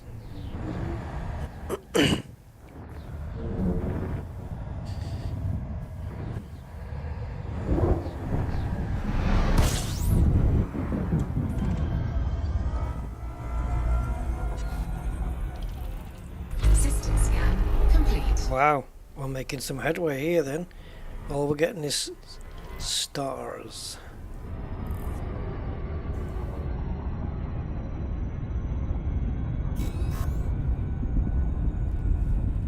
Oh, now who was that singer? Or was it a band that sung the song called Stars? Ah!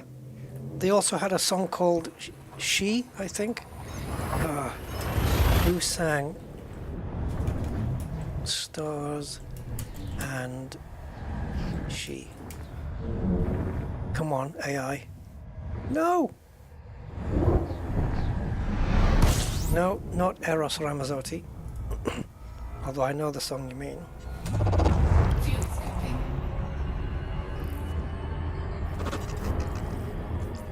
Ah, bugger. I have to remember the lyrics.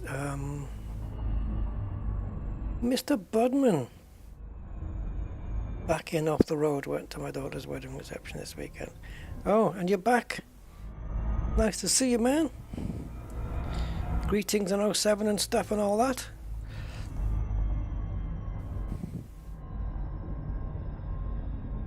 Oh, that's gonna do my frickin' head in. Stars, that's what no.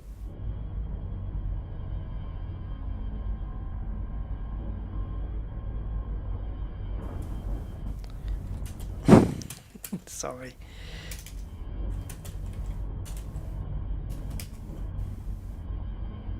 Oh, frickin' hell. It's not Charles Aznavour, you dopey arse.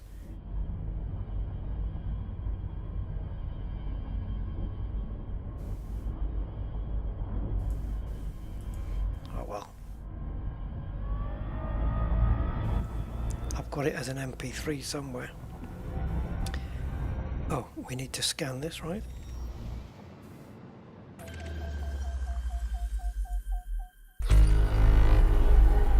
Okay, so they're all Rockies or Icies or something.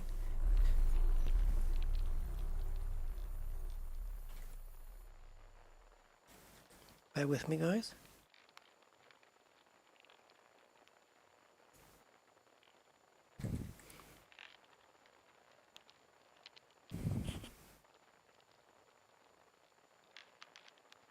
Okay, it must be on a... Yep, it must be on a different drive. Okay, I'm going to dig that out. Oh, we need to be further away.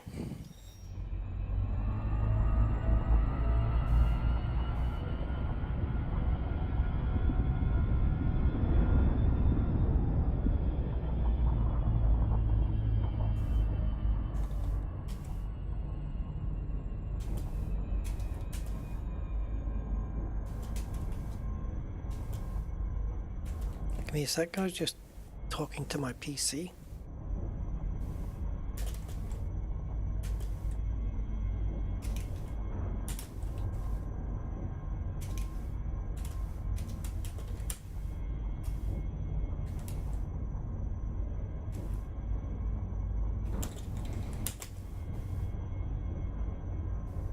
Come on, ChatGPT, do it.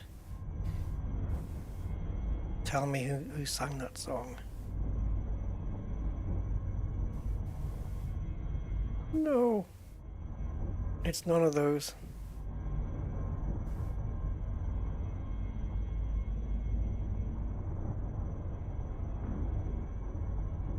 Oh well, doomed to fail.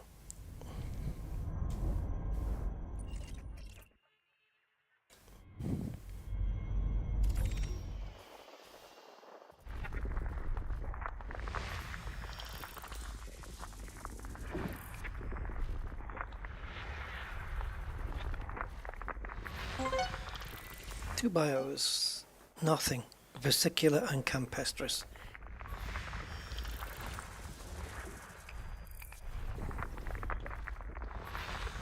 I suppose all of those add up.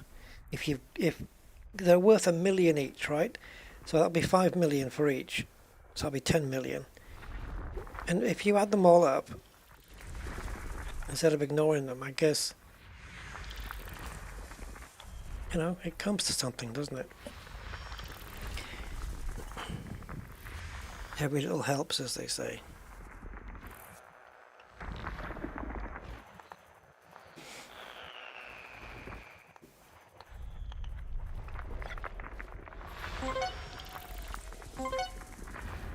Same thing.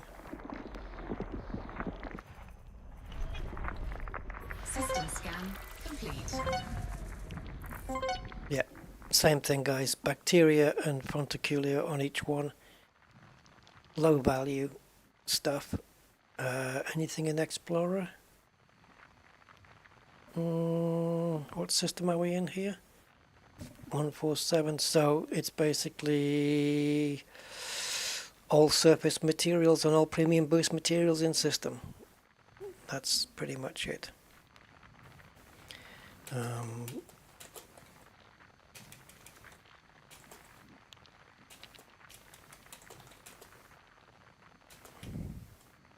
Oh, is it Grand Avenue? Has my brain just come to life?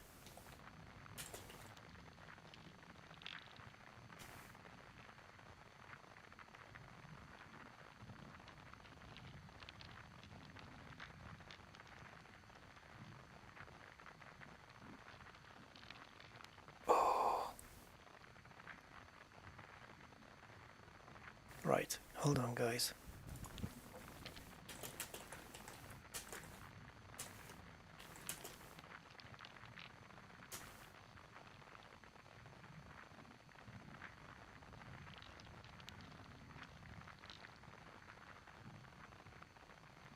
Yeah.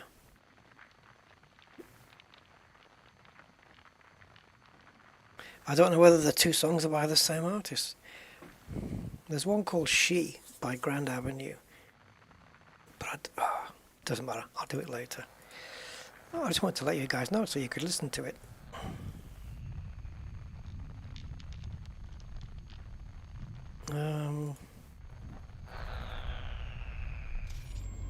We're going to move on to the next system.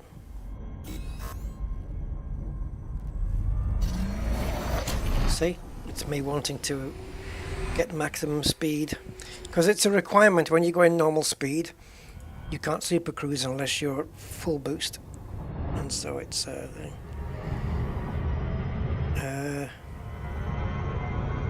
no, not Simply Red. I'm probably getting it confused with that. I think stars is in the word. When they sing stars, I think it's in the chorus, but it might not be the title of the song.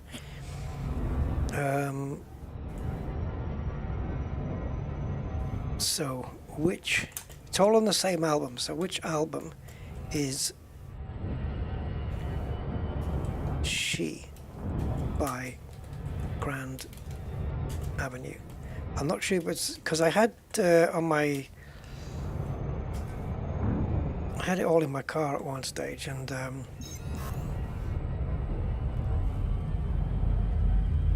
I was just thinking it was from the same people. Right, the song She by Grand Avenue is featured on their second album called She. Okay, give me the track listing.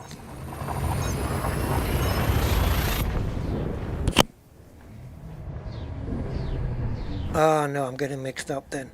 Right, the two songs I'm thinking of from that album is Beautiful Mistake and She. So the Stars one is a different artist then. Shit. I'll have to dig it out on my MP3 collection. It's doing my head in now. A song comes into my head. Beautiful Mistake is a good song though.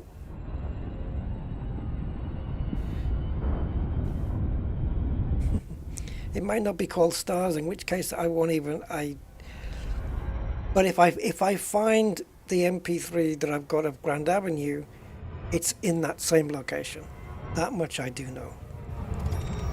He says with full confidence.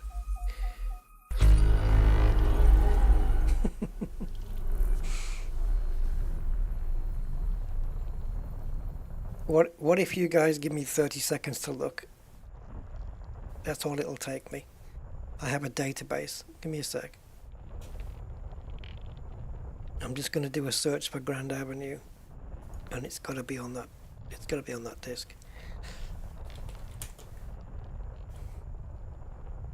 Okay, hunt, search, find. It's great. I've got everything catalogued. Right, Grand Avenue, She. There we go. Right click, locate in catalog. Okay. All right. Now talk to me. What's the other? Who's the other? Right. I've got the disc that it's on.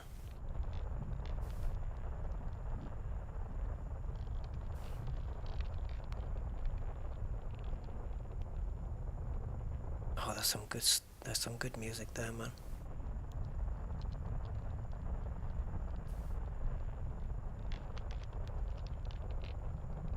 Oh, yeah. There's nothing standing out. I will find it, and I will kill you. Actually, I have to say this looks very similar to the MP3s that are on my memory stick right now. But not all of them are there.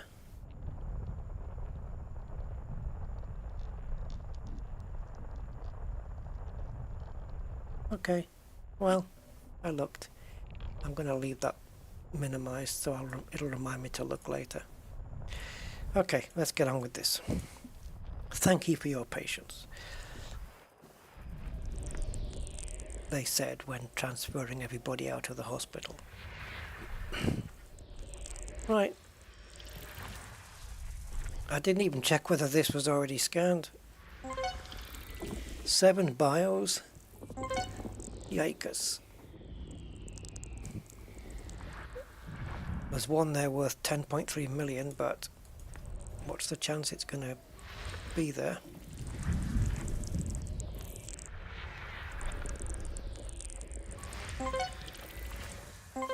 Oh, shut up.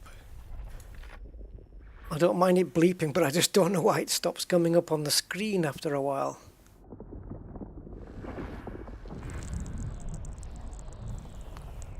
I wonder... Let me just try something, guys. I'm going to exit Elite Observatory Core and Market Connector, and I'm going to go back in with both and relaunch them and see if we get it back on the screen again. So there's Market Connector going back in. There we go. And Elite Observatory Core now. Because they're both capable of displaying stuff on the screen, and I'm not sure which one's doing which. Okay, so it just has to read through my journal.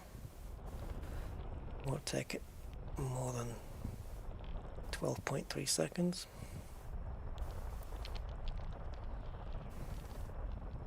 If you count slowly.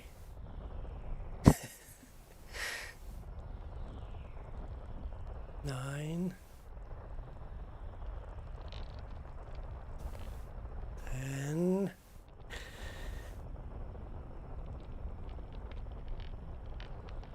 11. 11 and a half.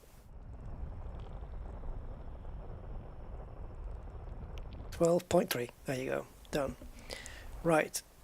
So now I go to OBS and get the window that's displaying on the on-screen information, the overlay. Oh, wait a moment. That's a different one. Okay, EOC. There we go. So we do have a new overlay, that one. All right. Transition it over to you guys. Right, let's see if it's all back on the screen.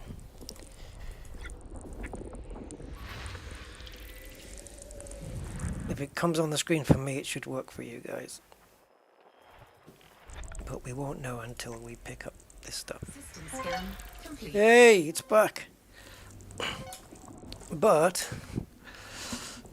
Yeah, first body to map is 3. Why? Because it's terraformable.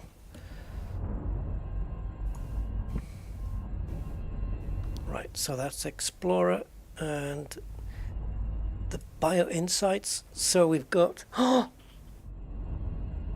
no, it says 1 bio. That's a bastard. Okay, on planet A4, it's showing me 2 bios on the list, but there's only, in reality, there's only 1 there. Here are the 2 bios.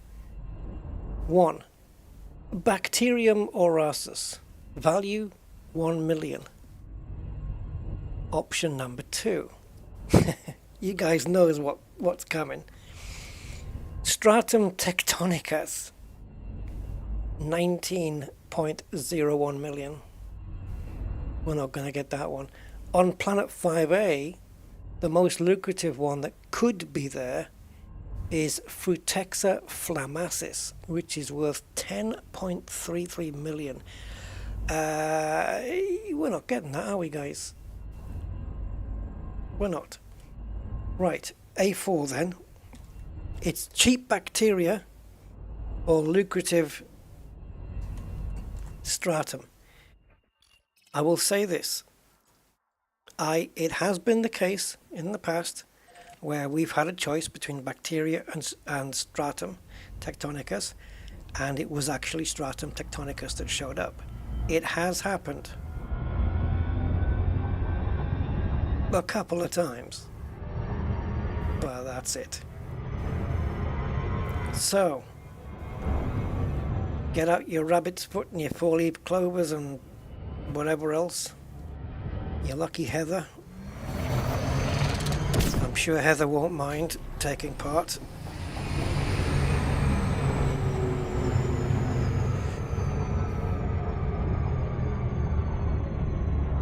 I've had it a couple of times, Andy, where it's been stratum though. I have.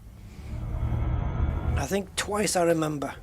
And the reason I remember it is because of how much I celebrated it as a momentous moment. I'm going to give it a shot, because you never know, right? Flammacis. Yeah, Frutexa and tussock not mixing, right? There is a tussock actually possible. It's given me quite a few options. It says there's 7. It's given me 1, 2, 3, 4, 5, 6, 7, 8, 9. And out of those 9, there are a couple of those that are split into different species.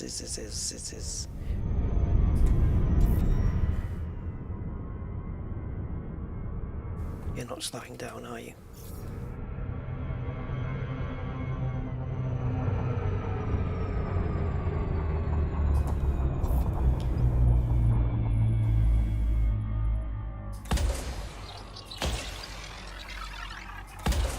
Okay, we'll try 3 probes, even though it says 6, because we have a wide arc radius on our probes, which is an awesome thing to get if you're going exploring. Scanned by 50%. The extended arc radius engineering thing.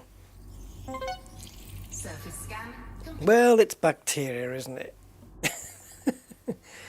But if I hadn't looked, I would have just been wondering all the time.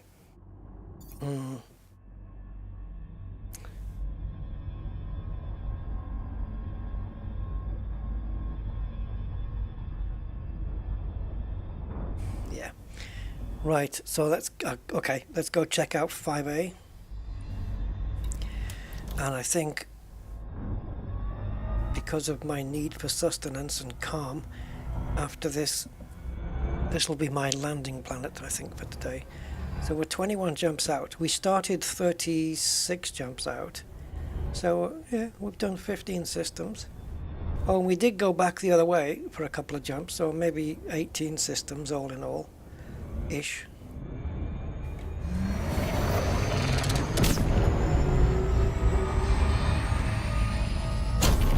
That was way too early. That was way too early, Rusty. Way too early.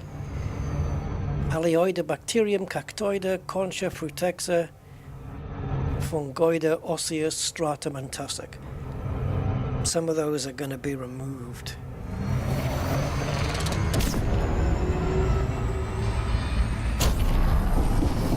Come on, back to 6. There we go. Sweet. So, if Frutexa does not get crossed out, I will definitely be chasing that one down. But we all know it's going to get crossed out, don't we? Would you rather see the probes, or do you want to see Elite Observatory Core cross the stuff out? Which screen do you want to see, guys? EOC or ED?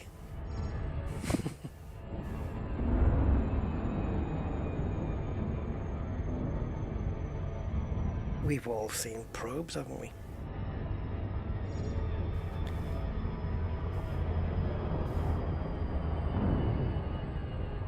We'll look at the Elite Observatory Core screen and get the big reveal.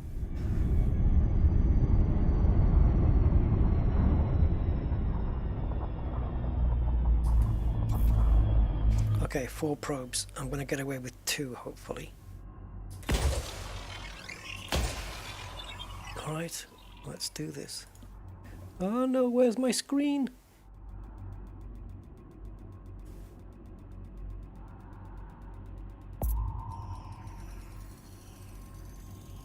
What's it going to cross out on this list? Frutexa! It's kept it! We've just lost the Stratum, which wasn't very valuable anyway. We've lost this one, which was 3.3. We've still got Concha, but it's either going to be the 7.7 million or the 4.57. It's kept the Frutexa. We've got it. It is here. Yes. Right. Let's go chase it. So, first thing, we'll go backwards. We've got a Tussock and then Frutexa.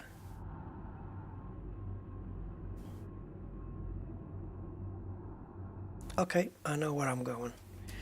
And I don't know where I'm going. White Snake? Yeah. Here I go again on my own. Having to remember this old 80s stuff.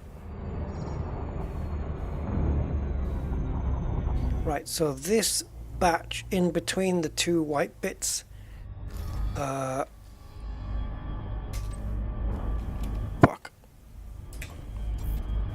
here.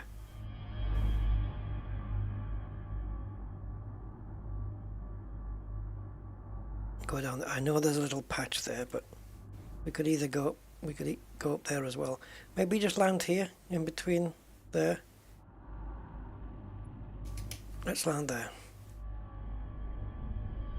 Orbital flight engaged.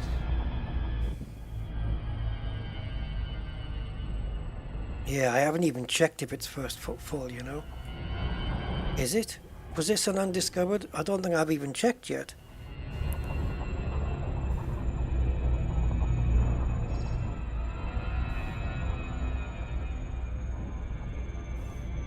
Which is the plant that grows like on the sides of the mountains and stuff? Is that Frutexa? Was it Tussock? Can't remember. There is one that does that.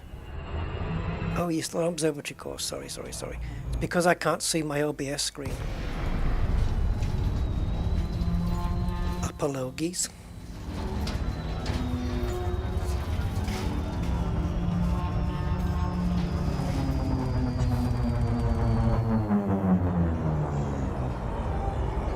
Now,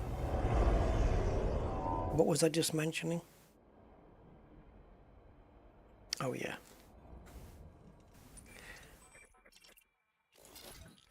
Okay, it's a first discovery. Bring it on, baby. So I don't know what else is here. Probably bacteria, because that's usually everywhere. But there's some flatter ground in between those 2 mountains there. But we'll try down here.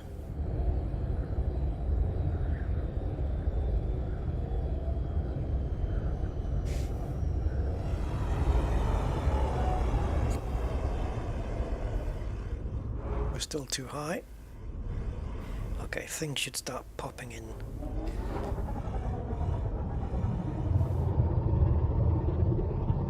Scanning, scanning.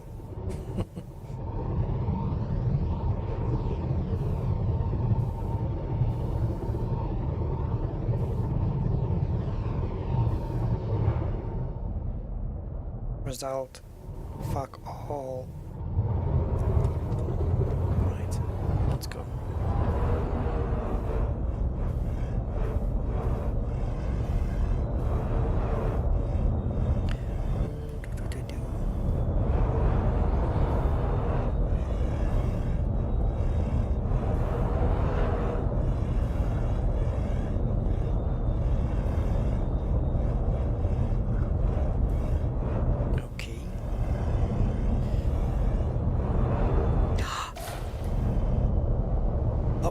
And then forwards, Rusty, not the other way around.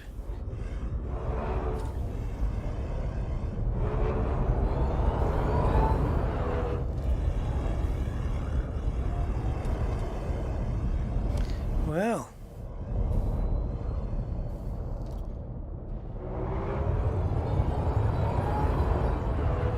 where's the gap in the mountains that I said?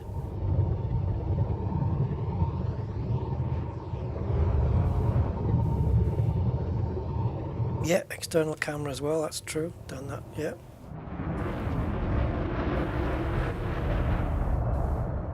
Sometimes though we can just go in this angle. But I've always got this idea that I'm going to end up crashing it into the ground. And the thing is, if you go above 250 meters, well, everything's going to disappear. And I can't tell what altitude I'm at.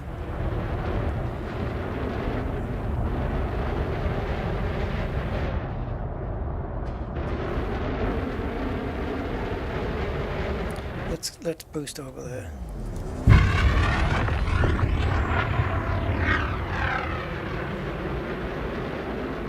Gotta love the crackle of the engines.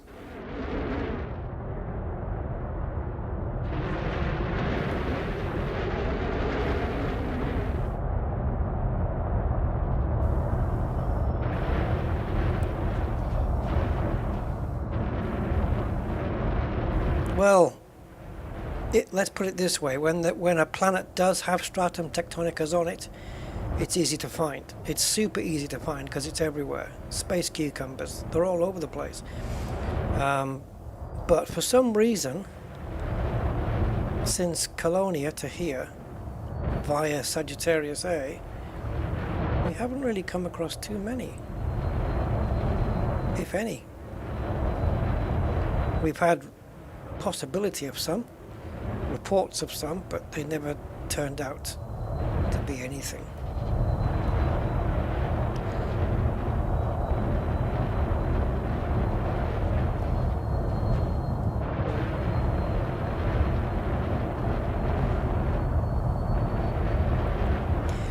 So, I found plenty in my time though, but it's nice to get some.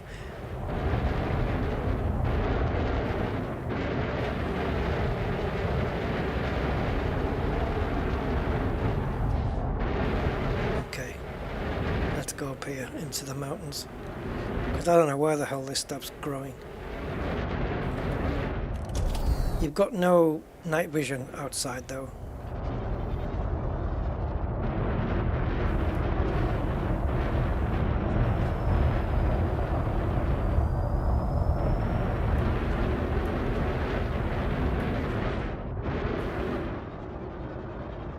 Hello Toka, welcome.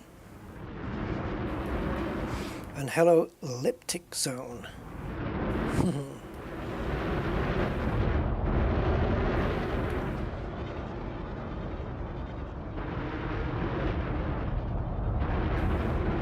Nice to see some new names in the chat. And yeah, welcome in.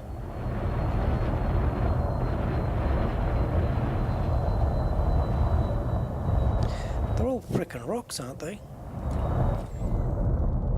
Oh, hello. What have we got here? Oh, is that gelato?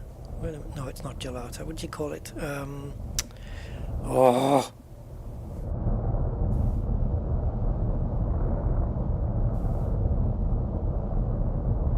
I think it is gelato.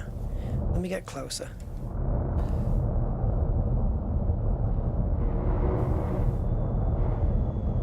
No, gelato's got the red things coming out of it. This is Satesis then, right?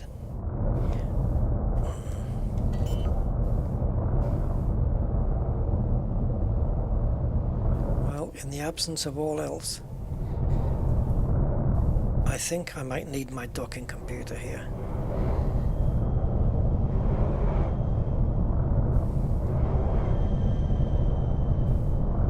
Okay. I don't normally use you, but when I do, I want you to work. Don't land me too far away.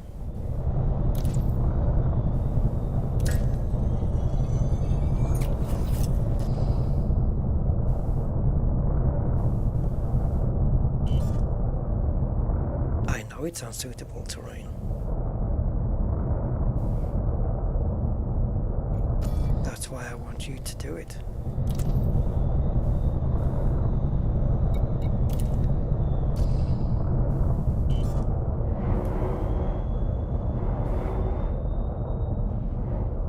To hunt, find me a parking space.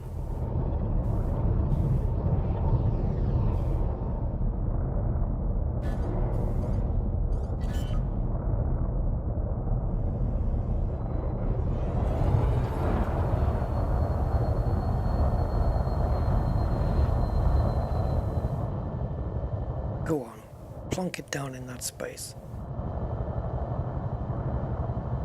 Come on. What does that say? I can't even read that. I have no idea what that says. For something, something for something. No valid area for auto landing. Well, I guess leave it to me then, eh?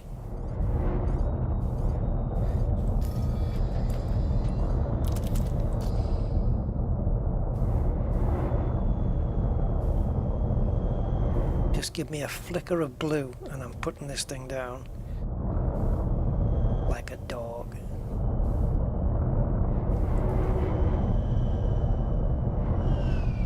I think he might be right though. Okay, so we're gonna just veer off to there. Let's call it 170 and we're just gonna roll it forwards and point it downwards.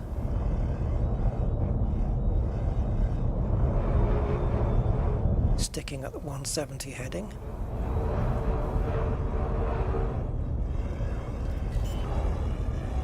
And we have to move across a little bit. Yeah, I saw it. Okay, so 170.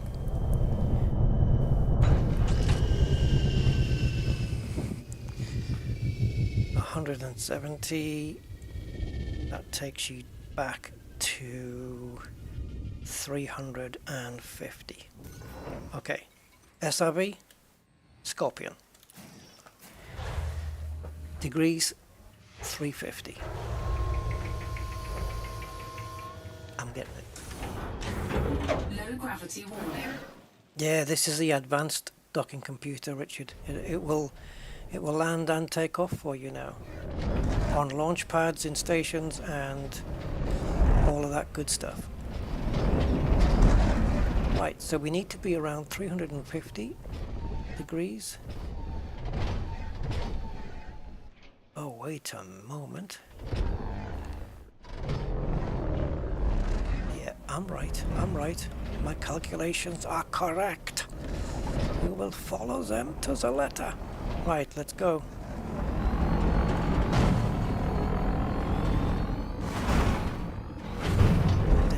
be bringing the Scarab through this, but Scarab would have had the advantage of being able to boost through most of it. But we'll be okay.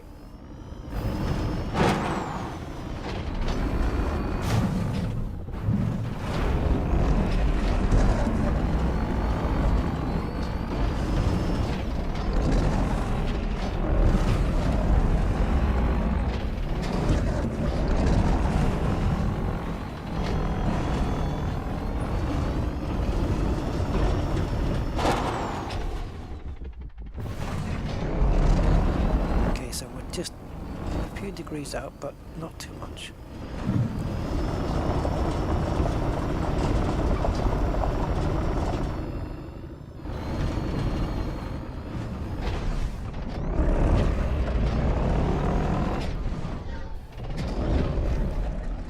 No, I hope I'm on the right path.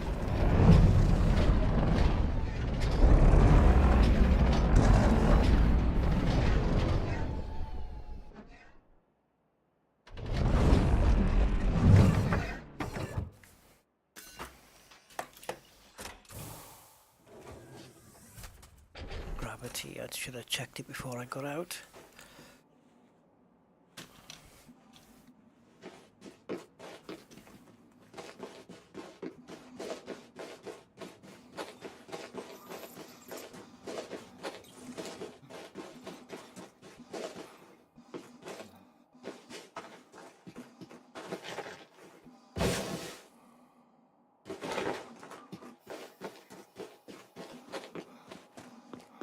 I will find you. I have a particular set of skills.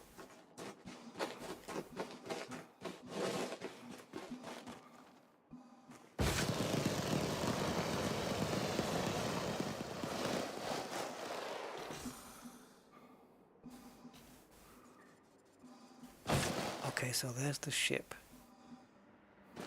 And we had to go past the Gelata to the right, or the Cetesis, whatever the frick it is,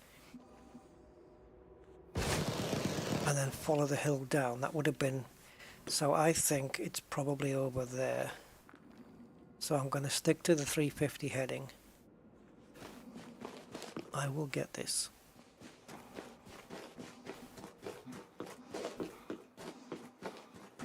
You got bored on the way back to the bubble. So what did you do? I just stick some YouTube videos on and jump your way back.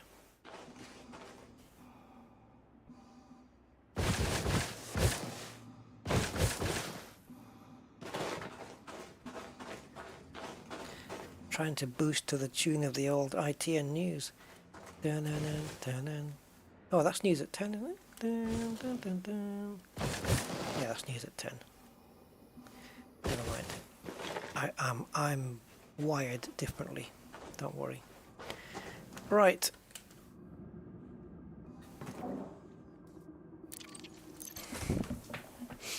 I'm sticking to the plan, guys. 350.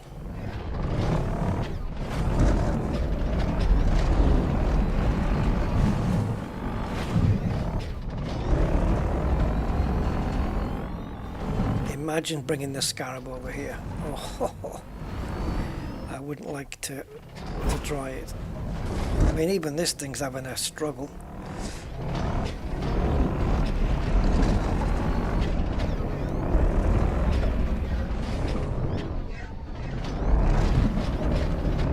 To be fair, I probably haven't picked the smoothest path.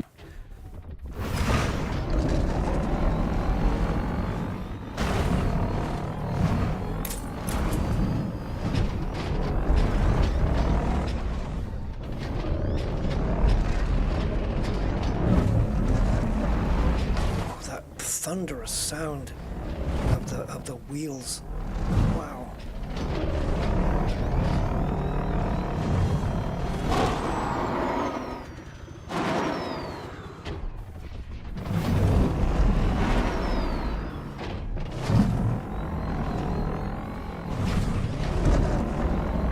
I found you, you bastards. 350. I got you. I got you. Ah,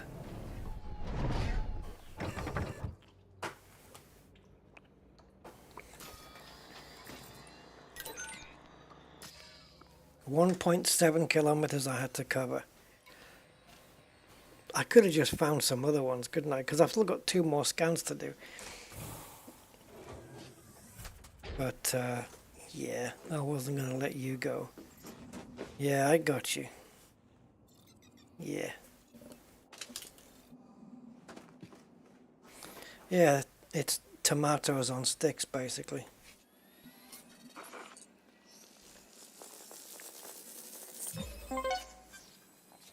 Fungoida satesis. Distance. Didn't see it. 300 meters.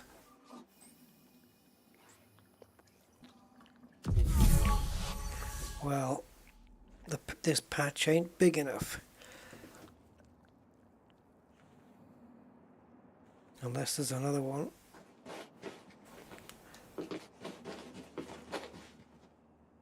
Actually, what the hell? No! No! Is this? Oh no. There's some of that here. Where's me serve? There. Yeah, this is the big money shot, this one. Satesis is worth 1.67. This is worth 10 million. Screw it, we're scanning it. Can that? It's a bit scary. I've got a few penises growing out the ground here.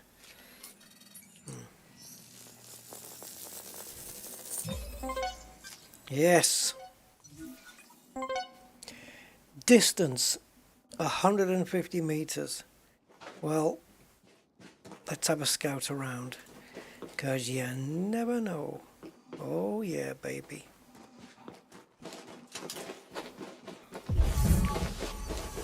Come on, give me a green. If I'd known you were close by, I would have scanned one from further back. No, nothing green.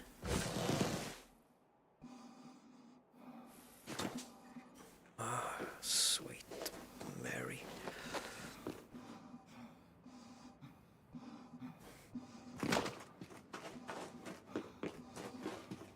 It looks like, well, let's have a check down here, because I was just going to say, it looks like they maybe like to hang out together.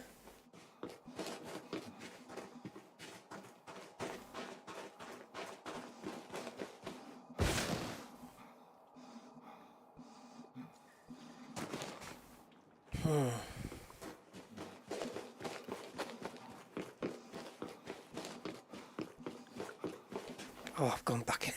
Fucking hell. I've gone back on myself. What an idiot. I thought it was a new batch. I was not paying attention to the sensor there.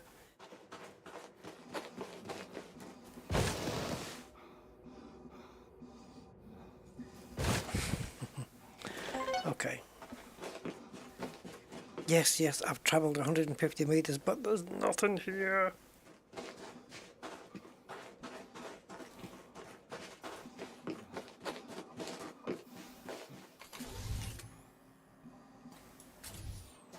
No.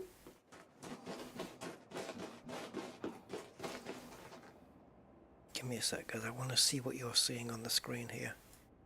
Right, so you can see in the top left colony distance and my current distance. You can see me running 180, 190 meters there.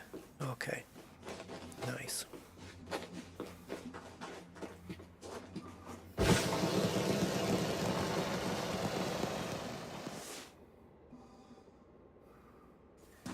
Man, it's so thin though, isn't it, that Flamasis? It's going to be difficult to spot from the ship.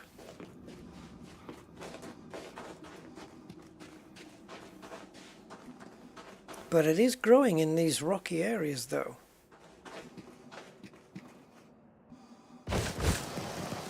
But there's nothing here. And my ship is all the way down there.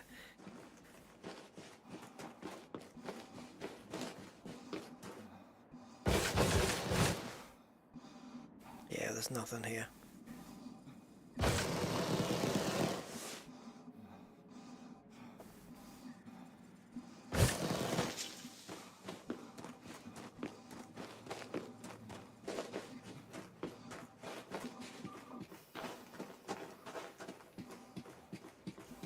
Come on.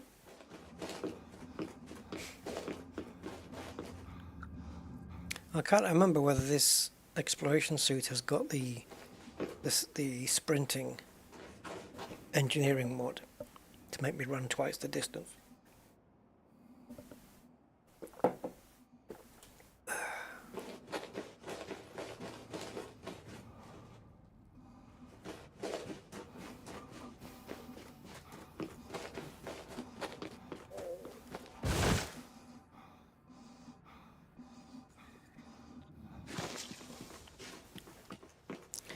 So, what now?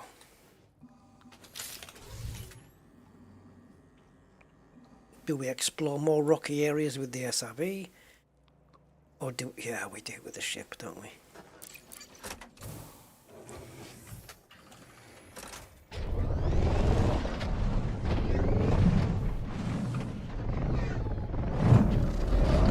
The Cetices can wait. Or Cetices.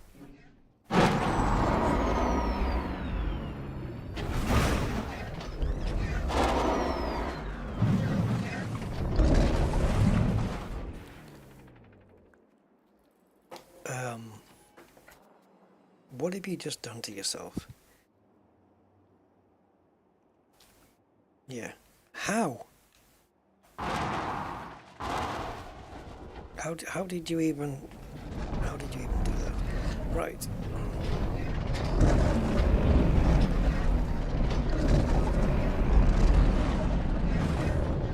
There might be just one leaf growing out in the wild somewhere.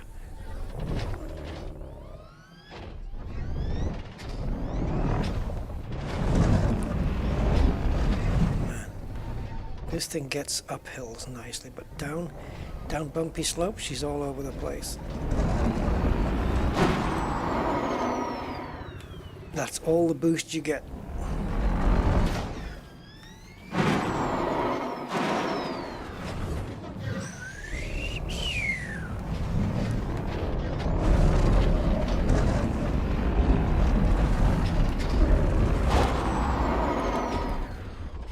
Front wheels.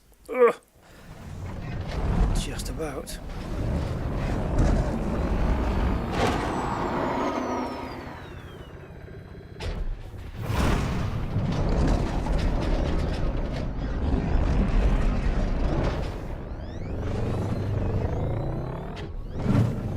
Yeah, this is the thing. Some plants do grow on mountains. Some just refuse to and say, no, I only want to grow on the flat bits.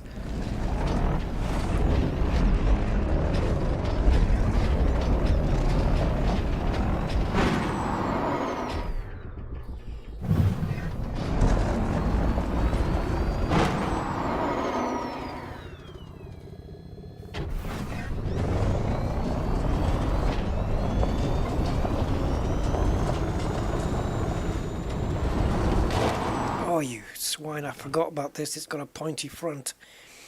The Scarab would have hit that and took off. But this one has a very pointy front, doesn't it? And it doesn't like doing takeoffs from stone and rock ramps.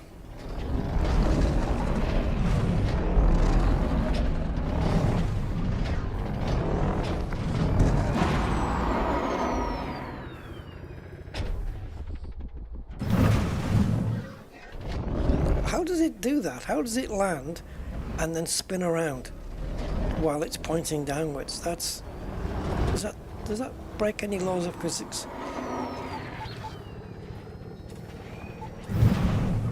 What are you targeting? It sounds like it's targeting my ship. It is, isn't it? Boop, boop, boop, boop, boop.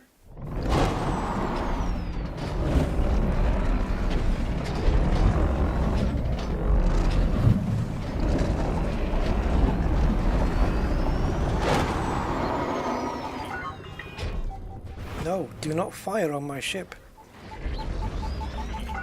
It's targeting, that's what that noise is.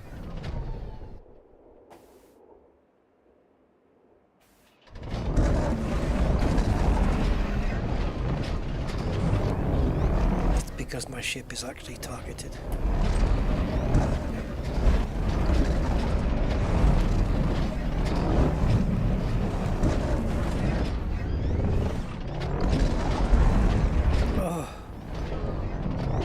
It's a good thing I didn't have breakfast.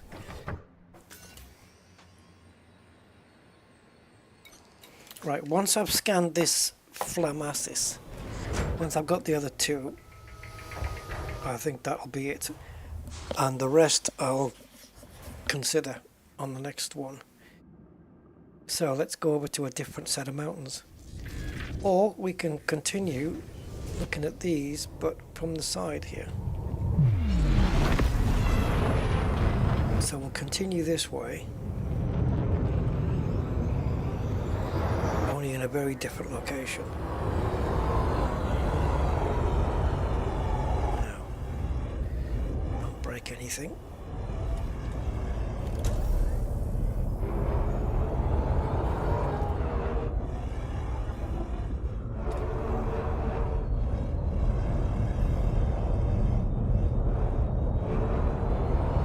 I'm gonna hope that they are hanging out together, the old Cetesis and this Flamasis.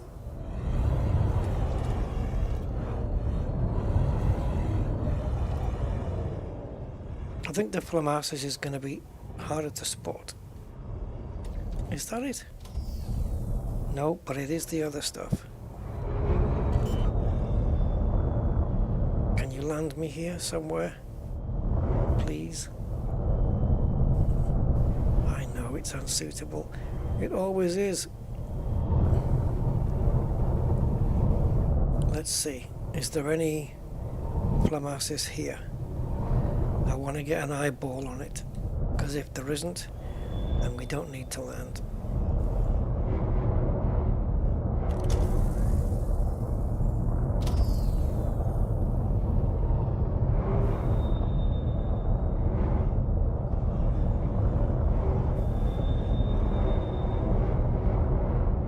Okay, so they're not hanging out together here.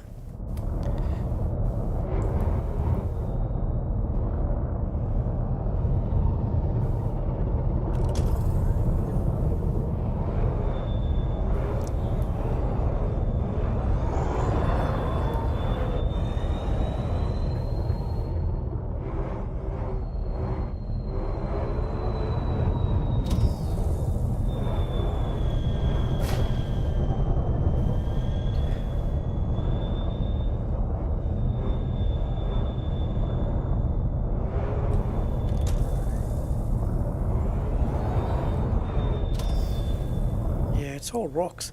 See, no, I am used to seeing plants stand out with the night vision a little bit, and every time I go to somewhere that stands out, they're all freaking rocks now.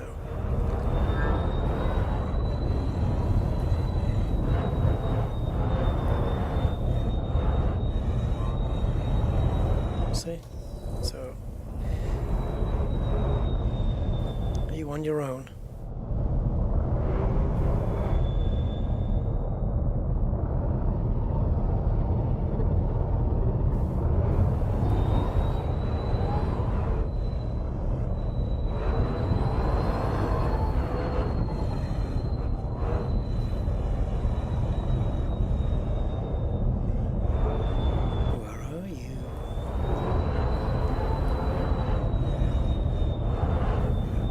Even if I found some here, where the hell am I landing?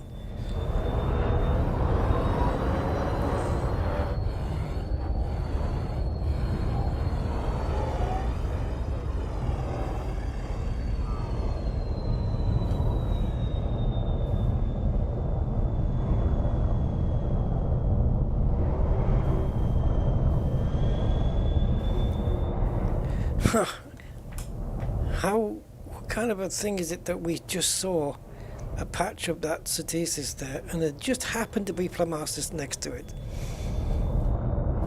and all the other patches that we've come across don't have it?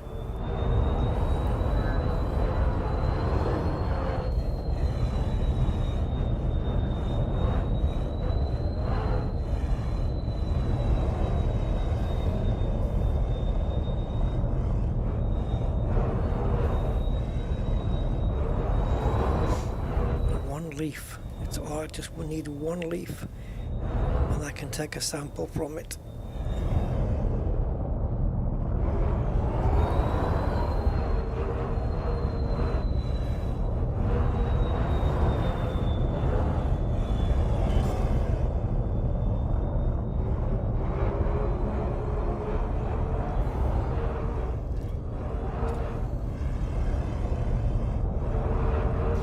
Because it'll be an absolute bugger if I have to trundle all over these mountains with the SRB.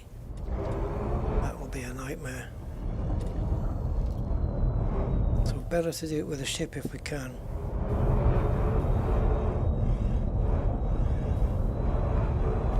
But I don't think I've got anything left in me now.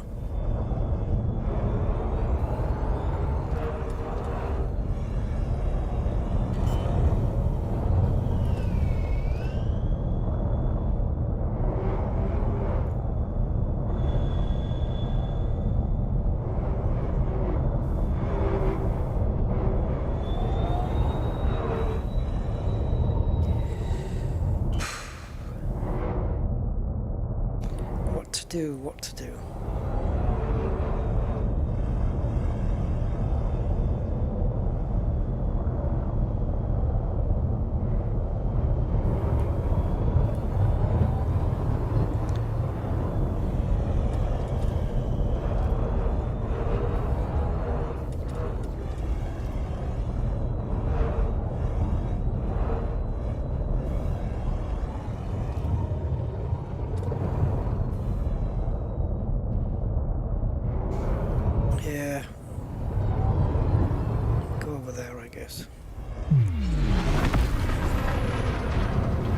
If I don't find anything in the next few minutes, I'll can it here. But then I'll forget. I'll forget what I was doing.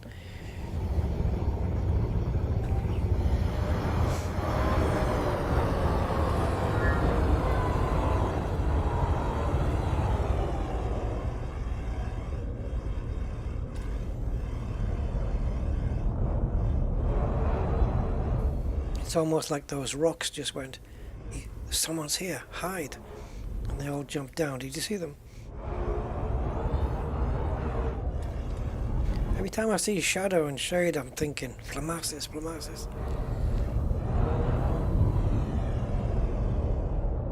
Because you just never know.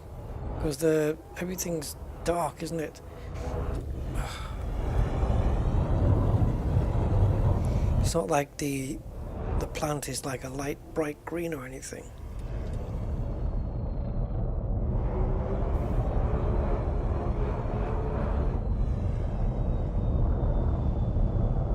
See, they look like, those shadows look like leaves to me from a distance.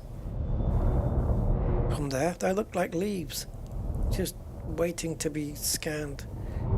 And they're just shadows of rocks. It's deliberate from front here. Deliberate, I tell you. I tell you this.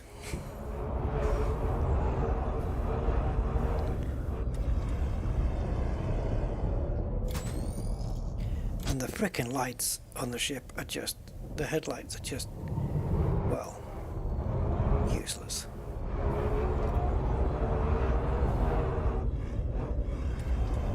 "60 seconds remaining."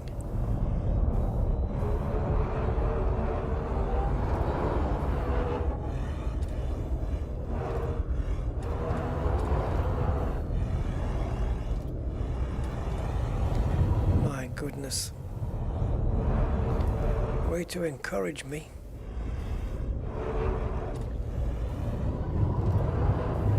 "30 seconds remaining."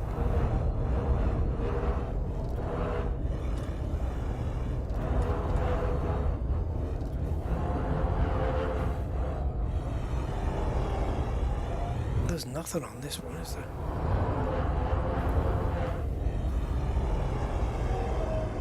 Oh yeah, observatory call, keep track. I'm relying on that. Yeah, the Phoenix landing lights would be good. Time has expired. Alright.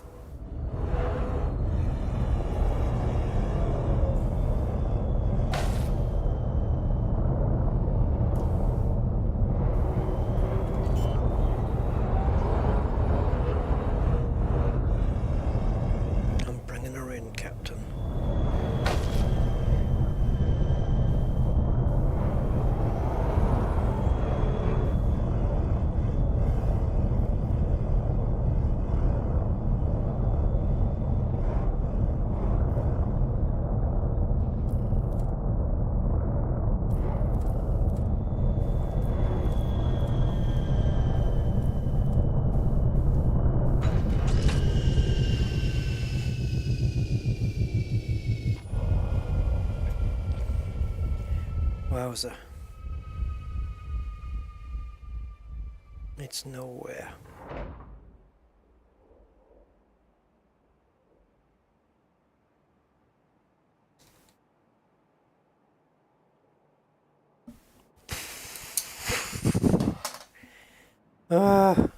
Okay, dudes, I didn't think I'd be able to manage this long, but we are 5 hours and 14 in.